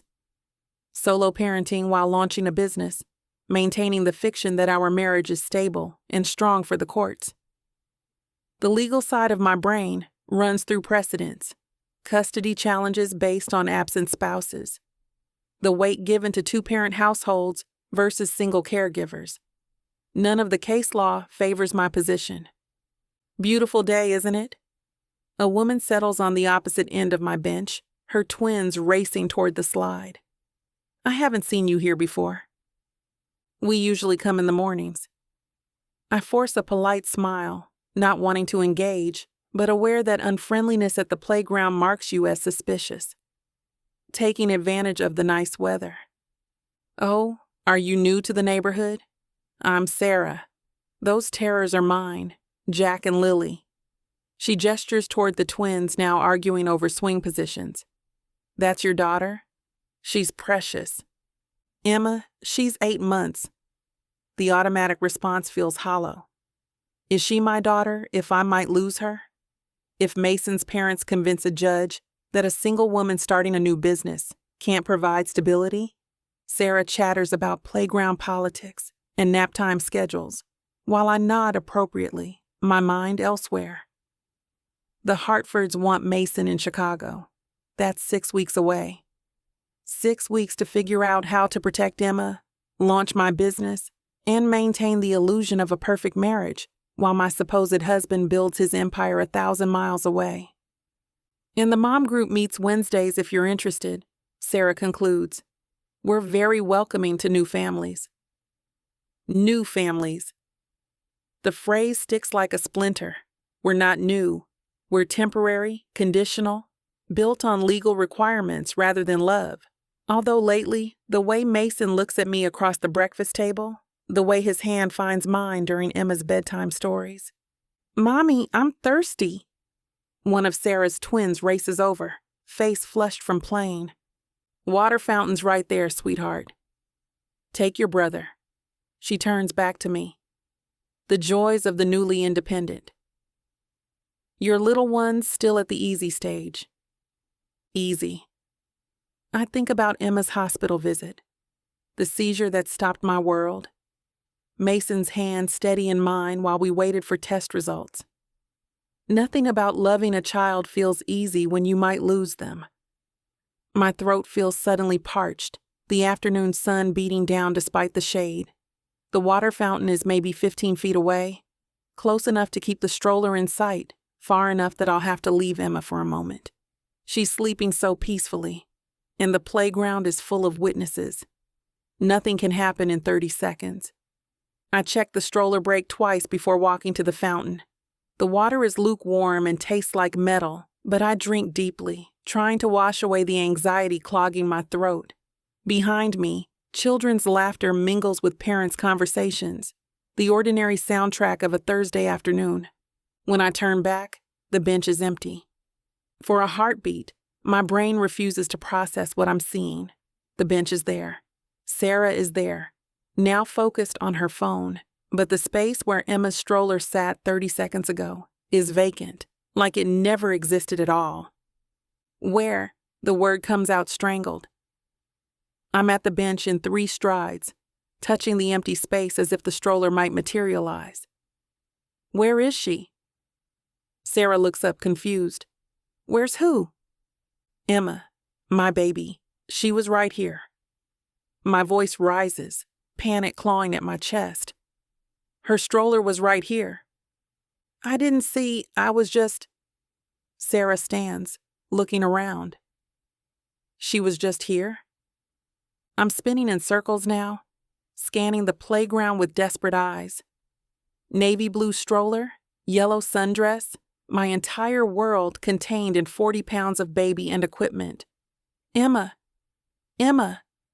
Parents' heads turn at my shout. A few mothers stand, instant solidarity in their faces as they register a missing child. But the playground is chaos. Kids everywhere. Strollers that all look similar from a distance. Too many places to hide. What does she look like? Someone asks. And I can't make my mouth form words because she looks like everything. Like morning sunshine, and Mason's eyes when he laughs, and Tara's smile. My phone. I need my phone. My hands shake so violently it takes 3 tries to unlock it. Another 2 to find Mason's contact. The ring feels endless. Hey, beautiful. His voice is warm, distracted. I'm just finishing up the lunch rush. How's the park? She's gone. The words rip out of me. Mason, Emma's gone. I turned around for water and the stroller. She's gone. What do you mean gone? All warmth vanishes from his voice. Mandy, what happened? I don't know. I was at the bench and she was sleeping and I just wanted water and it was 15 feet, maybe 20, and I turned back and... Hyperventilation steals my words. Black spots dance in my vision. Breathe. Mandy, breathe. I'm coming. Where are you exactly? Riverside Playground. The one with the red slides. Mason, what if your parents... Don't. We'll find her. I'm leaving now. Have you called 911? Yes. Police. I should have... Why didn't I... My legal training deserting me when I need it most. I'll call now. No, stay on with me. I'm calling from the restaurant phone. Just keep looking. Someone must have seen something. I'm moving through the playground like a madwoman, checking every stroller, behind every bench. Parents pull their children closer as I pass, the crazy woman shouting a baby's name. Sarah trails behind me, asking questions I can't process. Blue stroller, I managed to tell her. Navy blue with gray trim, she's wearing yellow. Yellow dress with daisies. More mothers join the search. That universal fear mobilizing them. Someone checks the bathroom. Another runs to the parking lot. But there are so many people. So many children. And Emma is so small. The security guard, Sarah says suddenly. The park has security cameras. There's a guard by the main entrance. I run, actually run in my sandals. Mason's voice in my ear asking questions I can't answer. The security guard is elderly, moving with frustrating slowness as I babble about Emma, about checking cameras, about every second mattering. Ma'am, calm down. You say your baby's missing? How long? How long? Minutes? Hours? Time has gone elastic, stretched and compressed until I can't tell if she's been gone seconds or years. 5 minutes? 10? I don't know. Please, the cameras. Mandy. Mason's voice cuts through my panic. I'm 8 minutes out. The police are on their way. Describe exactly where you were sitting. I force myself to focus, to give him landmarks and details, while the security guard radios someone about checking footage. Around us, the search spreads, parents and nannies forming an impromptu network, checking every corner of the park. Yellow dress, I repeat to anyone who'll listen, 8 months old, dark curly hair. She has a birthmark on her right wrist, shaped like a crescent moon. Details I didn't realize I'd memorized pour out. The way she scrunches her nose when she's about to cry. How she reaches for faces with both hands. Her laugh that sounds like bells. Everything that makes her Emma, that makes her ours. Mrs. Cole? A young officer appears, notebook ready. I need you to describe. I've told everyone. Navy stroller, yellow dress, 8 months old. Someone took her while I was getting water. It was 30 seconds, maybe less, and my legs give out, dumping me onto a nearby bench. We've got units checking the perimeter, the officer says, professional but kind. Is there anyone who might want to take your daughter? Custody disputes, family members. His parents. The words taste like poison. Richard and Helen Cole. They're trying to get custody. They said we weren't fit parents, that they'd prove it. The officer's expression sharpens. Do you have their address? Phone numbers? I rattle off information while scanning the playground that's becoming a crime scene. Yellow tape appearing, officers interviewing witnesses, and no Emma. No yellow dress or musical laugh or sticky hands reaching for my face. Mandy! Mason's voice cuts through everything. He's running from the parking lot, still in his chef's whites, face wild with fear. Any word? I crash into him, his arms the only thing keeping me upright. She's gone. I looked away for seconds and someone took her. What if your parents? What if this was their plan all along? We'll find her. He grips my shoulders, forcing me to meet his eyes. Look at me. We will find her.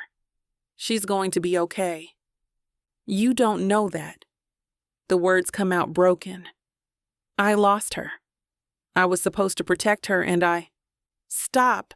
His voice is fierce. This isn't your fault. Whoever took her, that's on them, not you. The security guard approaches, tablet in hand. We've got footage. Looks like someone in a hoodie approached the stroller right after you went to the fountain. They were quick. Pushed it toward the east exit. We're pulling more cameras now. Which way did they go? Mason demands. Are they still in the park? Checking now. Units are at all exits. The guard squints at his screen. Wait. There. They're pushing the stroller toward the playground's back entrance. That was 6 minutes ago. 6 minutes. Emma's been gone 6 minutes that feel like 6 years.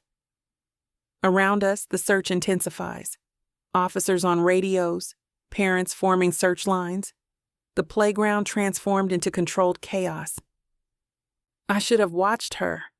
The words pour out between gasps.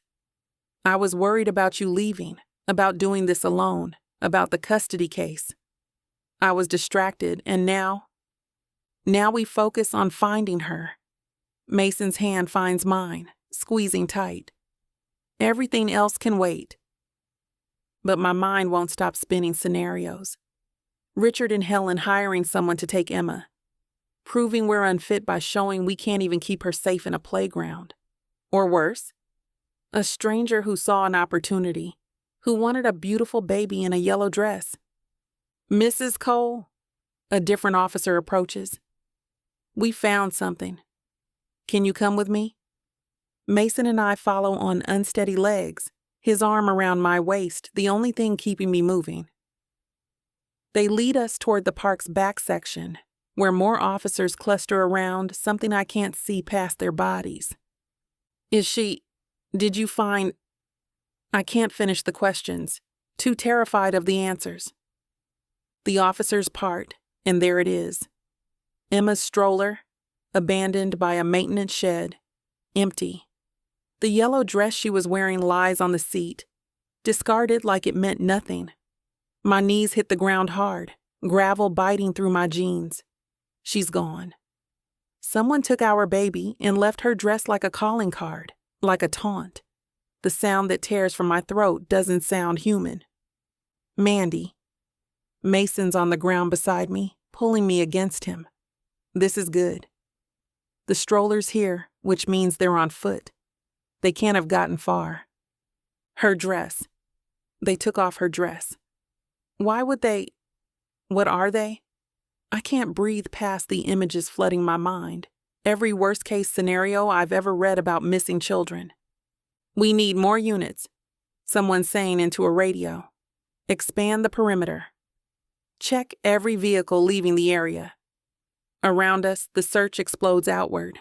Officers, volunteers, everyone looking for a baby who was wearing yellow, but might be in anything now.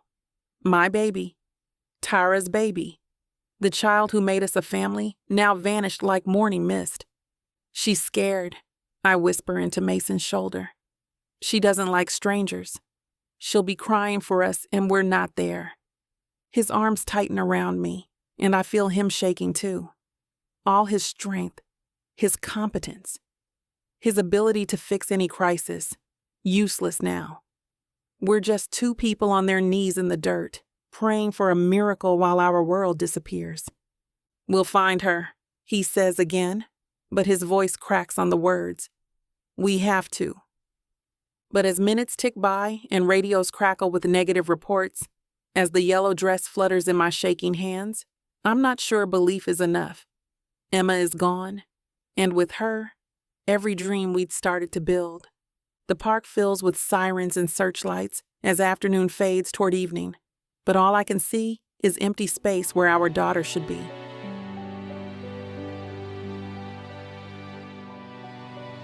Chapter 12. Mason. The apartment has become a crime scene without yellow tape. Officers occupy our living room, monitoring equipment set up on the dining table where Emma usually flings breakfast.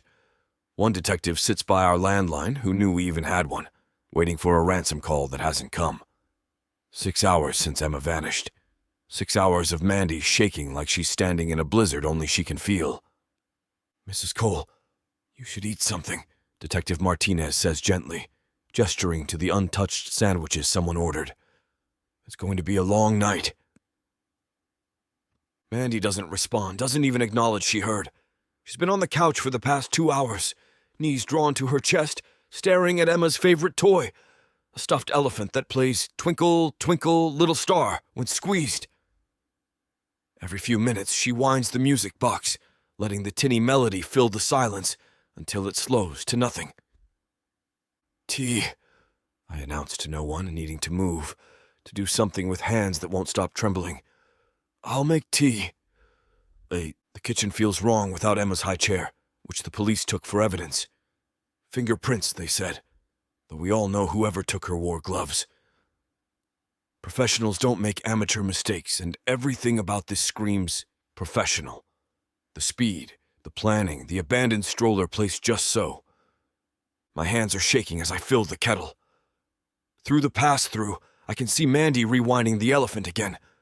She hasn't cried since we got home, just sits there shaking and winding that goddamn toy, like it might summon Emma back. "Any preference?" I call out, knowing she won't answer. "Chamomile might help." "She doesn't like strangers." Mandy's voice cracks across the space.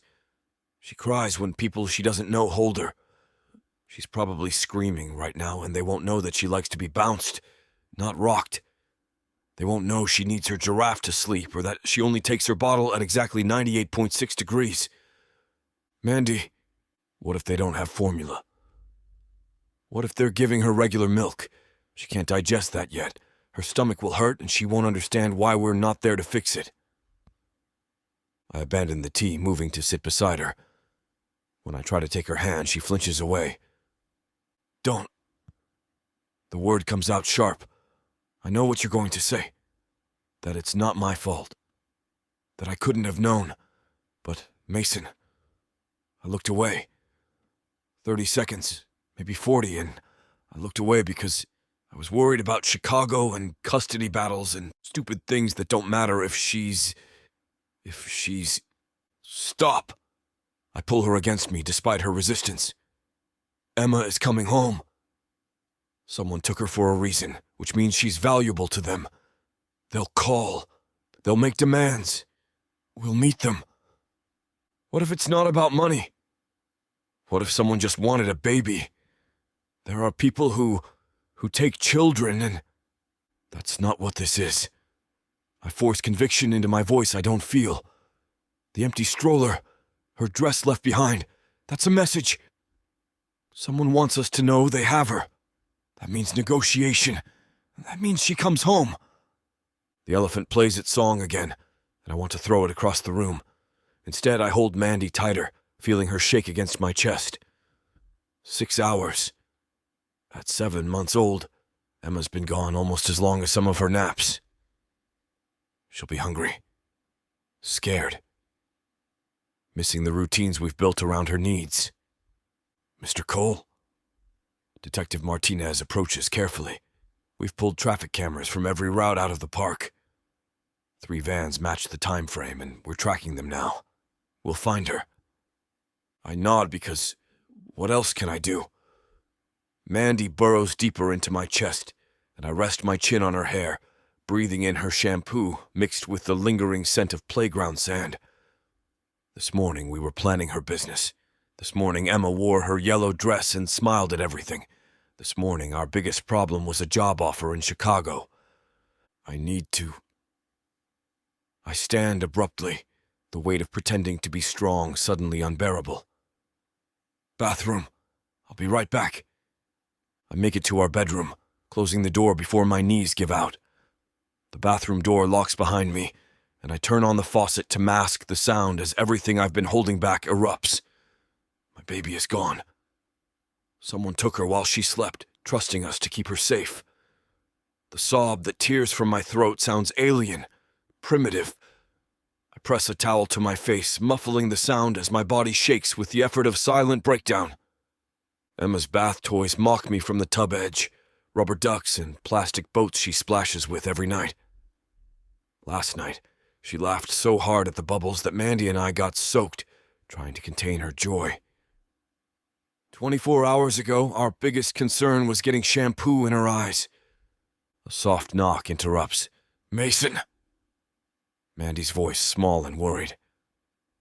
"Are you okay?" I splash water on my face, trying to erase evidence of my breakdown.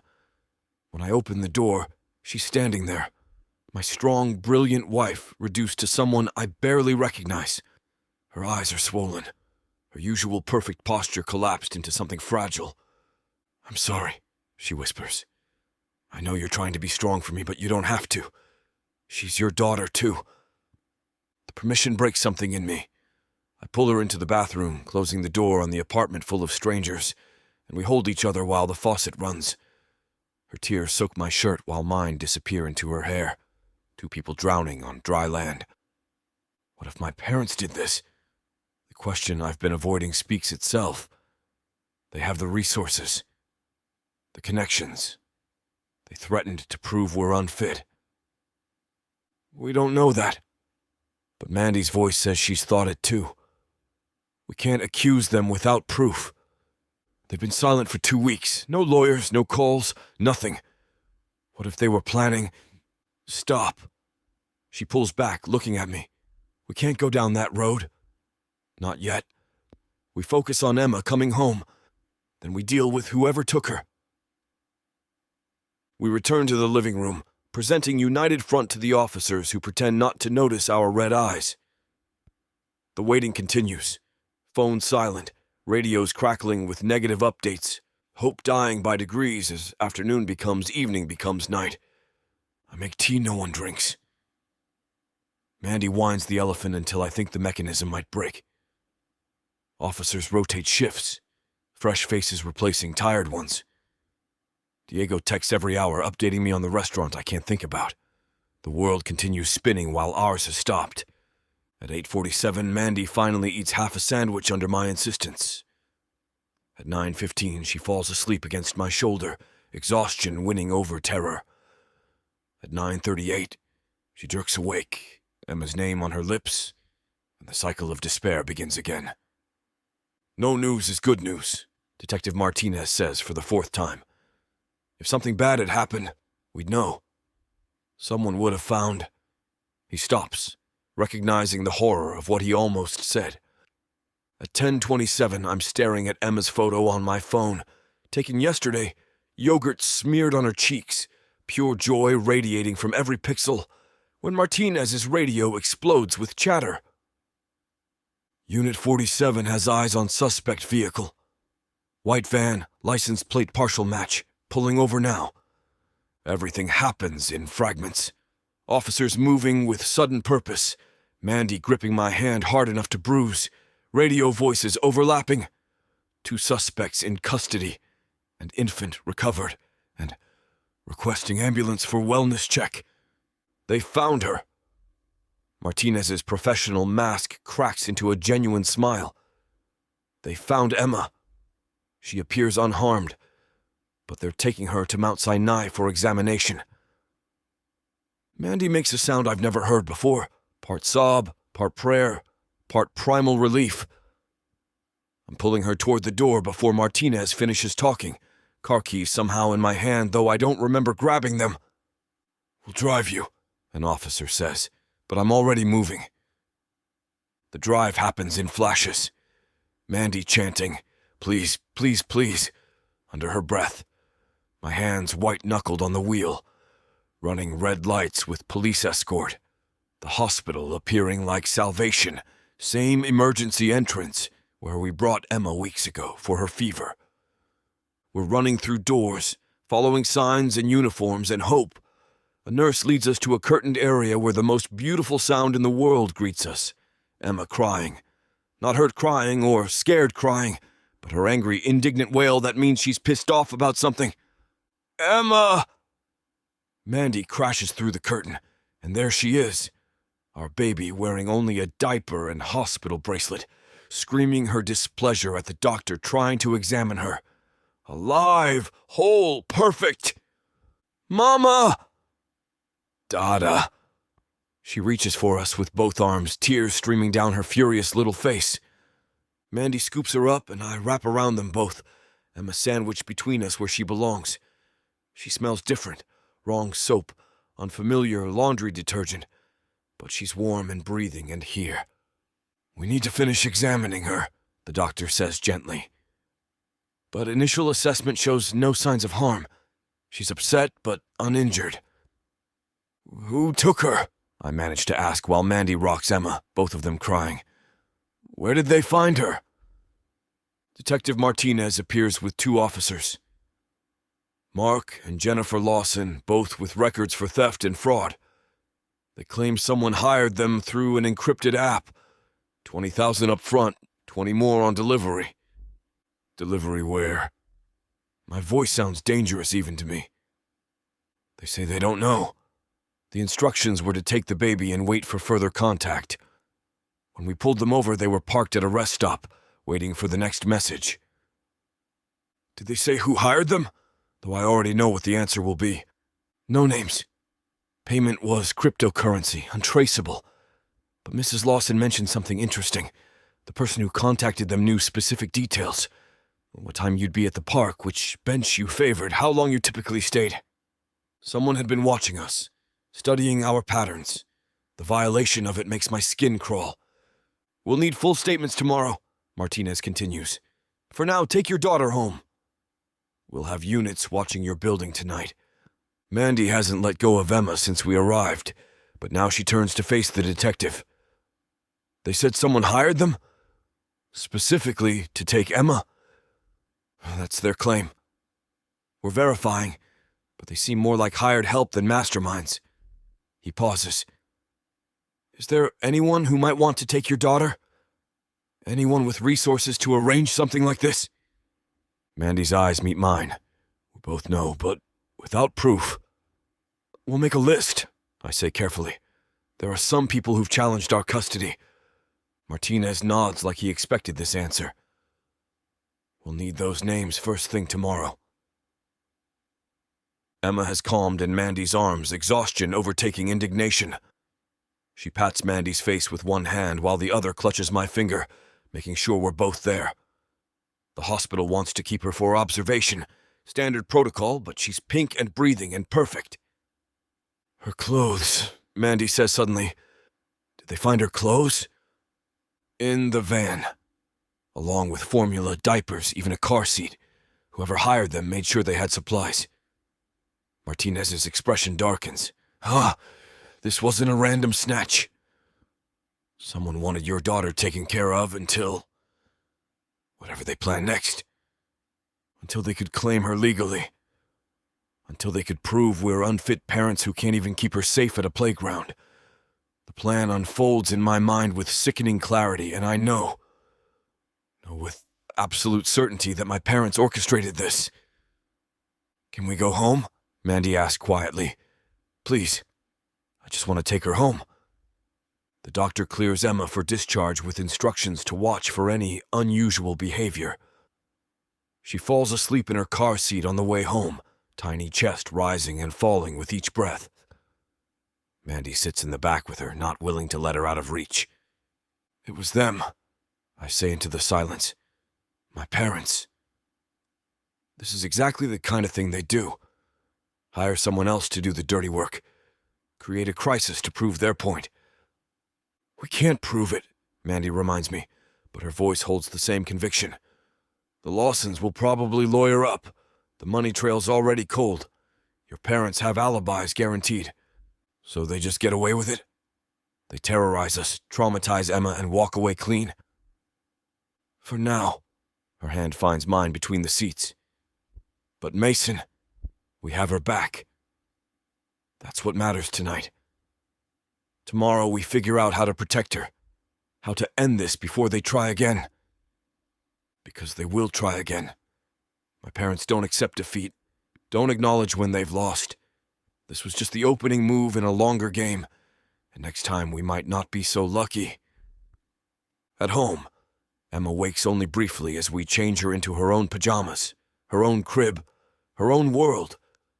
Mandy and I stand over her crib like sentries, neither willing to leave.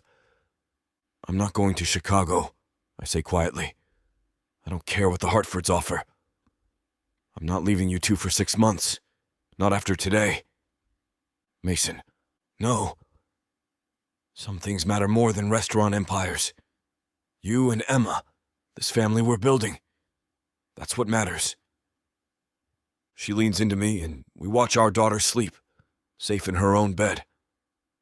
Tomorrow we'll deal with police reports and accusations and the reality that someone we shared DNA with tried to steal our child. Tonight we're just grateful for the rise and fall of her tiny chest, the soft snores that mean she's dreaming, the second chance we've been given. We're going to destroy them, Mandy says quietly, and there's steel in her voice that reminds me why she was Sterling's best. Your parents, whoever helped them, we're going to make sure they never come near Emma again. Together? I ask, though I already know the answer. Together, she confirms, and seals it with a kiss to Emma's forehead, then mine. Whatever comes next, we'll face it as what we finally admitted we are. A family. Not temporary, not convenient, but real in every way that matters. My parents tried to tear us apart. Instead, they forged us into something unbreakable. You know that feeling when a book pulls you in, wraps around you, and refuses to let go? When the tension is so thick, you swear you can feel it? Welcome to 30 sinfully addictive romance audiobooks that will ruin your sleep. Wow, I wasn't ready for this. 1 chapter in, and I'm already hooked. Oh, you thought this was just another audiobook collection. No, sweetheart. This is the Dirty 30.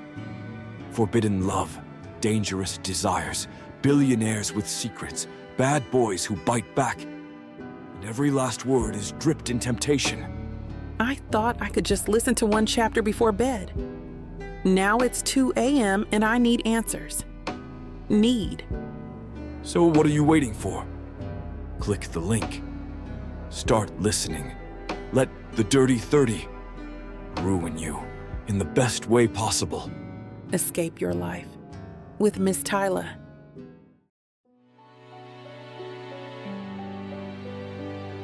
Chapter 13, Mandy.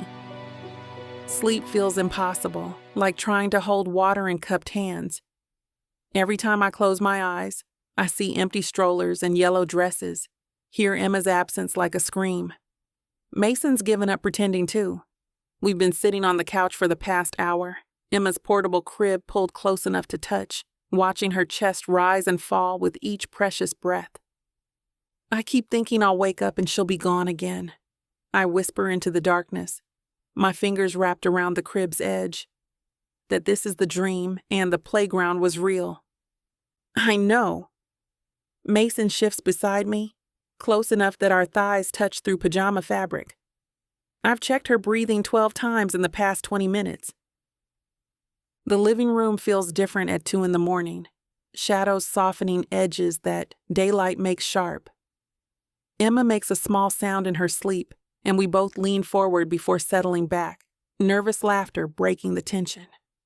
We can't live like this, I say, though I make no move to change it. Hovering over her every second, afraid to blink. We'll figure it out. His hand finds mine on the crib rail, covering it with warmth. Maybe we get one of those breathing monitors, or higher security, whatever it takes to feel safe again. I thought about it, and all I think about is your parents. They won't stop. The words taste bitter in the darkness. Even if we can't prove they orchestrated this, we both know they did.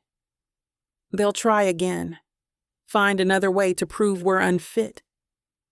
Mason's jaw tightens, the muscle jumping in the dim light from the street.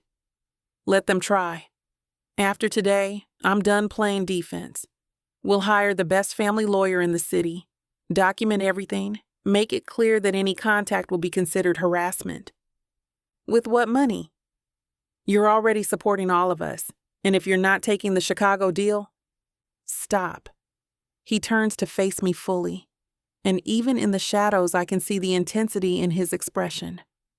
Money isn't an issue. The restaurant's doing well. The Hartford deal can be restructured for just New York expansion. I can support us, Mandy. That's not what this is about. Then what is it about? My voice cracks slightly. Because I'm sitting here trying to figure out our future, and all I see are questions. How long do we stay married? What happens after the custody hearing? Do we just go back to being strangers who happen to share a child? He's quiet for so long I think he won't answer. When he speaks, his voice carries weight that makes my breath catch. Is that what you want? To be strangers again? I don't know what I want. The admission hurts, but it's honest. Months ago, I knew exactly who I was and where I was going. Now I'm unemployed, starting a business I'm not sure I'm qualified for, married to a man I spent a decade avoiding, and raising a child who isn't mine, but feels like she is. I don't recognize my life anymore. Do you regret it? There's vulnerability in the question that makes me look at him properly. Any of it? No. The answer comes without hesitation. That's what terrifies me. I should regret derailing my entire career. But when I held Emma today, when I thought we'd lost her, nothing else mattered. Not the partnership, not the prestige, not the plan I've followed since I was 12. Just her. And me? His thumb traces circles on my hand. Do I matter? The question hangs between us like a held breath. I think about the past weeks, waking up to his warmth, watching him with Emma, seeing him navigate his kitchen with confident grace. The way he held me today while our world collapsed, strong when I couldn't be, breaking down when he thought I couldn't see. You know you do. The words come out whispered. That's the problem. You matter too much for what this is supposed to be. What if it could be more? He shifts closer, our knees touching now. What if we stopped pretending this is temporary and admitted what's really happening here? Which is, I'm falling for you, Mandy. The confession lands between us like a match struck in darkness. Not because of convenience or proximity or shared trauma. I'm falling for the way you talk to Emma about tort law like she understands. For how you amended our fake marriage contract 3 times to make sure it was fair. For the fierce way you protect what's yours, even when you're terrified. My heart pounds so loud I'm sure he can hear it. Mason, I know the timing's wrong. I know we're exhausted and traumatized, and probably not thinking clearly. But when I thought we'd lost Emma today, all I could think about was how I'd never told you the truth. How I'd been too careful, too protective of our arrangement to admit that somewhere between that courthouse kiss and tonight, you became essential. Essential, I repeat, tasting the word. Essential. He reaches up, fingers ghosting along my jaw. Not just as Emma's mother or my fake wife or my business partner. You, Mandy, the woman who fixes dishwashers and designer dresses and quotes contract law during diaper changes. The woman who chose Emma over everything else when it mattered. I lean into his touch despite myself. This is dangerous. We're supposed to be practical, logical. We have a plan. Screw the plan. The vehemence in his voice surprises us both.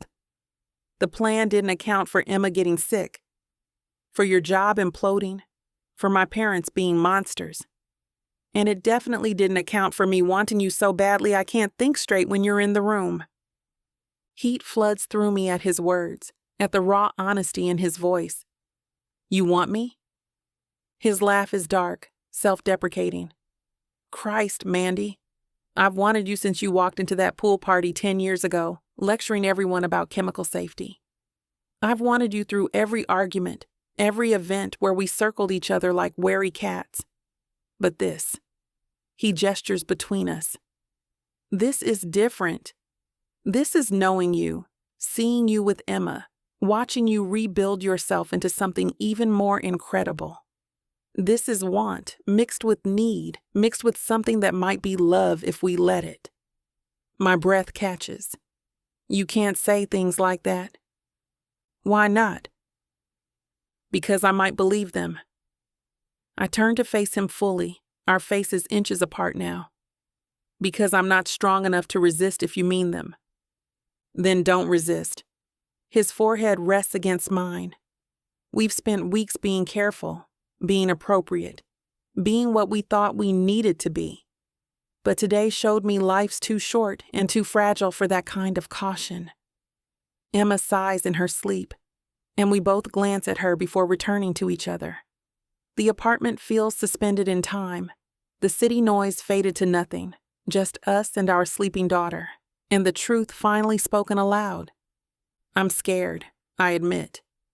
Not just of wanting you, but of how much I already do, of how right this feels when it should feel wrong. We're supposed to be wrong for each other. Maybe we were. His thumb traces my cheekbone. But that was before. Before Emma, before loss, before we learned what actually matters. I don't want theoretical anymore, Mandy. I want real. I want messy Sunday mornings and arguments over restaurant expansion and raising Emma together without expiration dates. What about Chicago? Your empire? Empires are built on solid foundations. His smile is soft in the darkness. You and Emma, that's my foundation. Everything else can wait. The last of my resistance crumbles. This man who drives me crazy, who challenges me at every turn, who's become the partner I never knew I needed. He's offering everything I'm terrified to want. Mason, I breathe, and then I'm kissing him. It's nothing like our courthouse kiss, no audience, no performance, just truth in the darkness. His hands frame my face like I'm something precious while I grip his shirt, pulling him closer. He tastes like the coffee he's been mainlining, and something essentially him that makes my head spin. Mandy. He groans against my mouth, and the sound shoots straight through me. Are you sure? No, I admit, then kiss him again. But I'm tired of being careful. I'm tired of pretending I don't want this. He pulls back to study my face, and what I see in his expression makes my breath catch. Desire mixed with tenderness, mixed with something deeper that we're not ready to name. If we do this, it changes everything. He warns. Everything's already changed. I stand, holding out my hand. Come to bed, Mason. Our bed. Not because we have to for appearances, but because I want you there. He takes my hand, rising slowly, but glances at Emma. What if she wakes up? We'll hear her. I tug him toward the hallway. The door stays open. But Mason, I need this. I need you. I need to feel alive after today. Understanding dawns in his eyes. We're not just choosing desire. We're choosing life after staring at loss. Choosing connection after isolation. Choosing each other after dancing around it for weeks. He follows me down the hallway, our fingers intertwined, and I feel like I'm stepping off a cliff into freefall. But when we reach the bedroom threshold, and he spins me to face him, pressing me back against the door frame with controlled hunger, I realize I'm not falling alone. I've imagined this. He confesses against my throat, his lips finding that sensitive spot below my ear that makes me shiver. Every night lying beside you, pretending to sleep. Do you know what torture it's been? Feeling you there, smelling your perfume on the pillows, wanting to touch but keeping my hands to myself? Then touch me now. I arch into him, feeling the hard length of him pressing against my belly through our clothes. Show me what you imagined. He groans, lifting me against the door, and I lock my legs around his waist like I've been waiting to do this forever. Maybe I have. Maybe all those years of fighting were foreplay for this moment, when we finally stop pretending we're meant to be apart. I hate to put a stop to a good time, but it looks like we've hit this platform's limit for spiciness. This platform's got some rules we have to play by if we want to keep giving you these stories for free. And trust me, this scene isn't something you want to miss. While we can't get into all the details here, you can still dive into the full, uncut version at TylaWalker.com. Miss Tyla has an entire collection of unabridged audiobooks and ebooks waiting for you. And the best part? You can treat yourself with 40% off when you use the code SAVE40. That's right.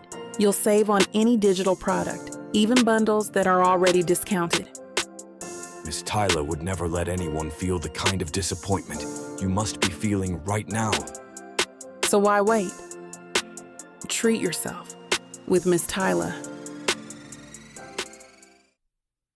Sleep, Mason murmurs after cleaning us both with a warm washcloth, already drifting off. Emma will be up in a few hours, and we'll need energy for whatever crisis tomorrow brings. But I stay awake a little longer, feeling his release still warm between my thighs, listening to the symphony of their breathing, my daughter, my husband, my unexpected family.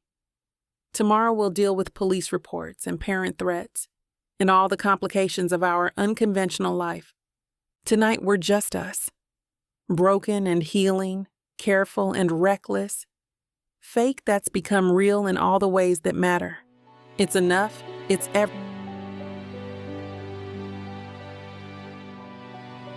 Chapter 14. Mason. The afternoon sun streams through our bedroom window as I pace the narrow space between bed and dresser, phone pressed to my ear, trying to keep my voice steady.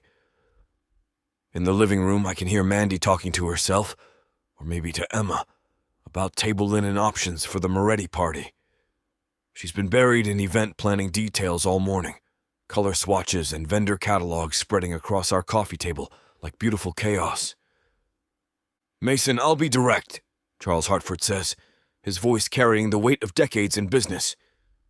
When you didn't return our calls yesterday, Elizabeth and I assumed you'd reconsidered. The Chicago opportunity doesn't wait for anyone. I know. I run a hand through my hair, catching sight of myself in the mirror. Yesterday's exhaustion still shadows my eyes, but there's something else there too. Peace, maybe. Certainty. Charles, what happened yesterday?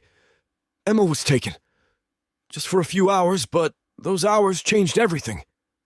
Silence on the other end, then a sharp intake of breath. Dear God, is she all right? She's fine. We got her back, but it clarified things for me. I moved to the window, looking down at the street where yesterday police cars lined up like accusations. I can't leave them. Not for 6 months, not for 6 days. My family needs me here. Mason. His voice gentles in a way I've rarely heard from the business titan. Do you know what you're giving up? Chicago is just the beginning. We're talking about building an empire, restaurants in every major city, your name becoming synonymous with culinary excellence. I do know. Through the cracked door, I hear Emma shriek with laughter at something, followed by Mandy's answering giggle. But, Charles, what good is an empire if I lose my foundation building it? Emma won't remember me after 6 months. Mandy's just starting her own business. We're building something here. You're choosing family over fortune. It's not a question. I'm choosing family as my fortune, I correct, surprising myself with the certainty in my voice. If that means you need to find another chef for expansion, I understand. No hard feelings. Another pause, longer this time. In the background, I hear Elizabeth's voice, too muffled to make out words, but the tone unmistakably firm. Charles chuckles, and when he speaks again, there's warmth threading through his business tone. Elizabeth says I'm an idiot if I let you go over geography. Papers rustle on his end. Here's what we're thinking. Forget Chicago for now. Focus on making the New York location the flagship that sets the standard. We'll hire someone else for Chicago. Someone you train. Someone who carries your vision but isn't you. Because Mason, what you have, that passion and talent mixed with actual values, that's rarer than you know. My throat tightens. You'd restructure the entire deal. Family men make the best business partners. Elizabeth's voice comes through, apparently having commandeered the phone. They understand what really matters. They build things to last, not just to sell. Besides, we adore Emma. Did you think we wouldn't want to watch her grow up? Thank you. The words feel inadequate for the gift they're offering, not just business partnership, but understanding, acceptance of priorities that shouldn't make sense in our profit-driven world. We'll have lawyers draw up the new terms, Charles says, back in control of the phone. Same investment, focused on strategic growth from a single location. You'll have more control, less travel, and the ability to build your empire without sacrificing your family. Sound acceptable? More than acceptable. I grip the phone tighter, hardly believing this is real. Charles, Elizabeth, I'm not sure how to thank you. Build something magnificent, Elizabeth calls out, and invite us to Emma's first birthday party. I have a feeling your wife throws spectacular events. After we hang up, I stand in the bedroom for a moment, letting it sink in. The Hartford deal isn't just alive, it's better. Shaped around the life I'm actually living instead of the one I thought I wanted. Through the door, I hear Mandy muttering about seating charts, completely oblivious to how our future just shifted. I find her on the living room floor, Emma attempting to eat what looks like a fabric sample, while Mandy types furiously on her laptop. She's wearing one of my t-shirts and yoga pants, hair piled in a messy bun that's listing dangerously to one side. Afternoon light catches the curve of her cheek, the determined set of her jaw as she works, and my chest tightens with something that feels bigger than love. Hey, I say, trying to sound casual despite the news bursting inside me. How's the planning going? Christina Moretti wants an Italian garden theme, but her mother-in-law insists on traditional ballroom. She doesn't look up from her screen. I'm trying to find a compromise that doesn't involve actual combat. Also, Emma's eaten 3 fabric samples. They're non-toxic, right? Probably. I scoop Emma up, rescuing a square of burgundy satin from her grasp, though this color would clash with her complexion anyway. Mandy finally looks up, narrowing her eyes. You're hovering, and you have that face. What face? The one you get when you're trying not to tell me something. She closes her laptop slowly. Did something happen? Is it your parents? Did they... No, nothing like that. I hold Emma to my hip, suddenly nervous. I just got off the phone with the Hartfords. Her expression shudders immediately, that careful blankness she wore during her corporate days. Oh, about Chicago. When do you leave? I'm sorry.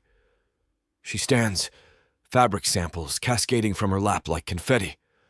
What do you mean you're not? I turned it down.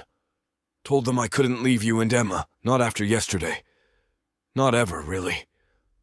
I watch emotions flicker across her face, surprise, confusion, something that might be hope. They understood. More than understood. They're restructuring the entire deal. Same investment, but focused on New York. No travel required. I can build everything from here. Mason? My name comes out breathless. You turned down Chicago? Your empire. I told them my empire is here. I gesture to our apartment, to her, to Emma babbling in my arms. This is what I want to build. Everything else is just expansion. She crosses to us in 3 quick strides, rising on her toes to kiss me hard. Emma squawks in protest at being squished between us, but Mandy just laughs against my mouth, pulling back with tears streaming down her face. You impossible man, she says, hitting my chest lightly. You can't just say things like that when I'm trying to color coordinate centerpieces. Sure I can. I wipe her tears with my free hand. The Hartfords want to come to Emma's birthday party, by the way. Elizabeth seems to think you throw spectacular events. I've never thrown a single event. But she's smiling now, radiant with possibility. Oh my God, Mason. This is really happening? The restaurant deal, my business, us? All of it! I spin her around, Emma shrieking with delight at the movement. We should celebrate! Where's that wine we've been saving? What wine? But she's already moving toward the kitchen, energy crackling through her movements. The one from our wedding night. I follow with Emma, who's now trying to grab everything we pass. We never opened it. Seemed like we were waiting for something. This definitely qualifies as something. She reaches into the high cabinet, pulling out the bottle some optimistic court clerk had given us, though it's probably terrible. Courthouse wine isn't known for quality. Only one way to find out. I locate our rarely used corkscrew while she grabs glasses. Real ones, not the plastic cups we've been using since Emma became mobile. The cork comes out with a satisfying pop that makes Emma clap her hands. I pour generous glasses while Mandy finds Emma's sippy cup, filling it with juice so she can participate. To the Hartfords, Mandy says, raising her glass, for seeing what really matters. To you, I counter, for making me see it first. To Emma, we say together, clinking glasses and then carefully tapping Emma's cup, for changing everything. The wine is indeed terrible, sweet and sharp in all the wrong ways. Mandy makes a face that has me laughing, which sets Emma off, and suddenly we're all giggling like the afternoon has transformed into something magical. Music, Mandy declares, connecting her phone to the speaker. Celebration requires music. The opening notes of something upbeat fill the room. I don't recognize the song, but it has a rhythm that makes movement inevitable. Mandy sways, wine glass in hand, and Emma immediately starts bouncing in my arms, her version of dancing that's more enthusiasm than coordination.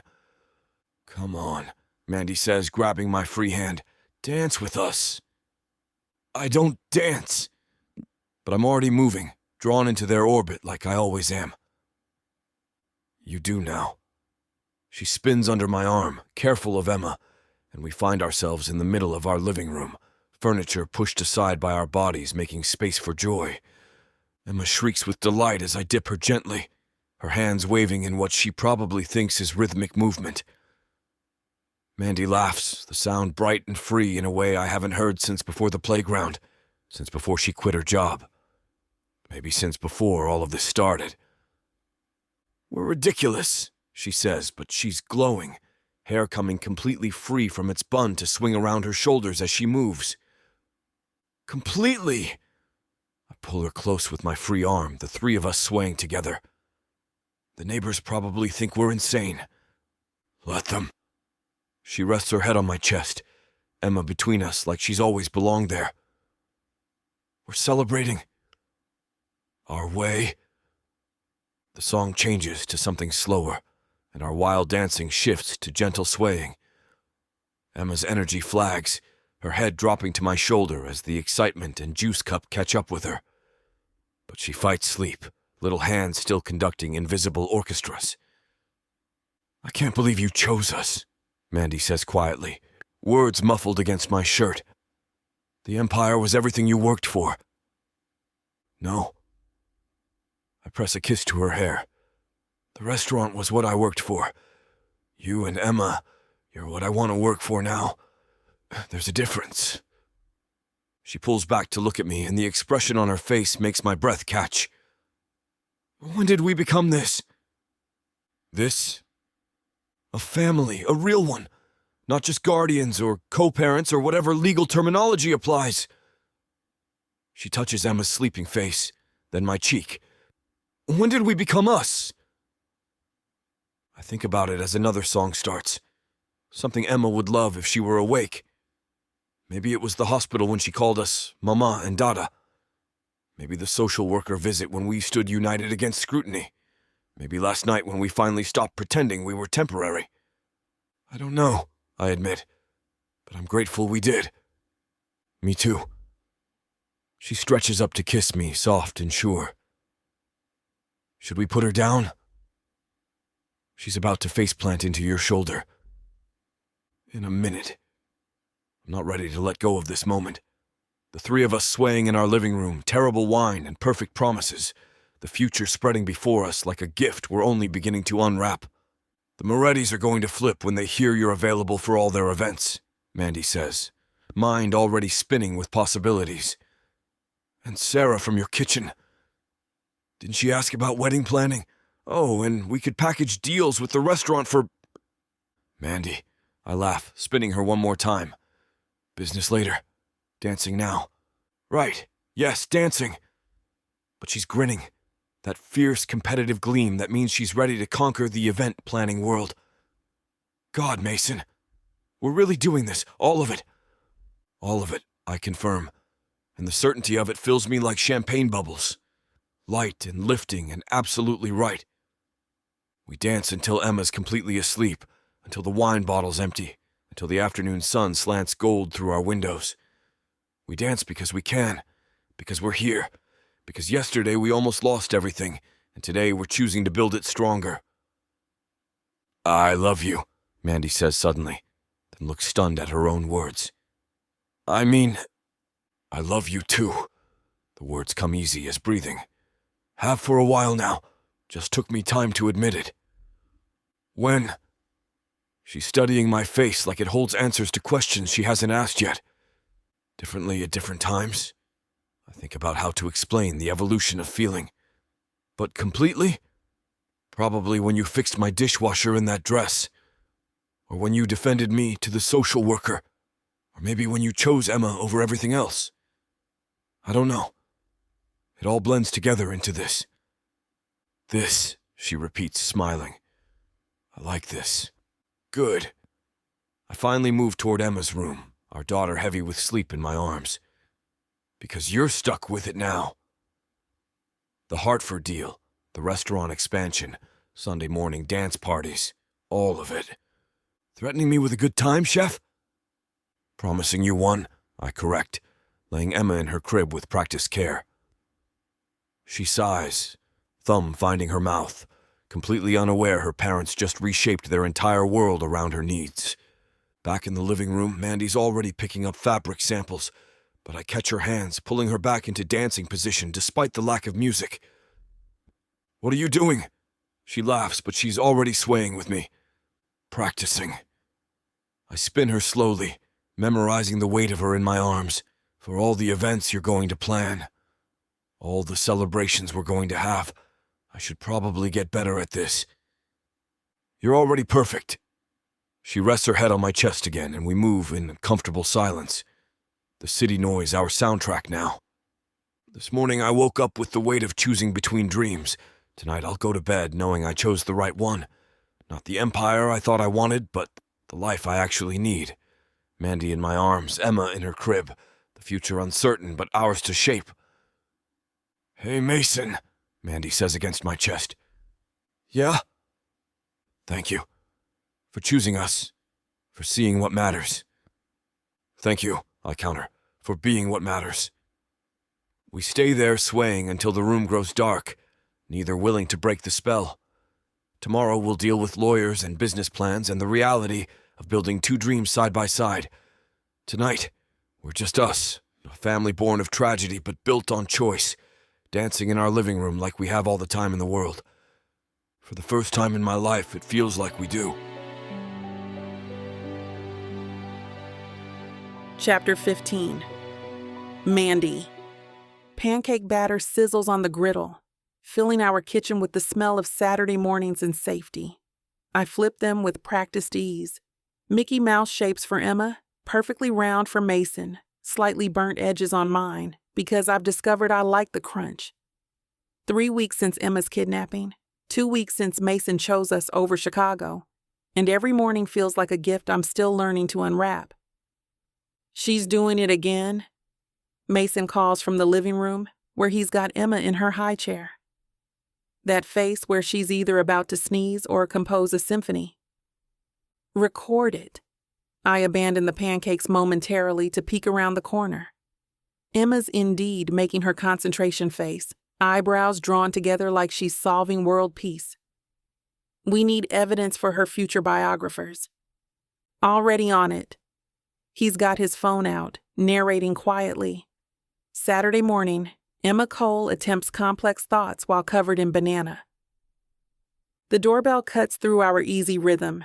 Mason and I exchange glances. It's barely 8:30, too early for deliveries or social calls. I'll get it. He passes me his phone. Emma still performing for the camera. Probably Mrs. Jane from 4B. She mentioned wanting to borrow our mixer. I return to my pancakes, adding fresh blueberries to the next batch, listening to Mason's footsteps in the hallway. The door opens, and his sharp intake of breath makes my stomach drop before I even hear the voices. Mr. Cole? Patricia Winter's professional tone carries clearly. I hope this isn't an inconvenient time. Mr. and Mrs. Cole Sr. asked to accompany today's visit. The spatula slips from my hand, clattering against the stovetop. They're here, in our home, on our perfect Saturday morning with Patricia Winters, like they're some sort of official delegation. You didn't call ahead. Mason's voice has gone dangerously flat. These visits are supposed to be scheduled. The court prefers authenticity. Richard's smooth voice replies. Seeing how you actually live, not some performance. I turn off the stove, my hands already trembling as I move toward the voices. In the hallway, Mason stands like a barrier, but I can see past him to where Patricia waits with Richard and Helen, flanking her like bodyguards in Armani.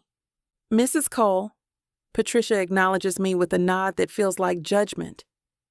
I was just explaining that your in-laws requested to observe today's evaluation. They're not my in-laws. The words come out sharper than intended. They're opposing parties in a custody dispute. How is this ethical? Patricia's smile doesn't reach her eyes.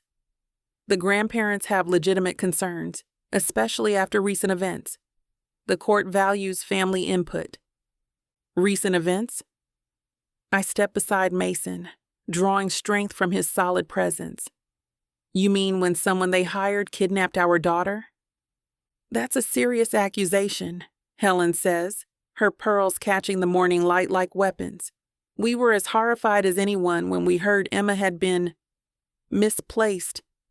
Misplaced. Mason's laugh is bitter, like she's a set of keys. May we come in? Patricia asks, though she's already stepping forward.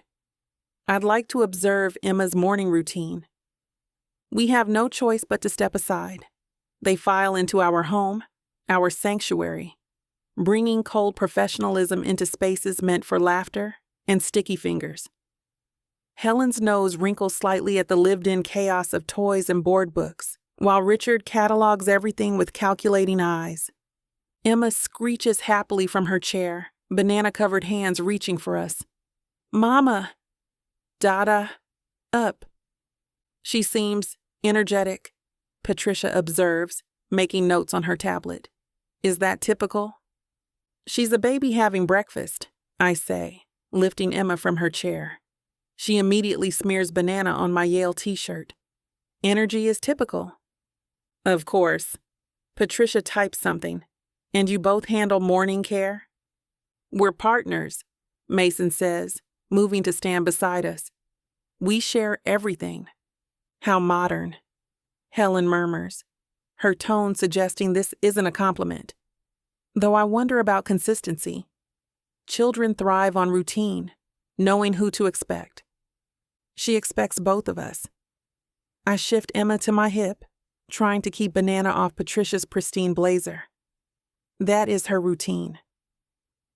Patricia wanders into the living room, taking in the mix of baby toys and event planning materials scattered across surfaces.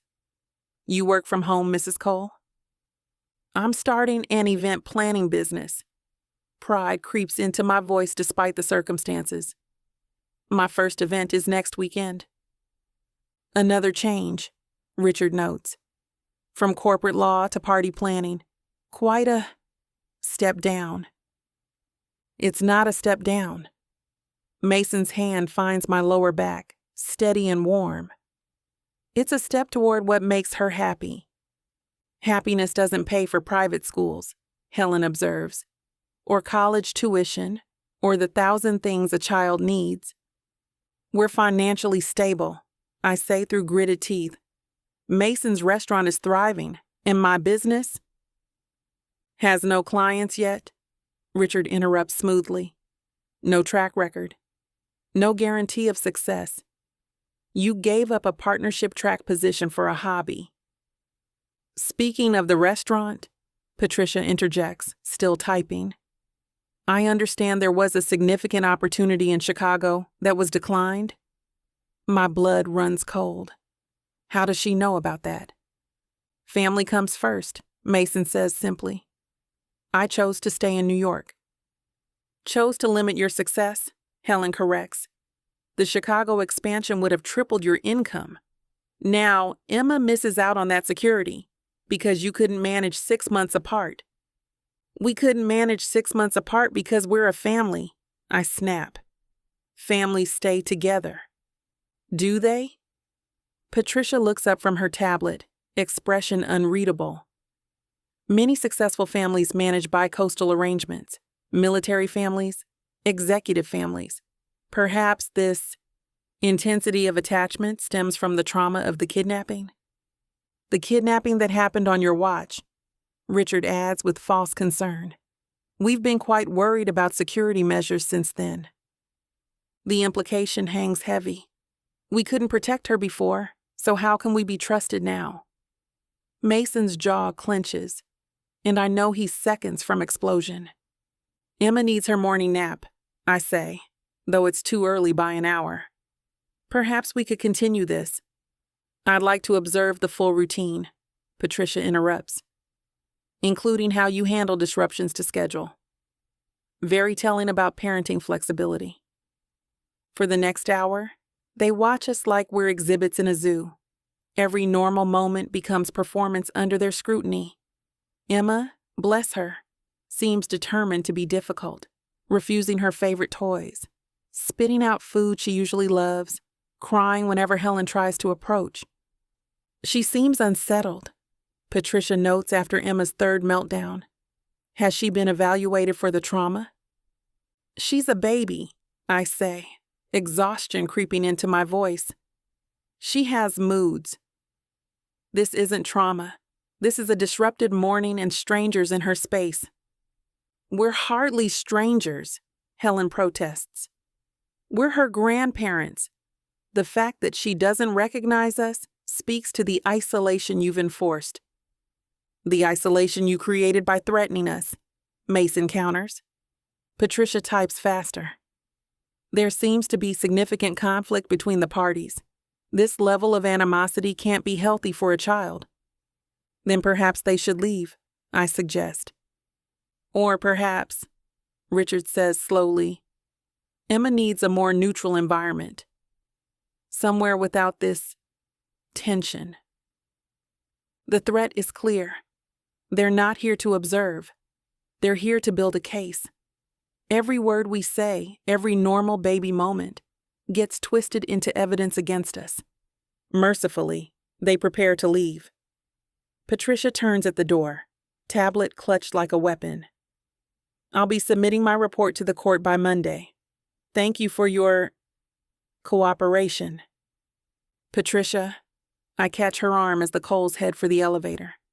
This is unethical. You know it is. Bringing them here, letting them influence your assessment. I'm doing my job, Mrs. Cole. She removes my hand with clinical precision, considering all factors in Emma's best interests. Perhaps you should focus less on my ethics and more on providing stability for your daughter. She has stability. She has love. She has a mother who lost her at a playground, parents who can't agree on career priorities, a home full of conflict. Patricia's mask finally slips, revealing something cold underneath. The Coles have resources, experience, and a genuine concern for their granddaughter's welfare. Consider that before you throw around accusations about ethics. She leaves me standing in the doorway, shaking with rage and fear. Inside, I find Mason holding Emma, both of them subdued by the morning's invasion. They planned this, he says quietly, showing up with Patricia, making us look unstable. It's working. I sink onto the couch, the perfect morning in ruins around us. Did you see how she typed every time we showed emotion? Every time Emma fussed, we played right into their hands. My phone rings. Our lawyer, Maya, too early for a social call, which means, Mandy, I just got off the phone with the clerk's office. Her usually confident voice sounds strained. The custody hearing's been moved up. 2 weeks from today. What? How is that possible? The Coles filed an emergency motion citing the kidnapping and ongoing instability in the home. The judge agreed to expedite. She pauses and I hear paper rustling. There's more. Patricia Winters submitted a preliminary report. It's not good. She was just here. How could she? This references multiple incidents. The separate bedrooms from her first visit. The kidnapping. Mason turning down career opportunities. Your job change. She's painting a picture of chaos. I'm going to be sick. Maya, she brought them here. Richard and Helen came with her like they're best friends. That has to violate. I'm already drafting a complaint.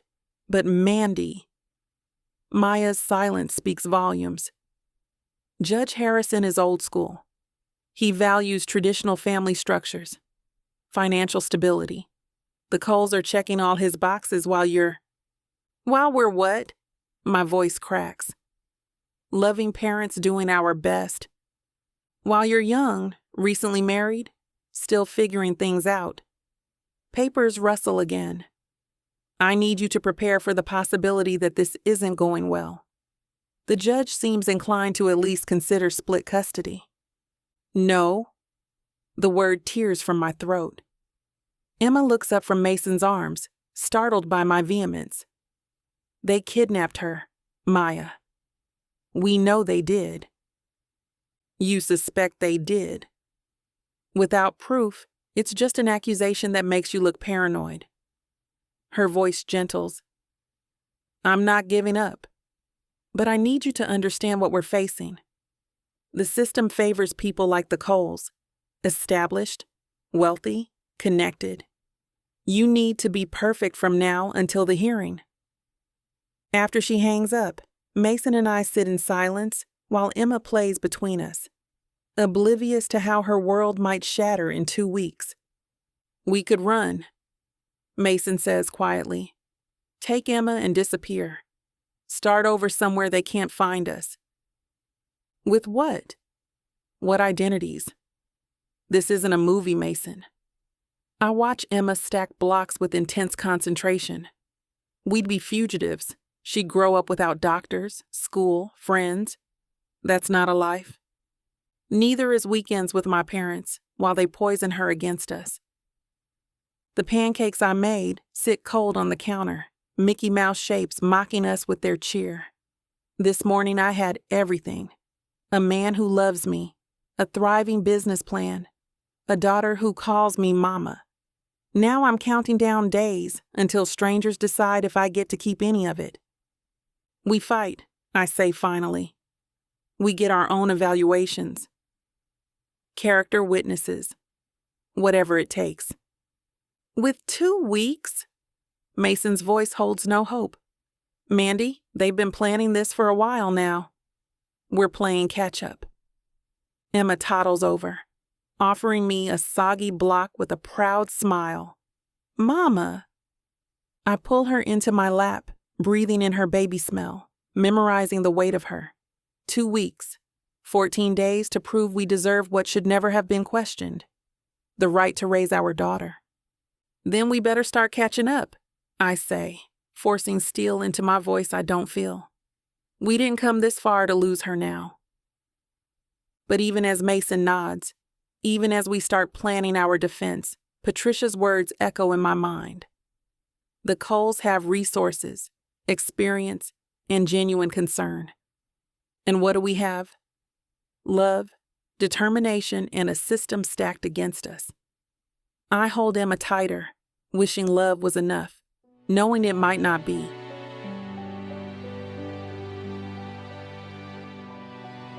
Chapter 16. Mason. The office building squats in Chelsea like a concrete secret, no signage indicating what happens behind its grimy windows. Diego's contact operates from the 3rd floor. Best PI in the city, he'd promised, if you can afford him and stomach what he finds. At this point, I'd pay anything and stomach everything to keep Emma. Hanson Webb doesn't look like a private investigator. Mid-50s, wearing a cardigan that belongs on a college professor, he pours tea from a proper pot while I sit across his cluttered desk, trying not to fidget. "Your parents," he says without preamble, sliding a folder across to me. "Richard and Helen Cole. Interesting people. This isn't their first custody battle." My hands freeze on the folder. "What?" "Your cousin Jeremy. Remember him?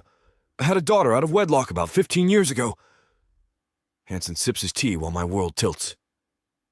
"Your parents tried to get custody. Said the mother was unfit, young, unmarried, working class. Sound familiar?"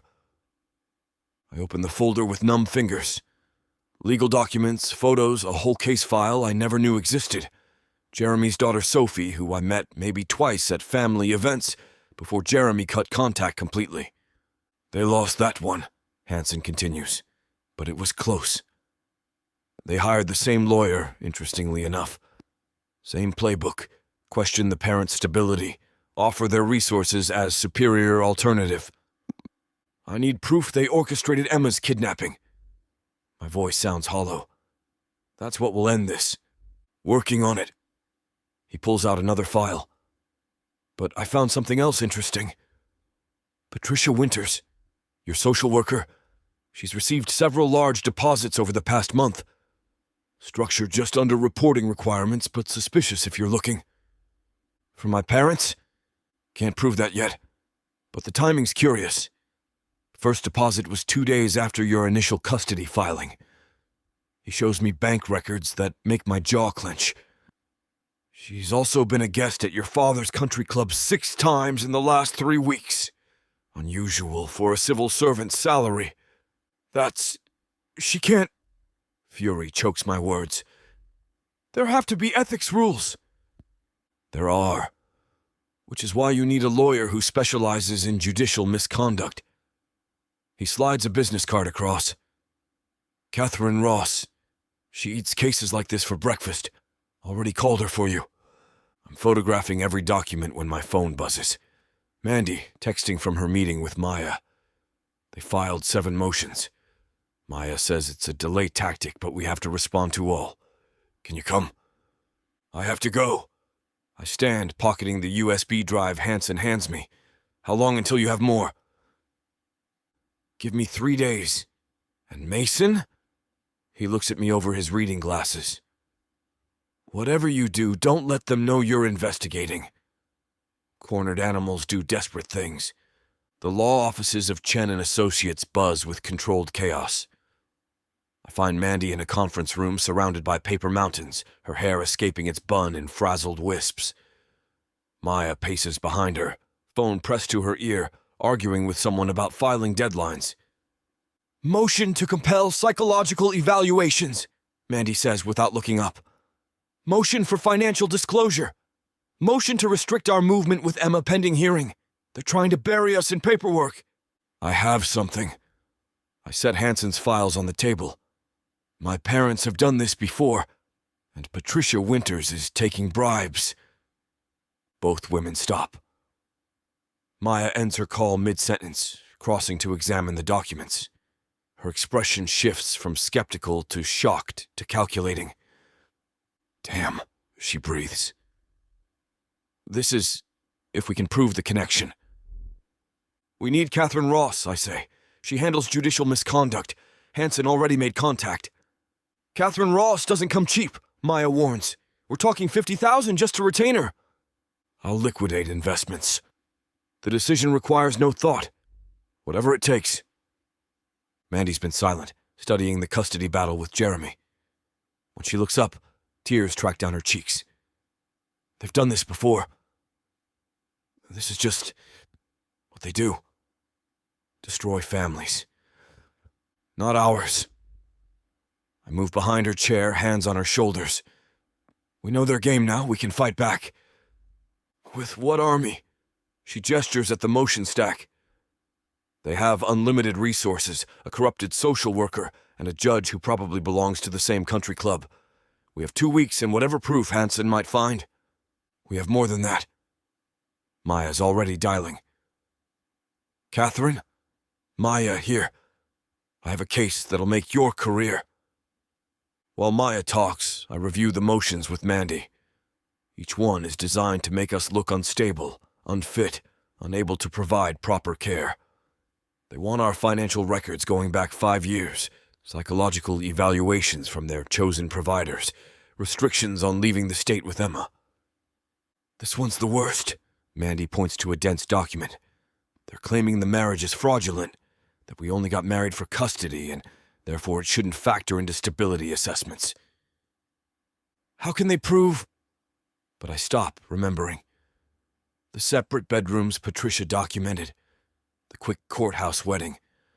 My parents' comments about us barely knowing each other. Damn. Yeah. Mandy drops her head into her hands. If they can convince the judge our marriage is just paper, we lose the two-parent household argument. It becomes single guardians against established grandparents. Our marriage is real. The words come out fierce. What we have is real. I know that. You know that. But how do we prove it to a court? She looks up at me, exhaustion written in every line. We can't exactly submit last night as evidence. Heat flashes through me at the memory. Mandy beneath me, calling my name like a prayer. But she's right. Love leaves no paper trail. Actually, Maya interrupts, ending her call. You can prove it. Character witnesses who've seen you together. Photos showing progression of relationship. Emma's attachment to both of you. Real marriages aren't just about paperwork. They're about daily life, shared decisions, mutual support. Then we document everything, I decide. Every breakfast, every bedtime story, every moment that shows what we really are. Starting now. Maya pulls out her phone. Smile, you two. Look married. Maya, Mandy protests, but I'm already pulling her close, pressing a kiss to her temple while she melts into me. The camera clicks. Perfect. Now, Catherine can meet us tomorrow at 8. Bring everything. Financial records, the PI's findings, all communications with the parents and Patricia. We're going to file our own motions. Maya's grin turns predatory. Ethics violations, judicial bias, conspiracy to commit fraud. Let's see how they like playing defense. We spend the next 4 hours responding to their motions, building our counterattack. Mandy shifts into full lawyer mode, her corporate training serving us well as she dissects their arguments. I handle the evidence organization, creating timelines that show our stability versus their manipulation. Mason, Mandy says suddenly, remember what Patricia said that first visit? About knowing the formula Emma prefers? How did your parents know to tell the kidnappers about the organic formula from 8th Street? Because they were watching us. The realization hits cold. They knew our routines, our preferences. That's how they knew when we'd be at the park. We need those surveillance records, Maya says, typing rapidly. If we can show they were stalking you before the kidnapping. My phone rings. Hanson Webb. Wanted to give you a heads up, he says without greeting. Your parents just hired their own investigator. Former FBI, not someone to mess with. They know you're digging. How much time do we have? Before they find out about my investigation? Maybe 48 hours. I'm accelerating my timeline. But Mason, be careful. People like your parents don't lose gracefully. After I hang up, the three of us sit in silence. The conference room windows show Manhattan glittering in late afternoon sun, beautiful and indifferent to our crisis.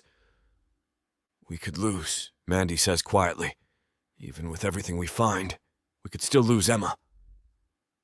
No. I reach for her hand. We won't let that happen. You can't promise that.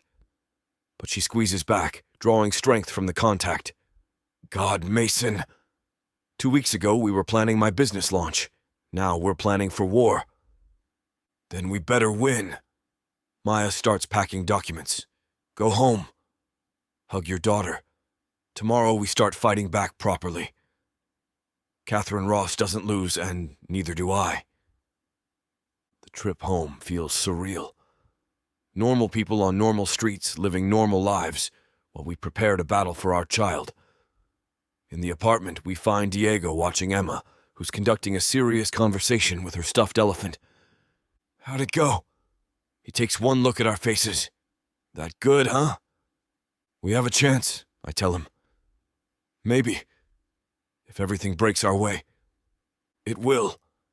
He ruffles Emma's hair as he stands.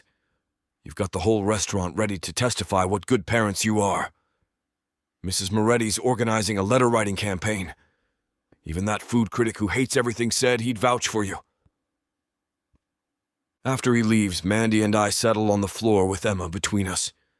She shows us her elephant, babbling about its adventures while we pretend the world isn't threatening to shatter. Emma looks between us, her little face scrunching up as she senses our mood. She reaches for Mandy's face, patting her cheek with clumsy fingers, then turns to me with a worried sound. We're okay, baby, Mandy soothes, though her voice cracks. Mama and Dada are just tired. Up! Up! Emma demands, raising both arms and bouncing insistently. We comply, pulling her into a three-way embrace while she babbles happily between us, oblivious to why we're holding her so tight. Her joy is so pure, so trusting. She has no idea that strangers in robes might decide her future, that love might not be enough to keep us together. Whatever happens, Mandy whispers over Emma's head, we'll have fought for her. That matters. We're going to win, I insist, needing to believe it. Hanson will find proof. Catherine will destroy Patricia's credibility. The judge will see what my parents really are. And if he doesn't? I don't answer because I can't. The thought of Emma spending even one night with my parents, of them molding her into their image of acceptable, of losing the right to kiss her goodnight, it's unbearable. Emma yawns widely, rubbing her eyes with both fists, her universal signal for bedtime. She points toward her room with one chubby finger, making demanding sounds. Bedtime it is, I agree, lifting her while Mandy follows to the nursery. We take turns humming lullabies, Emma's eyes growing heavy as she clutches her elephant. She makes soft, cooing sounds, fighting sleep with diminishing energy. This is what my parents want to steal. Not just custody, but these moments, this connection, this family we've built from tragedy and choice and love. Emma finally surrenders to sleep, one tiny fist pressed against her cheek, breathing deep and even. That's our ending too, I promise quietly. Whatever it takes. We stand over her crib like sentries, watching her breathe, memorizing her face. 13 days until the hearing. 13 days to prove that love matters more than money, that chosen families count as much as blood, that Emma belongs with us. Come on, Mandy finally says. We have work to do. And we do. Files to review, evidence to compile, a case to build that our daughter's life depends on. We work until dawn, side by side at the kitchen table, fighting for our happily ever after with everything we have. Because sometimes that's what love looks like.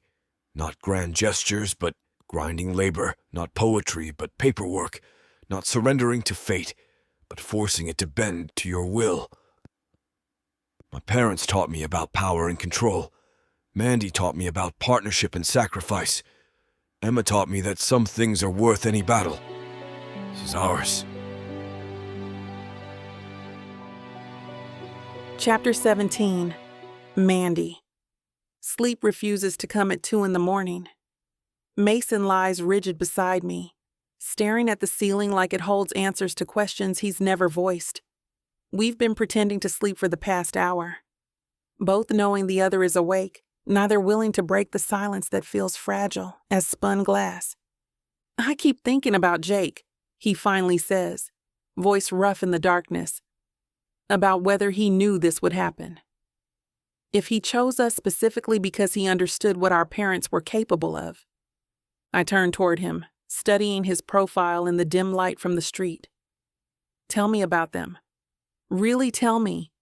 Not the surface things everyone knows, but what it was actually like." His laugh is bitter, barely a sound. "You want to know why I'm so terrified? Why the thought of Emma spending even one day with them makes me physically ill. I need to understand what we're fighting." I reach for his hand under the covers, finding it clenched into a fist. "Help me understand." He's quiet so long I think he won't answer. When he speaks, his voice carries the weight of decades-old wounds. Love was currency in our house. Good grades earned affection. Perfect behavior bought hugs. Disappointment meant isolation, sometimes for weeks. Helen would look through us like we were furniture until we earned our way back into her notice. "Mason?" Jake tried to kill himself when he was 16. The words dropped between us like stones in still water. He just told them he wanted to be a teacher instead of joining Dad's firm. Richard beat him bloody, called him a disappointment, a waste of the Cole name. I found him in the bathroom with Richard's sleeping pills. Called 911, saved his life. My breath catches. "What did your parents do?" "Sent him to military school, told everyone he needed discipline and direction. When he came back a year later, he was different, broken. He played the perfect son for 2 years, dated girls from the right families, smiled at their parties. Then the day he turned 18, he disappeared. Left a note saying he'd rather be homeless than spend another day under their roof. But he came back. He reconnected with you. 8 years later. After therapy, after becoming a teacher anyway, after meeting Tara." A small smile touches his lips. God, they hated her. Wrong color, wrong social class, wrong everything in their eyes. Called her that woman, even after they were married. That's why the will specified us, Mandy. Jake knew they'd try to erase Tara from Emma's life, make her ashamed of half her heritage. I pull him closer, feeling him shake with suppressed emotion. "What about you? What did they do to you?" I was the spare. His voice goes clinical, detached. My job was to be perfect, so they could point to me whenever Jake disappointed them. When I got into the Culinary Institute, Helen burned my acceptance letter. Said cooking was for servants, not Cole's. I was supposed to go to Harvard Law, join Richard's firm, marry whoever they chose. But you didn't. I left the day I graduated high school. Got a job as a prep cook, slept in the restaurant's storage room for months. They cut me off completely. No money, no contact, nothing. I didn't exist until the restaurant got its first James Beard nomination. Then suddenly, I was their entrepreneurial son who they'd always supported. The bitterness in his laugh could strip paint. They rewrote history to make themselves look good, just like they're doing now. "Mason." I touch his face, feeling the wetness there. "You survived them. Jake survived them. Emma will." Jake didn't survive them. His voice breaks completely. The plane crash was an accident, but they killed him years before that. Killed the boy who used to build model airplanes and dream about teaching kids to love learning. They'll do the same to Emma if we let them. Turn her into another perfect Cole robot. Teach her that love comes with conditions and that her mother's family is something to be ashamed of. I'm forming a response when his phone illuminates with an incoming call. 3 a.m. calls are never good news, Mason answers on speaker, his free hand still gripping mine. Mason Cole? An unfamiliar voice, breathless and pained. This is Hanson Webb. I need you to listen carefully. Don't react. Don't say my name. Just listen. The blood drains from Mason's face. What? They tried to kill me. Hanson's voice is strained, like every word costs him. Ran me off the FDR about an hour ago. I got out before the car went over, but they think I'm dead. Let them. I'm coming to you with what I found. Don't trust anyone else. The line goes dead. Mason stares at the phone like it might explode. They tried to kill him. Mason's voice is hollow. My parents tried to kill him because he was getting too close. We don't know that. Don't we? He's on his feet now, pacing our bedroom like a caged animal. He said they ran him off the road. No accident. They tried to murder him. I want to argue, to find logic that doesn't lead to attempted murder, but the timing is too perfect, the message too clear. Cross the coals and face death. What did Hanson find? I ask instead. He must have discovered something worth killing for. He said he's coming here, that he has what he found. Mason slams his fist against the wall, the sound sharp in our quiet apartment. God, Mandy. I brought him into this. They tried to kill him because of me. No. I'm up now too, catching his face between my hands. Your parents did this. The responsibility is theirs, not yours. We have to run. His green eyes are wild with panic. Take Emma and disappear, tonight, before they... A soft knock at our door stops him mid-sentence. We both freeze. Another knock, slightly louder. At 3:30 in the morning, after that call, visitors mean danger. Mason moves toward Emma's room while I creep to the front door. Through the peephole, I see someone. Hanson? I fumble with the locks, yanking the door open to find the private investigator leaning against our doorframe. His face is bruised, one eye swollen shut, but he's breathing. Blood seeps through his torn shirt. Sorry to drop by like this, he wheezes, limping inside. But I figured you'd want what I found before they realize I'm not dead. Mason appears from the hallway, baseball bat in hand, and nearly drops it. Jesus, Hanson, you need a hospital. No hospitals. They'll be watching. Hanson collapses onto our couch with a groan. I jumped before the car went over, let them think they succeeded while I gathered some final evidence from my backup location. They tried to kill you. I can't process the reality of it. Mason's parents actually tried to murder you. Hired someone too, more likely, just like the kidnapping. He reaches inside his jacket, pulling out a battered flash drive. But before they tried to eliminate me, I found what we need. Financial records showing payments from shell companies linked to your father. Communication between Patricia Winters and Helen Cole, dating back months. And this? Security footage from a traffic camera, showing your parents' car following you to the park the day Emma was taken. Mason takes the drive with shaking hands. This could end them. If we can get it admitted as evidence. If the judge isn't also in their pocket. If they don't succeed in killing all of us first. Hanson touches his bruised face gingerly. Your parents play for keeps, Mason. This isn't just about custody anymore. It's about complete destruction of anyone who opposes them. Then why come here? I ask. Why risk them finding out you're alive? Because you deserve to know what you're really up against. And because I have a proposition. He shifts, wincing at some hidden injury. I've been doing this for 30 years. Built up favors with judges, cops, reporters. I can call them in, but it means going nuclear. Exposing everything publicly. Media circus that will destroy their reputation, but might damage yours too. Do it. Mason doesn't hesitate. Whatever it takes to protect Emma. Think about it first, Hanson warns.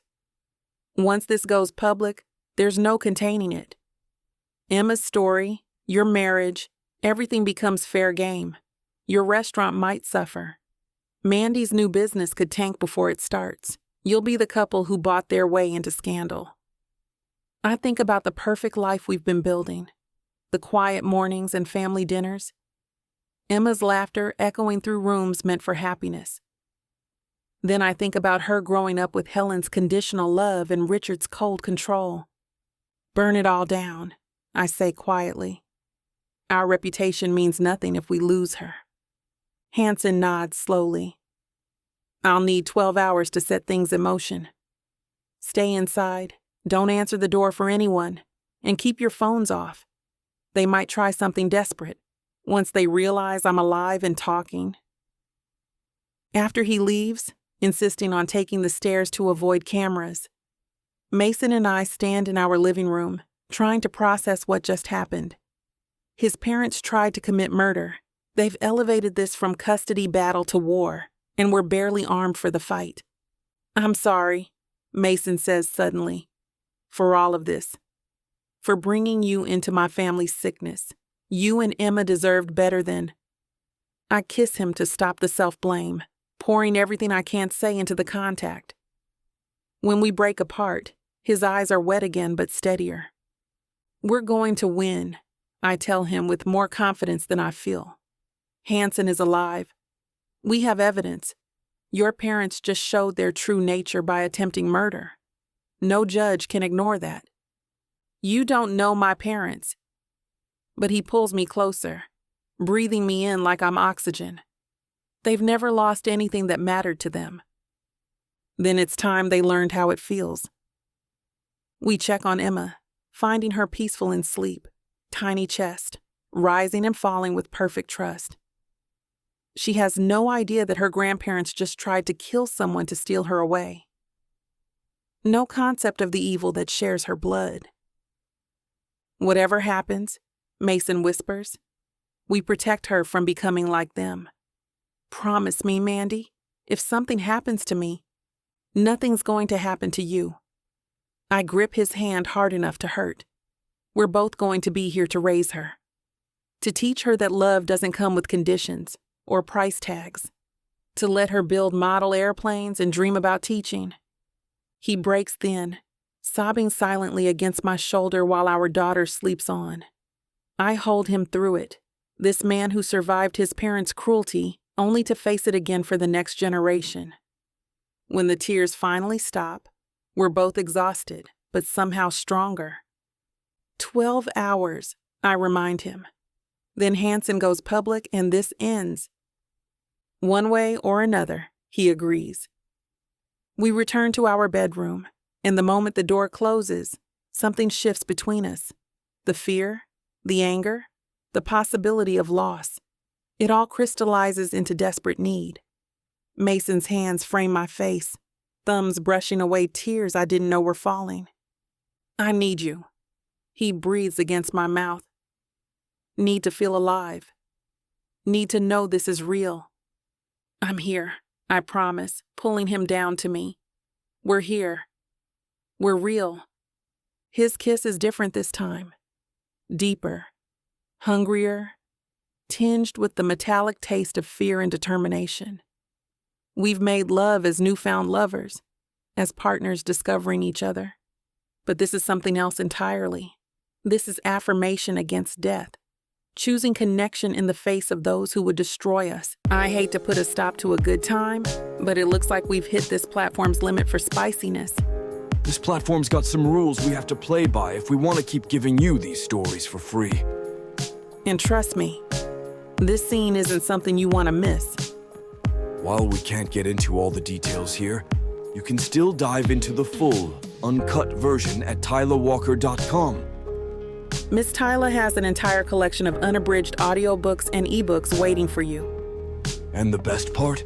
You can treat yourself with 40% off when you use the code SAVE40. That's right. You'll save on any digital product, even bundles that are already discounted. Miss Tyler would never let anyone feel the kind of disappointment you must be feeling right now. So why wait? Treat yourself with Miss Tyla. I choose this, I say into the quiet. Choose you, choose Emma, choose us. No matter what your parents throw at us, I choose this life we've built. His arms tighten around me. Even if we lose everything else, we won't lose each other. I turn in his arms to face him. That's what they don't understand. They think love is weakness, something to exploit, but it's not. It's the only thing that makes any of this worth fighting for. He kisses me again, softer now, tasting like promises and tomorrow. We hold each other while the room lightens with dawn, our bodies still humming with satisfaction. Neither of us sleeps, too aware of time ticking down, but we find peace in the connection. Our legs tangle together, skin against skin, a physical reminder that we're not facing this alone. 6 hours until Hanson's deadline, 10 days until the custody hearing. A lifetime of healing ahead no matter what happens. But first, we survive today, together. Chapter 18. Mason. The first news alert hits at 6:47 a.m. while I'm making Emma's morning bottle. My phone explodes with notifications so fast the screen becomes unreadable. Mandy appears from the bedroom, hair wild from our sleepless night, holding her own buzzing phone. "It's everywhere," she breathes, scrolling frantically. CNN, Fox, NBC. Hanson really did it. Look at this headline. Prominent NYC family accused of bribing officials in custody battle. I balance Emma on my hip while pulling up the footage that's apparently gone viral. Patricia Winters laughing with my mother at the country club, accepting an envelope that forensic accountants are already analyzing on live TV. The financial records Hanson provided are being dissected by economic experts who seem genuinely shocked by the web of shell companies and hidden payments. "Mason, they have everything." Mandy's voice rises with something like hope. The payments to Patricia, the connection to the kidnappers, even recordings of Helen discussing removing obstacles. This is it. This is what we needed. Emma fusses, sensing our agitation, and I bounce her automatically while watching my parents' perfectly constructed world implode in real time. Reporters camp outside their building. Their country club releases a statement about reviewing membership standards. Richard's law firm announces an internal investigation. "We did it," I say, hardly believing it. "We actually—" The apartment intercom buzzes, then buzzes again, and again like someone's leaning on the button. "Mr. Cole? NYPD. We need you to open this door. Now." Mandy and I lock eyes across the kitchen. This isn't right. The media explosion should protect us, not... "Open up, or we're coming in." I pass Emma to Mandy, my hands already shaking as I approach the door. Through the peephole, I see 4 officers, stone-faced and ready. Behind them, impossibly, stands Richard's personal lawyer, Martin Shaw. "What's going on?" I ask through the door.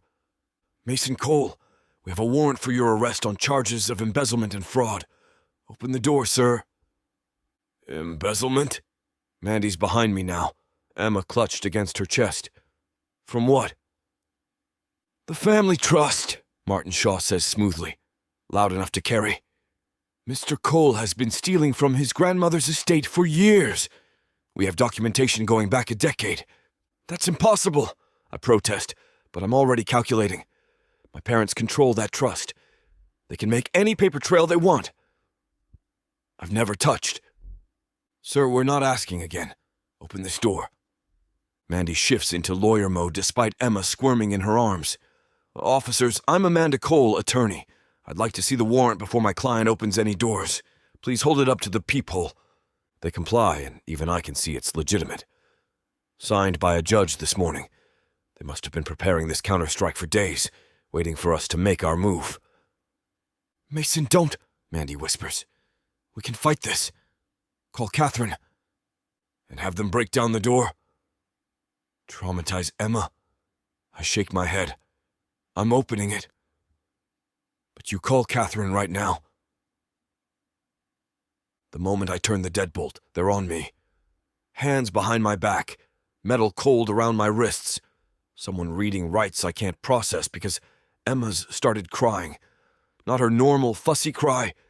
The terrified wail she made when strangers took her at the park. Dada! She reaches for me over Mandy's shoulder, little hands grasping air. Dada! It's okay, baby girl. I try to keep my voice calm as they pat me down. Daddy just has to go with these men for a little bit. You stay with Mama. This is ridiculous, Mandy says into her phone, Catherine on speaker. They're arresting him right now. In front of our daughter. Don't say anything, Catherine's voice commands. Mason, not a word. I'm on my way to the precinct. Behind the officers, Martin Shaw smiles like a snake. Ms. Williams, excuse me, Mrs. Cole, you should know that Child Protective Services has been notified about this situation. A convicted embezzler can hardly maintain custody of a minor. He hasn't been convicted of anything, Mandy snaps, but I see the fear in her eyes. Yet, Shaw says simply, due to the serious nature of these charges and Mr. Cole's clear flight risk, we'll be requesting no bail. No bail. The words hit like physical blows. They're not just retaliating. They're removing me from the board entirely. As the officers start moving me toward the door, my phone rings on the counter. Diego's name flashes on screen. That's my restaurant, I tell the nearest officer. Can I see you? No calls. But Mandy grabs it, answering on speaker. Mason, thank God. We've got problems. Diego's voice is pure panic. Health inspectors just showed up. They're shutting us down, saying we have violations I've never even heard of. They're padlocking the doors right now. My parents' second strike. Take my freedom, then my livelihood. Mandy's still holding Emma, who's screaming now, reaching for me with both arms as the officers pull me into the hallway. The media will crucify them for this, Mandy says desperately. Everyone will see. Will they? Shaw interrupts. Or will they see a desperate criminal using stolen money to bribe the media? We have our own evidence, Mrs. Cole. Bank records showing your husband's theft, witnesses to his erratic behavior, even documentation of his history of violence. What violence? But even as Mandy asks, I know. Every time I've raised my voice, every pan I've thrown in a kitchen, every moment of temper twisted into something sinister. The elevator ride down feels endless. Other residents peer out their doors, and I know what they see. Mason Cole in handcuffs, probably guilty of whatever because why else would police be here? In the lobby, more officers wait. Through the glass doors, I can see news vans that were covering my parents' scandal now turning their cameras on me. Quite the reversal, Shaw observes. This morning, you were victims.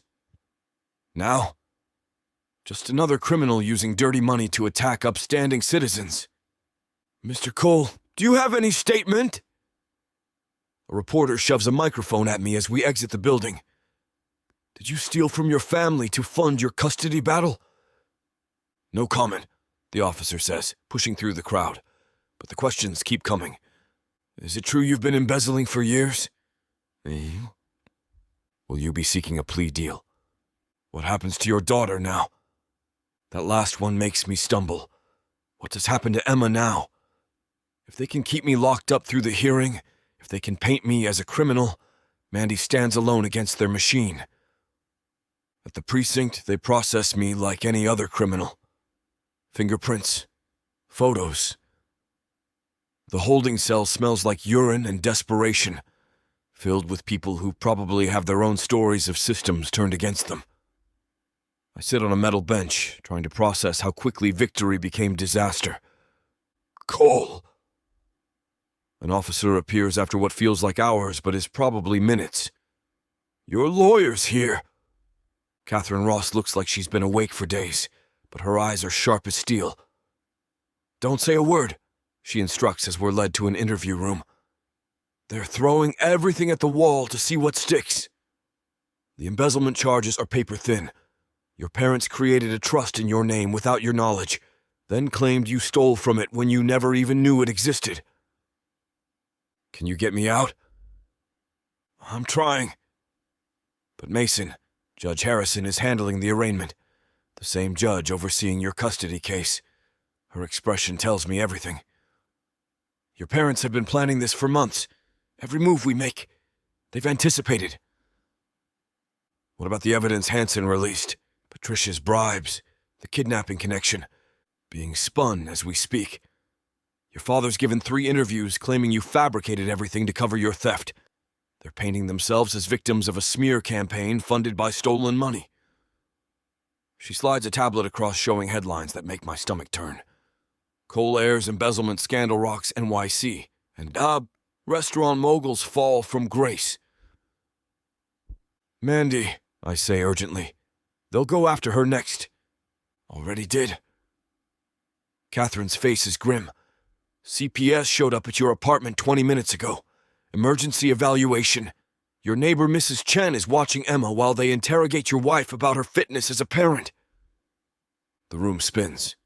They're not just fighting dirty, they're fighting to obliterate us entirely. Take me out through criminal charges. Paint Mandy as unfit. Create a vacuum where only they remain as Emma's option. There has to be something we can do. We fight back with truth. The arraignment's in 2 hours. Media will be there. If the judge denies bail, we appeal immediately. Meanwhile, Mandy's holding her own with CPS. Apparently, she's citing precedent like a machine while Emma charms the social worker. A small smile crosses Catherine's face. Your wife doesn't back down easily. My parents don't either. I think of Richard's cold eyes, Helen's poisonous smile. They'll escalate until someone stops them. Then we stop them. But Mason, you need to prepare for the possibility that you'll be in custody during the hearing. We need to adjust our strategy. No! The word tears from my throat. I need to be there. Emma needs to see both of us, united. The judge needs to see we're a family. The judge needs to see you're not a flight risk or a danger. Catherine leans forward. Your parents are playing a long game. Every reaction, every outburst feeds their narrative. You want to beat them, be smarter, be calmer, be everything they're not. Easy to say from her side of the table. She's not wearing handcuffs. She's not imagining her daughter calling someone else Dada. She's not watching everything built with love destroyed by money and malice. A knock interrupts us. Time's up. Back to holding until arraignment. As they lead me back, I pass a TV showing continuing coverage. The split screen shows my parents leaving their attorney's office, looking noble and wounded, while footage of my arrest plays on repeat. The narrative is shifting exactly as they planned. We're no longer David fighting Goliath. We're criminals exposed by upstanding citizens. In the holding cell, I close my eyes and think of this morning. Mandy in my arms as dawn broke. Emma's sleepy smile at breakfast. The moment of hope when Hansen's evidence went live. It feels like a lifetime ago. Cole! The officer returns. Phone call. You got 1 minute. I expect Mandy, but it's Diego. Chef, I'm at the apartment. It's bad. CPS took Emma. The words don't compute. What? Temporary removal pending investigation. Mandy's with Catherine at family court trying to get an emergency order, but... His voice cracks. They took her, man. Your parents were waiting outside with their lawyer. Emma was screaming for her mama, and they took her. The phone slips from numb fingers. Emma's gone. While I sit in a cell for crimes I didn't commit, my parents have taken our daughter. The very thing we've been fighting to prevent has happened, and I'm powerless to stop it. An officer retrieves the phone, leading me back to the cell where I sink onto the bench and finally understand the brilliance of my parents' plan. They didn't need to win in court. They just needed to create enough chaos, enough doubt, enough criminal implications to let the system do their work for them. Outside, I hear sirens, news vans, the machinery of justice grinding forward. But all I'm able to think about is Emma's cry when they took her at the park, the terror in her voice, and how this time I'm not there to bring her home. Chapter 19. Mandy. The key trembles in my hand as I stand outside Jake and Tara's apartment, a place I've paid to maintain but couldn't bear to enter since they died. Months of avoiding this door, this pain, this reminder of everything I lost. But tonight, with Mason in a cell and Emma in the arms of monsters, I have nowhere else to go. The lock turns with the same slight stick Tara always complained about. Inside, time has stopped. Their lives sit suspended in amber. Tara's coffee mug on the kitchen counter, lipstick stain still visible on the rim. Jake's jacket draped over a chair like he's just stepped out. The afternoon light through dusty windows makes everything glow with false warmth. "I'm sorry," I whisper to the empty room. "I'm so sorry I couldn't protect her." My legs give out before I reach the couch. I sink to the floor beside their bookshelf, surrounded by photos of the life they built. Their wedding picture. The one where Tara's laughing at something Jake whispered during vows. Emma's ultrasound taped to the refrigerator with a magnet from their honeymoon. A sticky note in Tara's handwriting. "Buy more prenatal vitamins." Jake's making his healthy smoothies again. The sobs come in waves, each one dragging me deeper into the undertow of failure. I couldn't save Tara from that plane. Couldn't save Mason from his parents' machinations. Couldn't save Emma from being ripped away while she screamed for me. Some guardian I turned out to be. Some sister. Some mother. I drag myself to their bedroom, needing to be surrounded by Tara's presence. Her perfume still lingers faintly on the pillows. The bed is made with military precision, Jake's influence, but Tara's jewelry spills across the dresser in cheerful chaos. I pick up her favorite earrings, the ones she wore to my law school graduation. "Help me," I beg her photo on the nightstand. She's grinning at the camera, 8 months pregnant and glowing. "You trusted me with Emma and I failed. I failed so completely. She's with those people who made Jake want to die. Mason's locked up for crimes he didn't commit. I don't know how to fix this. Please, Tara. If you're anywhere, if you can hear me, help me save your baby." Silence answers. Of course it does. The dead don't return to fix the living's mistakes. I find myself in Emma's nursery, the room they prepared with such joy. Tara texted me pictures of every decoration decision, every furniture assembly mishap. The walls are soft lavender, the color we painted our shared bedroom as kids. Elephant themes everywhere because Tara thought they symbolized wisdom and protection. On the dresser, something catches my eye. A music box I haven't seen in 20 years. Porcelain dancers frozen mid-spin, painted roses fading with age. Our mother gave it to Tara for her 8th birthday, back when our family was whole. I thought it was lost in the divorce shuffle, but here it sits, carefully restored, waiting in Emma's room like a blessing from the past. You kept it. My fingers traced the familiar roses. You kept it and fixed it, and wanted Emma to have it. I turned the key, desperate to hear the melody that used to lull us to sleep. Nothing. The mechanism refuses to engage, dancers stuck in their eternal pose. Of course. Even this small comfort is denied me tonight. Work? I shake it, frustration boiling over. Just work. Just give me one thing, one memory that isn't ruined. The music box slips from my trembling hands, hitting the hardwood with a crash that seems to echo through the empty apartment. Porcelain shatters, mechanisms scatter, 20 years of careful preservation destroyed in an instant. No, no, no. I drop to my knees, trying to gather the pieces. I'm sorry, Tara. I break everything I touch. Something glints among the wreckage. Not porcelain or metal, but plastic, a small USB drive, tucked into what must have been a hidden compartment in the base. My hands shake as I extract it from the debris. No label, just a piece of tape with Jake's handwriting. For Emma. Just in case. I scramble for Tara's laptop, still sitting on their desk like she might return to check email. It powers on, password saved, and I plug in the drive with trembling fingers.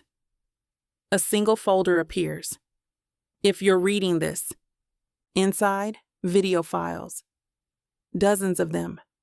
I click the first with Jake's name and date stamp from 2 years ago. Jake's face fills the screen, younger, but already marked by the wariness that comes from surviving the colds. He's sitting in this very nursery, paint cans visible behind him. Hi, Emma. The name of our future child if you're a girl, and Brian if you're a boy, he says to the camera. Or whoever's watching this, because something happened to us. I'm recording this because I know my parents. I know what they're capable of. And if you're seeing this, it means they're trying to take you away from the people we chose to raise you. My heart pounds as he continues. I need to tell you about Richard and Helen Cole. About what they did to me, to Mason, to anyone who didn't fit their image. And why I'll do anything, including documenting everything, to keep you safe from them. The next 2 hours pass in a blur of revelation. Video after video of Jake calmly, methodically documenting abuse. Photos of bruises, hospital records from his suicide attempt, reports from the therapy camp disguised as wellness retreat. Mason appears in some videos, corroborating stories, adding his own experiences. They'll claim we're unfit parents, Jake says in one video, Tara visible in the background assembling the crib. They'll probably bribe officials, maybe even stage accidents or create criminal charges. That's their pattern, destroy anyone who defies them. It's all here, everything, predictions that read like prophecy now. And then, in the final folder, legal documents that make me gasp. Powers of attorney, sealed affidavits, evidence of crimes, and a letter to a federal judge Jake clerked for, to be opened only if his parents contest custody. Tara, baby, you married a genius, I whisper, clutching the laptop like a lifeline. My phone rings. Catherine. Mandy, where are you? We have the emergency hearing in an hour and... I have it. The words tumble out. Evidence. Everything. Jake documented it all. Get me a federal marshal or FBI agent. This goes beyond family court. There's evidence of federal crimes, wire fraud, conspiracy, child abuse across state lines. Slow down. What are you talking about? Jake left us a nuclear weapon disguised as a music box. Can you meet me at the federal courthouse instead of family court? And Catherine, get Mason out. Now. I don't care what it takes. We're ending this tonight. I copy everything to my phone, to the cloud, to every backup I can think of. As I leave the apartment, I touch Tara's photo one more time. Thank you, I whisper. Both of you. You saved her even after you were gone. The elevator ride down feels like ascending from a tomb into battle. 3 hours ago, I was broken on their floor, ready to surrender. Now I'm armed with the one thing the Coles never expected. The testimony of their own son, reaching from beyond the grave to protect his daughter. My phone buzzes with texts from Diego. Mason's being processed for release. The FBI wants to meet immediately. News vans are gathering at the federal courthouse. I flag down a taxi, Emma's elephant clutched in one hand, the USB in the other. The city lights blur past as we race through traffic, but all I can think about is Jake's face on that screen, calmly stating, if you're watching this, it means my parents are trying to steal Emma or Brian. Don't let them. Use everything I've given you. Burn their empire to the ground if you have to. Just save my daughter or son. I will, I promise the night air. We will. The federal courthouse looms ahead, lit up like a beacon. Time to end this war with the weapons Jake and Tara left behind. Truth, evidence, and love, strong enough to survive even death. The Coles thought they'd won by taking Emma, by jailing Mason, by destroying our lives. They're about to learn what happens when you underestimate the power of parents protecting their child, even from beyond the grave. Hold on, baby girl, I whisper, thinking of Emma somewhere in this city, probably crying for us. Mama's coming. We're all coming. And this time, we're bringing an army. I thought I was getting a fake marriage, but I didn't know my story was being told by Miss Tyler. This isn't just any fake marriage now, is it? No. You introduced me to the devil. Come on, girl. Jacob isn't that bad. Oh, I love Jacob. His family, on the other hand? Beggars can't be choosers, Nyla. You should be grateful I even let Jacob Stone look your way. I just wanted to save my granddaddy. Is that so bad? Why couldn't you let this be a normal fake marriage? Instead, you put me in a twisty story filled with money, betrayal, power, and lies. Let's not forget love. That's what keeps me going. But not gonna lie, Miss Tyler. This story you got me in ain't the simple fake marriage happy ending I thought it would be. It's not. Where would be the fun in that? Treat yourself to Say Less, I Love You. New releases every Thursday, now with longer episodes. Or skip the wait and grab the full series bundle from TylerWalker.com for up to 85% off. Treat yourself with Miss Tyler.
Chapter 20, Mason.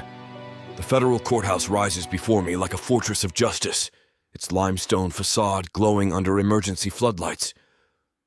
Catherine drives like a woman possessed, weaving through Manhattan traffic while briefing me on what Mandy found.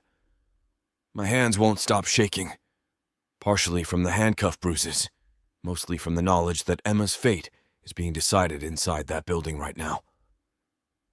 Jake documented everything, Catherine says, taking a corner hard enough to throw me against the door. 20 years of abuse, financial crimes, conspiracy. The FBI's been building a case against your father's firm for months. It's just handed them everything. And Emma? My voice cracks on her name. Where is she? Your parents brought her to court, convinced they'd already won. They're about to get the surprise of their lives. We abandon the car in a no-parking zone, Catherine's federal marshal badge getting us past security. The corridors echo with our footsteps as we run, toward courtroom 7. Through the door's window, I see a scene that stops my heart. Mandy stands at the prosecution table, her hair still wild from wherever she's been, wearing the same clothes from this morning when they arrested me. But her spine is steel, her voice carrying the kind of authority that made her Sterling's best. Beside her, 2 FBI agents flank a laptop displaying my brother's face frozen on screen. And there, in the gallery's front row, sit my parents with Emma. She's in Helen's arms, dressed in something pink and frilly that Tara would have hated. Her face is blotchy from crying, those bright eyes scanning the room with the frantic look of a child seeking home. When she spots me through the door, her whole body lurches forward. "Donna!" The word pierces through the glass, through the formal proceedings, through everything. Judge Gene Hoffman, federal, appointed, and notably not from my father's country club, looks up sharply. "Marshal, please admit whoever's at the door." I enter on unsteady legs, aware of every eye turning to me. My father's face cycles through surprise, rage, and calculation in the span of seconds. Helen's grip on Emma tightens, which makes our daughter cry harder. "Your Honor," the lead FBI agent says, "this is Mason Cole, the child's other legal guardian. He was released 20 minutes ago after embezzlement charges were found to be fraudulent." "Dada!" "Want Dada?" Emma's reaching for me with both arms now, tears streaming down her face. "Mr. Cole, please take a seat," Judge Hoffman instructs. "We're in the middle of reviewing some rather extraordinary evidence." I force myself to sit beside Mandy, though every instinct screams to grab Emma and run. Under the table, Mandy's hand finds mine, squeezing hard enough to ground me. "As I was saying," she continues, never missing a beat, "Jake Cole left extensive documentation predicting exactly these events. If we could play video 17, please." The screen comes alive with my brother's face, and Helen makes a sound like she's been punched. Jake looks directly at the camera, calm and determined. "If you're watching this in court," he says, "it means my parents have done exactly what I knew they would. They've probably bribed officials, manufactured criminal garages, and attempted to paint my children's guardians as unfit. This is their pattern. I should know. I survived it." "This is inadmissible," Richard's lawyer objects, standing so fast his chair scrapes. "This is hearsay, recorded without our client's knowledge." "This is a federal investigation into racketeering, conspiracy, and corruption," the FBI agent interrupts. "Mr. Cole's testimony was properly notarized and witnessed. Everything he describes has been corroborated by physical evidence." The next 20 minutes unfold like a nightmare for my parents. Video after video plays. Jake describing the beatings, the psychological torture, the conversion therapy disguised as wellness retreat. Hospital records appear on screen. Photos of bruises. Email threads between my parents discussing how to fix their disappointing sons. The witness documented financial crimes as well, Mandy says, her lawyer voice never wavering despite the horror we're reliving. Wire fraud, tax evasion, bribes to public officials including Patricia Winters, who's already in federal custody. Helen starts crying, not the decorative tears she deploys at Gallus, but raw, ugly sobs that shake her whole body. Emma whimpers in her arms, confused and frightened by the grandmother she doesn't know. "There's more," the FBI agent says. "We have evidence linking Richard Cole to the attempted murder of Hanson Webb, the private investigator hired by his son." "That's a lie." Richard surges to his feet, his mask finally cracking. "You can't prove. Actually, we can." A new voice from the doorway, Hanson Webb himself, bandaged but walking, very much alive. "I've been wearing a wire for the FBI for the past 48 hours, including during my lovely chat with your lawyer about finishing the job properly this time." The courtroom erupts. Richard's lawyer frantically whispers in his ear. Helen seems to collapse in on herself, and Emma just cries harder, reaching for Mandy and me with increasing desperation. "Your Honor," Mandy says above the chaos, "we move for immediate return of Emma Cole to her legal guardians and the arrest of Richard and Helen Cole on federal charges." "Granted." Judge Hoffman's gavel cracks like thunder. "Marshals, please take the defendants into custody, and someone please return that baby to her parents before she makes herself sick." Everything happens at once. Federal marshals move toward my parents. Helen stands, still clutching Emma like a lifeline. For a moment, I think she might run, might make this even worse. Then our eyes meet across the courtroom, and I see something I've never seen before. Defeat. "She needs her elephant," Helen says quietly, holding Emma out to me with shaking hands. "She hasn't stopped asking for it." I cross the space between us in 3 strides, gathering Emma into my arms. She buries her face in my neck, tiny body shuddering with relief. "Shh, baby girl. Daddy's here. Mama's here. You're safe now?" Mandy appears beside us, and Emma launches herself into her arms with a cry of "Mama!" that echoes through the courtroom. We stand there, a family reunited, while marshals handcuff my parents with the same cold metal they used on me this morning. "Mason," Richard says as they lead him past, "this isn't over. You think you've won, but—" "Actually, Mr. Cole, it is over," Judge Hoffman interrupts. "You're facing federal racketeering charges, conspiracy, attempted murder, and about 15 other felonies. Your assets are frozen pending investigation. Your law license is suspended, and you will never, ever have access to your granddaughter again." They lead him away, still threatening, still believing money and connections will save him. Helen goes quietly, looking back once at Emma with something that might be regret, or might just be disappointment that we didn't break. "There's one more matter," Judge Hoffman says once they're gone. "The custody arrangement. Given everything that's come to light, I'm granting full, permanent custody to Mason and Amanda Cole.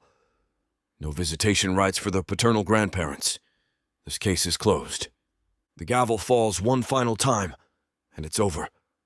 Months of terror, days of hell, years of my parents' poison, ended by my brother's foresight and love. In the hallway afterward, reporters swarm, but FBI agents create a barrier. Emma clings to us both, alternating between Mama and Dada, like she's reassuring herself we're real. Catherine fields questions while we focus on our daughter, on the miracle of holding her again. "Mr. Cole, how does it feel to be vindicated?" A reporter shouts over the noise. I think about Jake, about the videos he'll never see Emma watch, about Tara, whose music box held our salvation, about the price of surviving monsters who share your blood. "It feels like justice," I say finally, "and my brother would be proud." Mandy's hand finds mine as we walk toward the exit, Emma safe between us. Behind us, crime scene tape and federal investigations. Ahead, something we haven't had in months, a future without fear. "Let's go home," Mandy says softly. "Which home?" I ask, remembering our old argument about apartments. She smiles, the first real smile I've seen since this nightmare began. "Ours. Wherever we're together. That's home." Emma babbles her agreement, patting both our faces with sticky hands. She smells wrong, like my mother's perfume instead of baby powder. But she's here. She's ours. She's safe. Outside, snow begins to fall, dusting the city in fresh white. We stand on the courthouse steps, family forged in fire, watching the world transform. Tomorrow we'll deal with aftermath, shuttered restaurants to reopen, reputations to rebuild, trauma to heal. Tonight, we're just 3 people who chose each other over everything else. "Mama?" Emma says sleepily against Mandy's shoulder. "Dita?" "Home." "Yeah, baby girl," I promise, wrapping my arms around both of them. "We're going home." As we walk toward Catherine's waiting car, I swear I feel Jake beside us, finally at peace. We saved his daughter. We broke the cycle. We chose love over legacy, truth over power, family over blood. The Cole's empire burns behind us, but ahead lies something infinitely more valuable. Emma's laughter, Mandy's dreams, and a future where love doesn't come with conditions. We won. Chapter 21. Mandy. The text from Mason this afternoon was cryptic. Hartfords want to discuss expansion. Private garden, 7 p.m. Wear something nice. 3 months since the federal courthouse, since we reclaimed our life from his parents' ashes, and Charles Hartford still makes me nervous. Not fearful, those days are gone, but aware that our future partly rests in his manicured hands. I smooth my dress one more time before entering Harvest through the kitchen entrance. The staff greets me with unusual enthusiasm, Diego actually grinning as he holds the door. Mrs. Cole, you look beautiful tonight. Thank you. I eye him suspiciously. Is everything all right? You seem sparkly. Just happy to see you. He ushers me through with unnecessary speed. Garden's all set up for your dinner. The restaurant hums with its usual evening energy, but something feels different. Servers keep glancing at me, smiling like they're in on a secret I've missed. Maybe the Hartfords already agreed to fund the second location? Mason's been working on the proposal for weeks, perfecting every detail with the obsession that makes him brilliant. I push through the garden doors and freeze. The space has been transformed into something from a dream. Thousands of tiny lights weave through the pergola, casting golden warmth over white roses and lavender. Our table, the one where the Hartfords first blessed our partnership, sits empty except for candles. And there, in the center of it all, stands Mason in the charcoal suit I bought him last month, holding Emma in a dress I've never seen before. Hi, he says, and that single word carries enough nervous energy to power Manhattan. Where are the Hartfords? I manage, though my heart already knows this is unrelated to business. In Boston, probably having their own dinner. He shifts Emma, who's babbling happily and reaching for the lights above. I may have exaggerated about the meeting. Mason Cole. I step into the garden, aware my legs aren't entirely steady. Did you lie to get me here? Strategically misdirected. He sets Emma down on a blanket spread with her toys, then turns back to me with an expression I've never seen before, confident and terrified in equal measure. I needed you here, tonight without suspicion. Why? Though the garden itself answers. This isn't how he'd set up a business dinner. He crosses to me, taking my hands in his. His palms are warm, slightly damp, and I realize he's genuinely nervous. Mason Cole, who faced down federal prosecutors without flinching, is anxious about whatever comes next. 3 months ago, we got our life back, he begins. Emma safe, my parents imprisoned, your business thriving. We survived the worst thing imaginable and came out stronger. But there's something we've never had. Something that got lost in courthouse emergencies and custody battles. What's that? My voice comes out whispered. A beginning. He squeezes my hands. We've had a first kiss under duress, vows spoken for legal protection, a marriage built on necessity that became real when we weren't looking. But we've never had the moment where I asked you to marry me because I simply wanted to spend my life with you. Where you said yes because you chose me, not because Emma needed us to. My throat closes entirely. Behind him, Emma has discovered a rose petal and is examining it with scientific intensity. I know we're already married, he continues. I know it's just paper and ceremonies and traditions that shouldn't matter after everything we've faced, but Mandy, you deserve to be proposed to properly, to be celebrated in white with our family watching, to have the wedding we would have chosen if fear hadn't forced our hand. He releases me long enough to reach into his pocket, and my knees actually wobble when he drops to one knee in the garden, where we first played at being partners. The ring box opens to reveal something that takes my breath, Not the simple band we bought at the courthouse, but a vintage Art Deco design with a center sapphire surrounded by diamonds. It was my grandmother's, he says, looking up at me with those green eyes that see straight through every defense I've ever built. The one who taught me to cook, who believed love should be celebrated, not hidden. She would have adored you. Your strength, your brilliance, the way you fought for our family like a warrior in Louboutin heels. A laugh escapes through my tears. Mason. Amanda Williams Cole. He takes a breath that shudders slightly.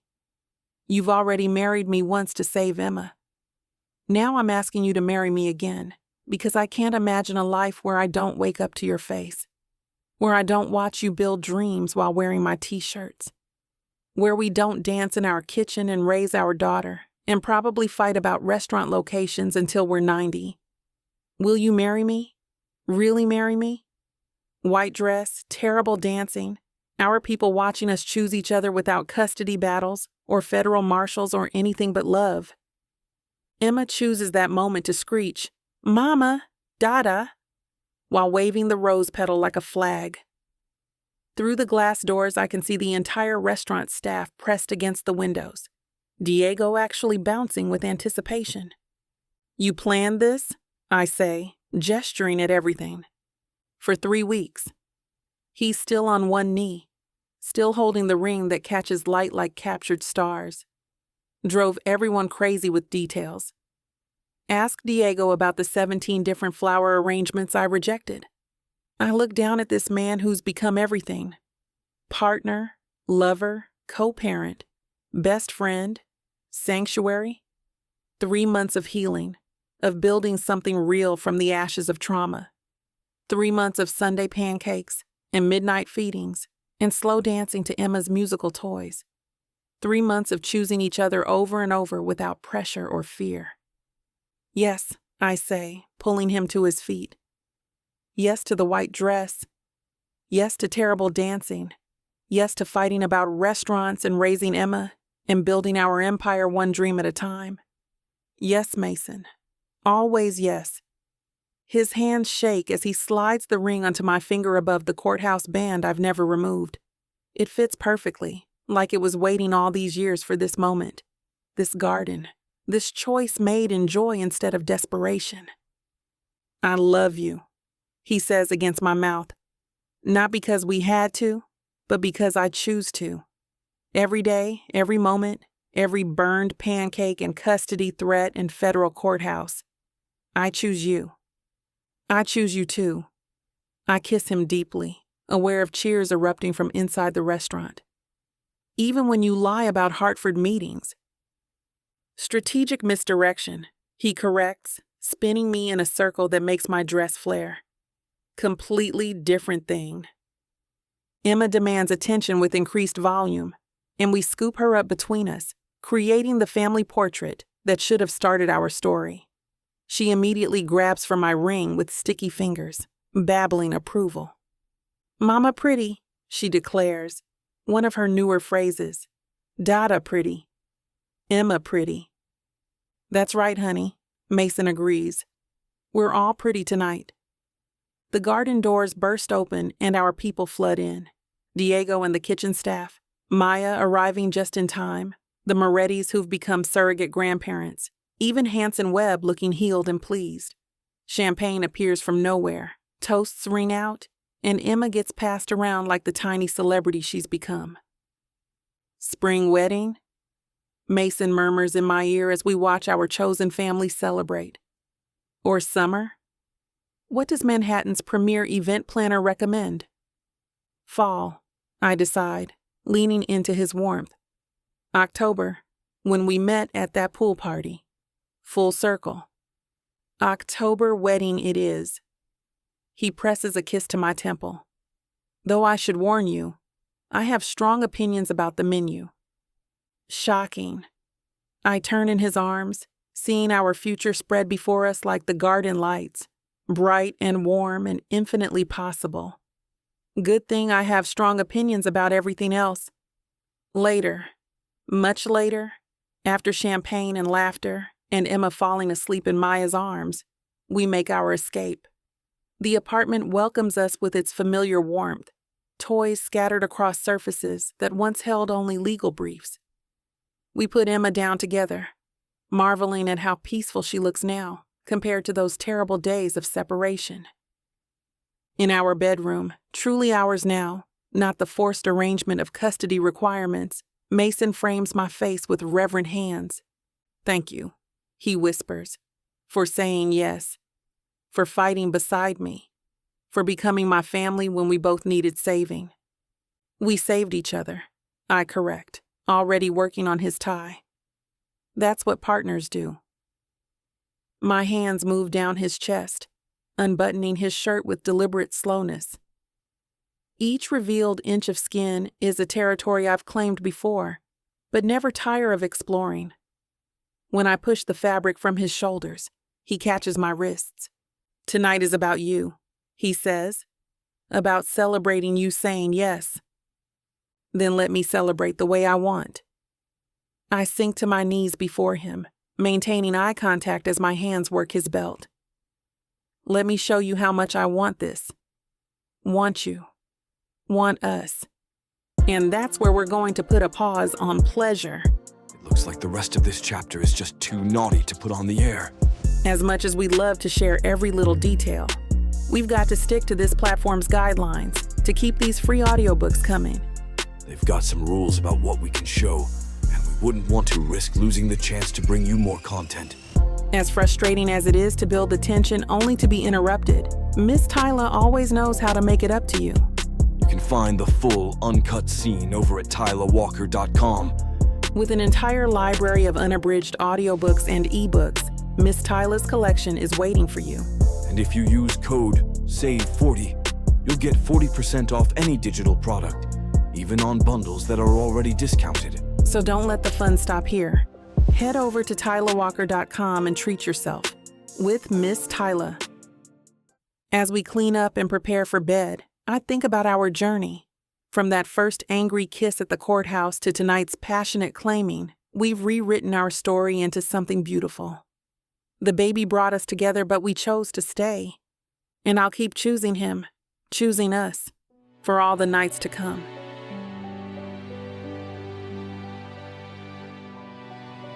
Chapter 22. Mandy. October sunshine streams through the windows of the bridal suite at Harvest, painting golden stripes across the hardwood floors. Maya stands behind me, fastening the last pearl button on my dress, a creation that took 3 fittings to perfect. Ivory silk with delicate lace that manages to be both elegant and sturdy enough for Emma to grab without causing disasters. "You're shaking," Maya observes, smoothing the fabric across my shoulders. Cold feet? Excited feet. I study my reflection, barely recognizing the woman staring back. Not the corporate lawyer who lived in severe suits. Not the desperate guardian who fought in courtrooms, but someone softer, happier, whole. I've been married to him for 7 months. You'd think I'd be calm about making it official. This is different. She hands me my bouquet. White roses mixed with the lavender from Mason's garden. This is you choosing him in front of everyone who matters, without custody battles or threats. This is pure joy, Mandy. You're allowed to shake. Through the window, I can see the garden transformed again. White chairs arranged in neat rows, an arch of roses where we'll say vows we actually mean. Our chosen family already gathering. Mrs. Moretti holds Emma, who's wearing a dress that matches mine in miniature, complete with a flower crown that she keeps trying to eat. "Mama pretty," Emma's voice carries up, spotting me at the window. She waves enthusiastically, nearly smacking Mrs. Moretti with her bouquet of soft fabric flowers. "There's your cue," Maya says, but I'm already moving toward the door. The walk to the garden feels both endless and instant. Diego stands as Mason's best man, practically vibrating with emotion. Catherine Ross sits with Hanson Webb, both looking satisfied at happy endings they helped create. The Hartfords beam from the front row, Elizabeth already dabbing her eyes. But I only have eyes for Mason. He stands beneath the arch in a navy suit that emphasizes everything I love about him.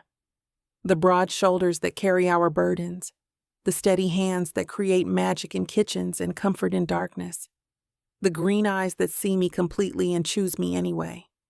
When our gazes meet, his whole face transforms with a smile that makes my knees weak. "Go to Dada," Mrs. Moretti whispers to Emma as I approach. Our daughter toddles down the aisle with determined concentration, dress billowing, flower petals forgotten in favor of reaching her destination. "Dada!" Up. She crashes into his legs, and he scoops her onto his hip without hesitation. Designer suit be damned. I reach them just as Emma spots me again. "Mama? Mama dress." "That's right, baby girl," Mason murmurs, but his eyes never leave mine. "Mama's dress is perfect. Mama's perfect." Judge Gene Hoffman, the federal judge who gave us our lives back, smiles warmly. "Shall we begin?" "Again?" "Definitely again." Mason agrees, shifting Emma to one arm so he can take my hand with the other. "As many times as it takes?" The ceremony unfolds like a dream made real. We've written our own vows this time, words chosen from experience rather than template. Mason goes first, his voice steady despite the emotion swimming in his eyes. "Amanda Williams Cole," he begins. "7 months ago, you married a stranger to save a child. You derailed your entire life for someone else's baby, fought monsters disguised as grandparents, and somehow fell in love with the man you'd spent a decade avoiding. You are brilliant, fierce, compassionate, and slightly terrifying before coffee. You make me want to be better than I am, to build bigger dreams, to dance badly in our kitchen until we're old. I promise to choose you every morning, to support your empire while building our own, and to never ever surprise you with fake Hartford meetings again." Laughter ripples through our guests. Emma pats his face approvingly, adding her own babbled commentary that sounds suspiciously like "Dada silly." "My turn," I say, pulling the paper from Maya's hand, though I've memorized every word. "Mason Cole, you drove me crazy for 10 years with your arrogance, your smile, and your inability to follow basic pool safety discussions. Then you became my reluctant partner, my unexpected sanctuary, and the love I never saw coming. You sacrificed your dreams for our family, faced your demons to protect our daughter, and make pancakes that have ruined me for all other breakfast foods. I promise to argue with you about restaurant locations, to pretend your experimental dishes always taste perfect, and to love you through every burnt dinner and brilliant success. You are my choice, my partner, my home, forever this time." "Forever," he echoes, and Emma claps like she understands the magnitude of that word. "The rings?" Judge Hoffman prompts. Diego produces them, new bands to wear beside our courthouse originals, engraved with October's date and Emma's birthstone. Mason slides mine on with hands that barely tremble, while I manage his despite Emma's helpful grabbing. By the power vested in me by the state of New York and the federal judiciary system, Judge Hoffman says with a grin, "I now pronounce you still married, but much happier about it. You may kiss your bride. Again." Mason sets Emma on the ground between us, then cups my face with both hands. "Ready for our second first kiss as husband and wife?" "Always ready," I breathe and meet him halfway. This kiss tastes like joy instead of desperation, like promises instead of fear. Emma wraps her arms around our legs, demanding inclusion, so we break apart laughing and lift her between us for a family hug that has our guests applauding.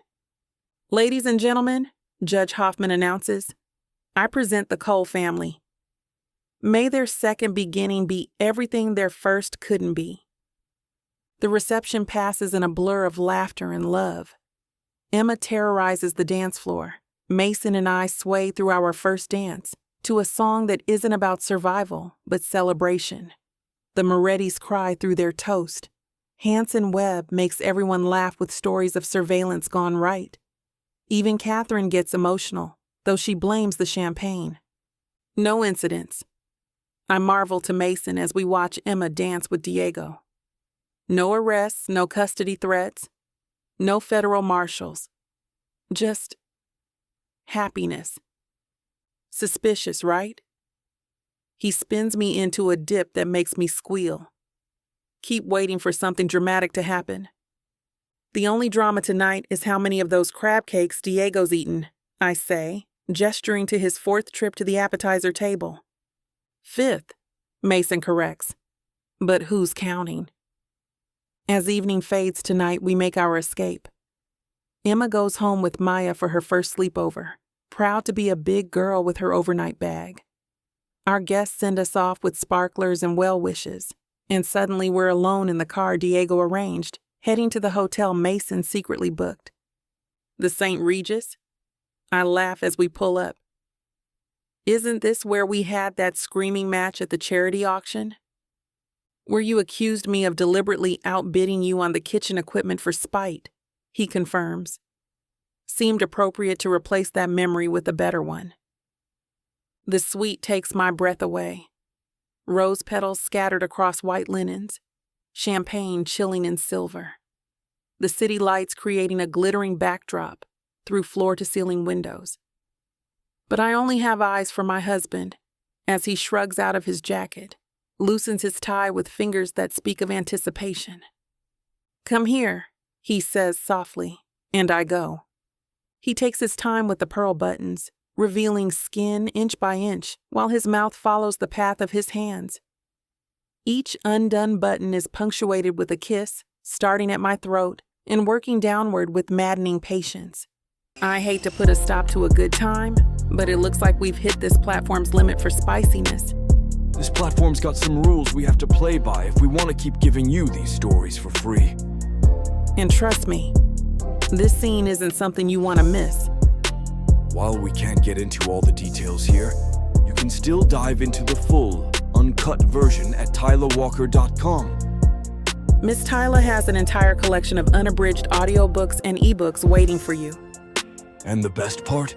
You can treat yourself with 40% off when you use the code SAVE40. That's right. You'll save on any digital product, even bundles that are already discounted. Miss Tyla would never let anyone feel the kind of disappointment you must be feeling right now. So why wait? Treat yourself with Miss Tyla. I collapse against his chest, both of us breathing hard. He's still inside me, softening slowly, but neither of us moves to separate. His hands stroke my back while I press kisses to whatever skin I can reach. Worth the wait? He asks eventually, echoing our earlier conversation. Worth everything, I confirm, clenching around him just to feel him twitch. Though I should mention, this is just round 1. Round 1? He laughs, the sound rumbling through his chest. Woman, you're going to kill me. What a way to go, I tease, already feeling him start to harden again inside me. Besides, it's our official wedding night. We have to make it count. Then let's make it count, he agrees, rolling us over in one smooth motion, all night long. And we do, making love in every position, on every surface, until the city lights fade into dawn. By the time exhaustion finally claims us, we've thoroughly christened our beginning, replacing every bad memory with moments of joy, passion, and chosen love. Tomorrow we return to real life. Tonight, we're everything we were meant to be. Epilogue. Mason, 5 years later. Daddy, make them wait! Emma's voice carries down the stairs, exasperated in the way only a 6-year-old managing twin toddlers can be. They can't open presents until everyone's ready. Those are the rules. I flip the last pancake, shaped like a snowman because it's Christmas and I've gone soft, while listening to the chaos above. Lucas and Liam, our 2-year-old tornadoes, have apparently staged a revolt against their big sister's careful orchestration of Christmas morning. "Let them come down," I call up. "Breakfast is ready anyway." The thunder of tiny feet on stairs makes me grin. First Emma, still in her dinosaur pajamas with her dark curls wild from sleep. Then the twins, stumbling over each other in their race to the kitchen, identical grins on faces that look eerily like mine at that age. "Daddy pancakes!" Liam shouts, climbing his chair with determination. "Santa came?" Lucas adds hopefully, though they demolished the cookie evidence last night. "Santa definitely came." I ruffle his hair, then catch Emma rolling her eyes. She's been suspicious about the whole Santa situation since Mandy accidentally used legal terms while explaining North Pole logistics. "Morning chaos crew." Mandy appears in the doorway, one hand on her back, the other cradling her belly where baby number 4 has taken up residence. At 7 months pregnant, she glows with the same fierce beauty that stopped my heart in a federal courthouse years ago. "No opening presents until after breakfast. Emma's rules, remember?" "You're supposed to be resting," I remind her, pulling out her chair. "Doctor's orders." "It's Christmas morning." She accepts my help with the grace of someone who's learned to choose battles. "Rest can wait until January." I pour her decaf, a travesty she tolerates for the baby. While Emma organizes her brothers with military precision, she's become the mini CEO of our household, a perfect blend of Mandy's organization and my stubborn determination. "Present for baby?" Liam asks, pointing at Mandy's stomach with sticky fingers. "Baby's present is coming in February," Emma explains patiently. "When she's born." Lucas insists. "Brother!" "Sister," Emma counters with big sister authority that brooks no argument. "They've been having this debate for months. Mandy and I know it's another girl, Rosalie Tara Cole, though we're keeping that secret until she arrives. The boys will survive, being outnumbered." "How's the merger going?" Mandy asks, referring to the Boston restaurant group that wants to partner with our mini empire.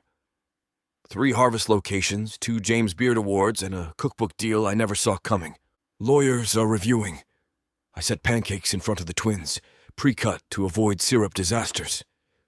Should know by New Year's. My wife, building her empire. I kiss her temple, breathing in the vanilla scent that's followed me through every milestone. 3 cities, celebrity clients, and you still took time to plan the Henderson wedding last week. "They were my first clients," she reminds me, "back when I was terrified and pretending to know about flowers." They deserved perfection for their vow renewal. Emma, who's been patiently eating while her brothers create pancake art, suddenly asks, "Is Uncle Jake coming for Christmas?" The table goes quiet except for the twins chewing. We've always been honest with Emma about her biological parents, showing her photos and telling age-appropriate stories. But moments like this still catch us off guard. "Uncle Jake and Aunt Tara are in heaven, remember?" Mandy says gently. "But they're watching us celebrate. They loved Christmas." "Like angels?" Emma considers this. "Ms. Rodriguez says angels protect people they love." "Exactly like that." I clear the sudden thickness from my throat. "They sent us you, didn't they? Best Christmas present ever." She smiles, satisfied with this explanation, then returns to supervising her brother's syrup usage. On the mantel, Jake and Tara's wedding photo sits beside our own, watching over the chaos they inadvertently created. "Presents now?" Lucas asks hopefully, pancake crumbs decorating his Spider-Man pajamas.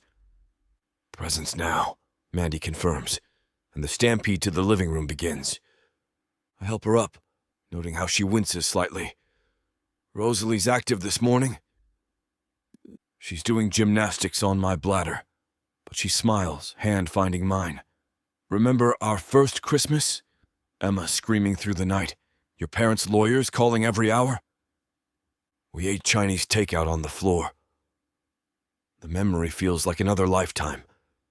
You were still in your corporate wardrobe, I was convinced you'd leave once the custody hearing ended. Instead, I married you twice and gave you 4 kids. She stretches on tiptoes to kiss me properly. Slight miscalculation on your part. Best miscalculation ever, I agree against her mouth. Mommy! Daddy, come on! Emma's imperial summons breaks the moment. The boys are trying to eat the wrapping paper! The living room looks like a festive explosion. Our tree, 8 feet tall because Emma insisted, twinkles with ornaments collected over the years. The twins have indeed sampled the wrapping paper while Emma guards the present distribution with Supreme Court-level seriousness. From Santa, she announces, handing Liam a box that contains the dinosaur he's coveted for months. Lucas gets his matching one, because twins share everything in their world, including obsessions. My turn? Emma asks hopefully after distributing brothers' gifts with careful fairness. Check the special ornament, Mandy suggests, and Emma races to the tree. Hidden among the branches is a ceramic paintbrush with her name, the symbol of the art classes she's been begging to take. Her squeal could shatter windows. Really? I can really learn painting? She throws herself at us with abandon. Thank you, thank you, thank you. Every artist needs proper training, I tell her, even future restaurant designers. She's already declared her intention to design my next location. At 6, she's probably more qualified than half the professionals I've hired. The morning unfolds in waves of paper and delight. Books for Mandy's hospital bag, kitchen gadgets I'll pretend surprise about, art supplies that will definitely end up on walls. The twins receive enough trucks to start their own construction company, which they immediately crash together with glee. One more, I tell Mandy, producing a small wrapped box from behind the tree. We said no expensive gifts this year, she protests even as she takes it. The baby expenses. Just open it. Inside, nestled in velvet, is a simple silver bracelet with 4 small charms. Emma's birthstone, the twins, and a space waiting for Rosalie. On the back, engraved in tiny letters, the baby made us do it. Mason. Her eyes fill as she traces the words. It's perfect. Mommy crying? Lucas asks with concern. Happy tears, she assures him, pulling him onto what's left of her lap. Sometimes love makes you cry good tears. Love makes you cry! Emma processes this information. Like when Daddy cries at my dance recitals? I don't cry, I protest. I have allergies. Very specific auditorium allergies. Sure, Daddy. She pats my hand with condescending sympathy that's pure Mandy. The doorbell rings, announcing the arrival of our chosen family. The Morettis bring enough food for an army. Maya arrives with gifts that are definitely not educational despite her claims. Diego and his new husband carry in desserts that will have the twins vibrating through New Year's. Uncle Hanson! Emma launches herself at Hanson Webb, who's become an unlikely grandfather figure. Did you bring the camera? Would I forget our Christmas photo tradition? He's already setting up, same as every year since that first terrifying Christmas when we didn't know if we'd keep her. Catherine Ross arrives last, arms full of legal books for Emma, who's decided she wants to be a lawyer, chef, artist. No one's told her she might have to choose eventually. The brownstone fills with voices and laughter, children racing between adults' legs, stories of the year flowing like wine. Helen wrote again last month, her 7th letter from minimum security prison. Mandy burned it unopened, same as the others. Some bridges don't deserve rebuilding. Richard died 2 years ago, heart attack in his cell while awaiting appeal. I didn't attend the funeral, but I took Emma to Jake's grave that day instead. Told my brother his daughter was safe, loved, thriving, that his sacrifice saved us all. Family photo, Hanson announces, and we arrange ourselves in practiced chaos. Mandy and I anchor the center, Emma proud between us, twins barely contained on our laps. Our chosen family surrounds us, the people who fought for us, celebrated with us, became the village that raises our children. Everyone say pancakes! Hanson calls out, Pancakes! The room choruses, even baby Rosalie seeming to kick in response. Later, after guests leave and twins crash from sugar overload, I find Mandy in the nursery we're preparing. She's hanging the last of the elephant decorations, a theme chosen to honor the stuffed animal that connected Emma to her birth parents. Need help? I wrap my arms around her from behind, feeling Rosalie shift between us. Just thinking. She leans into me. About how different this is from 5 years ago. How we went from strangers raising someone else's baby to this. This? I gesture at the controlled chaos of our home. Toys everywhere. Business plans scattered between baby items. The beautiful disorder of a life fully lived. Everything. You, me, 4 kids, careers we love, family we chose. She turns in my arms. Think Jake and Tara knew? When they named us guardians, that we'd end up here? I think about my brother's letter, found in Emma's things years ago. Take care of each other. You need each other more than you know. Yeah, I say softly. I think they knew exactly what they were doing. Emma appears in the doorway, dragging her favorite blanket. Can I sleep in the baby's room tonight? To keep her company? Baby's still in Mommy's tummy, Mandy reminds her. I know. She settles into the rocking chair with 6-year-old determination. But she can hear me. I want to tell her about Christmas, about how we're a family, about how she's going to love pancakes and dance parties and how Daddy cries at recitals. Allergies, I mutter, but I'm smiling. Come on, Mr. Allergies. And he tugs me toward the door. Let Big Sister Emma handle bedtime stories tonight.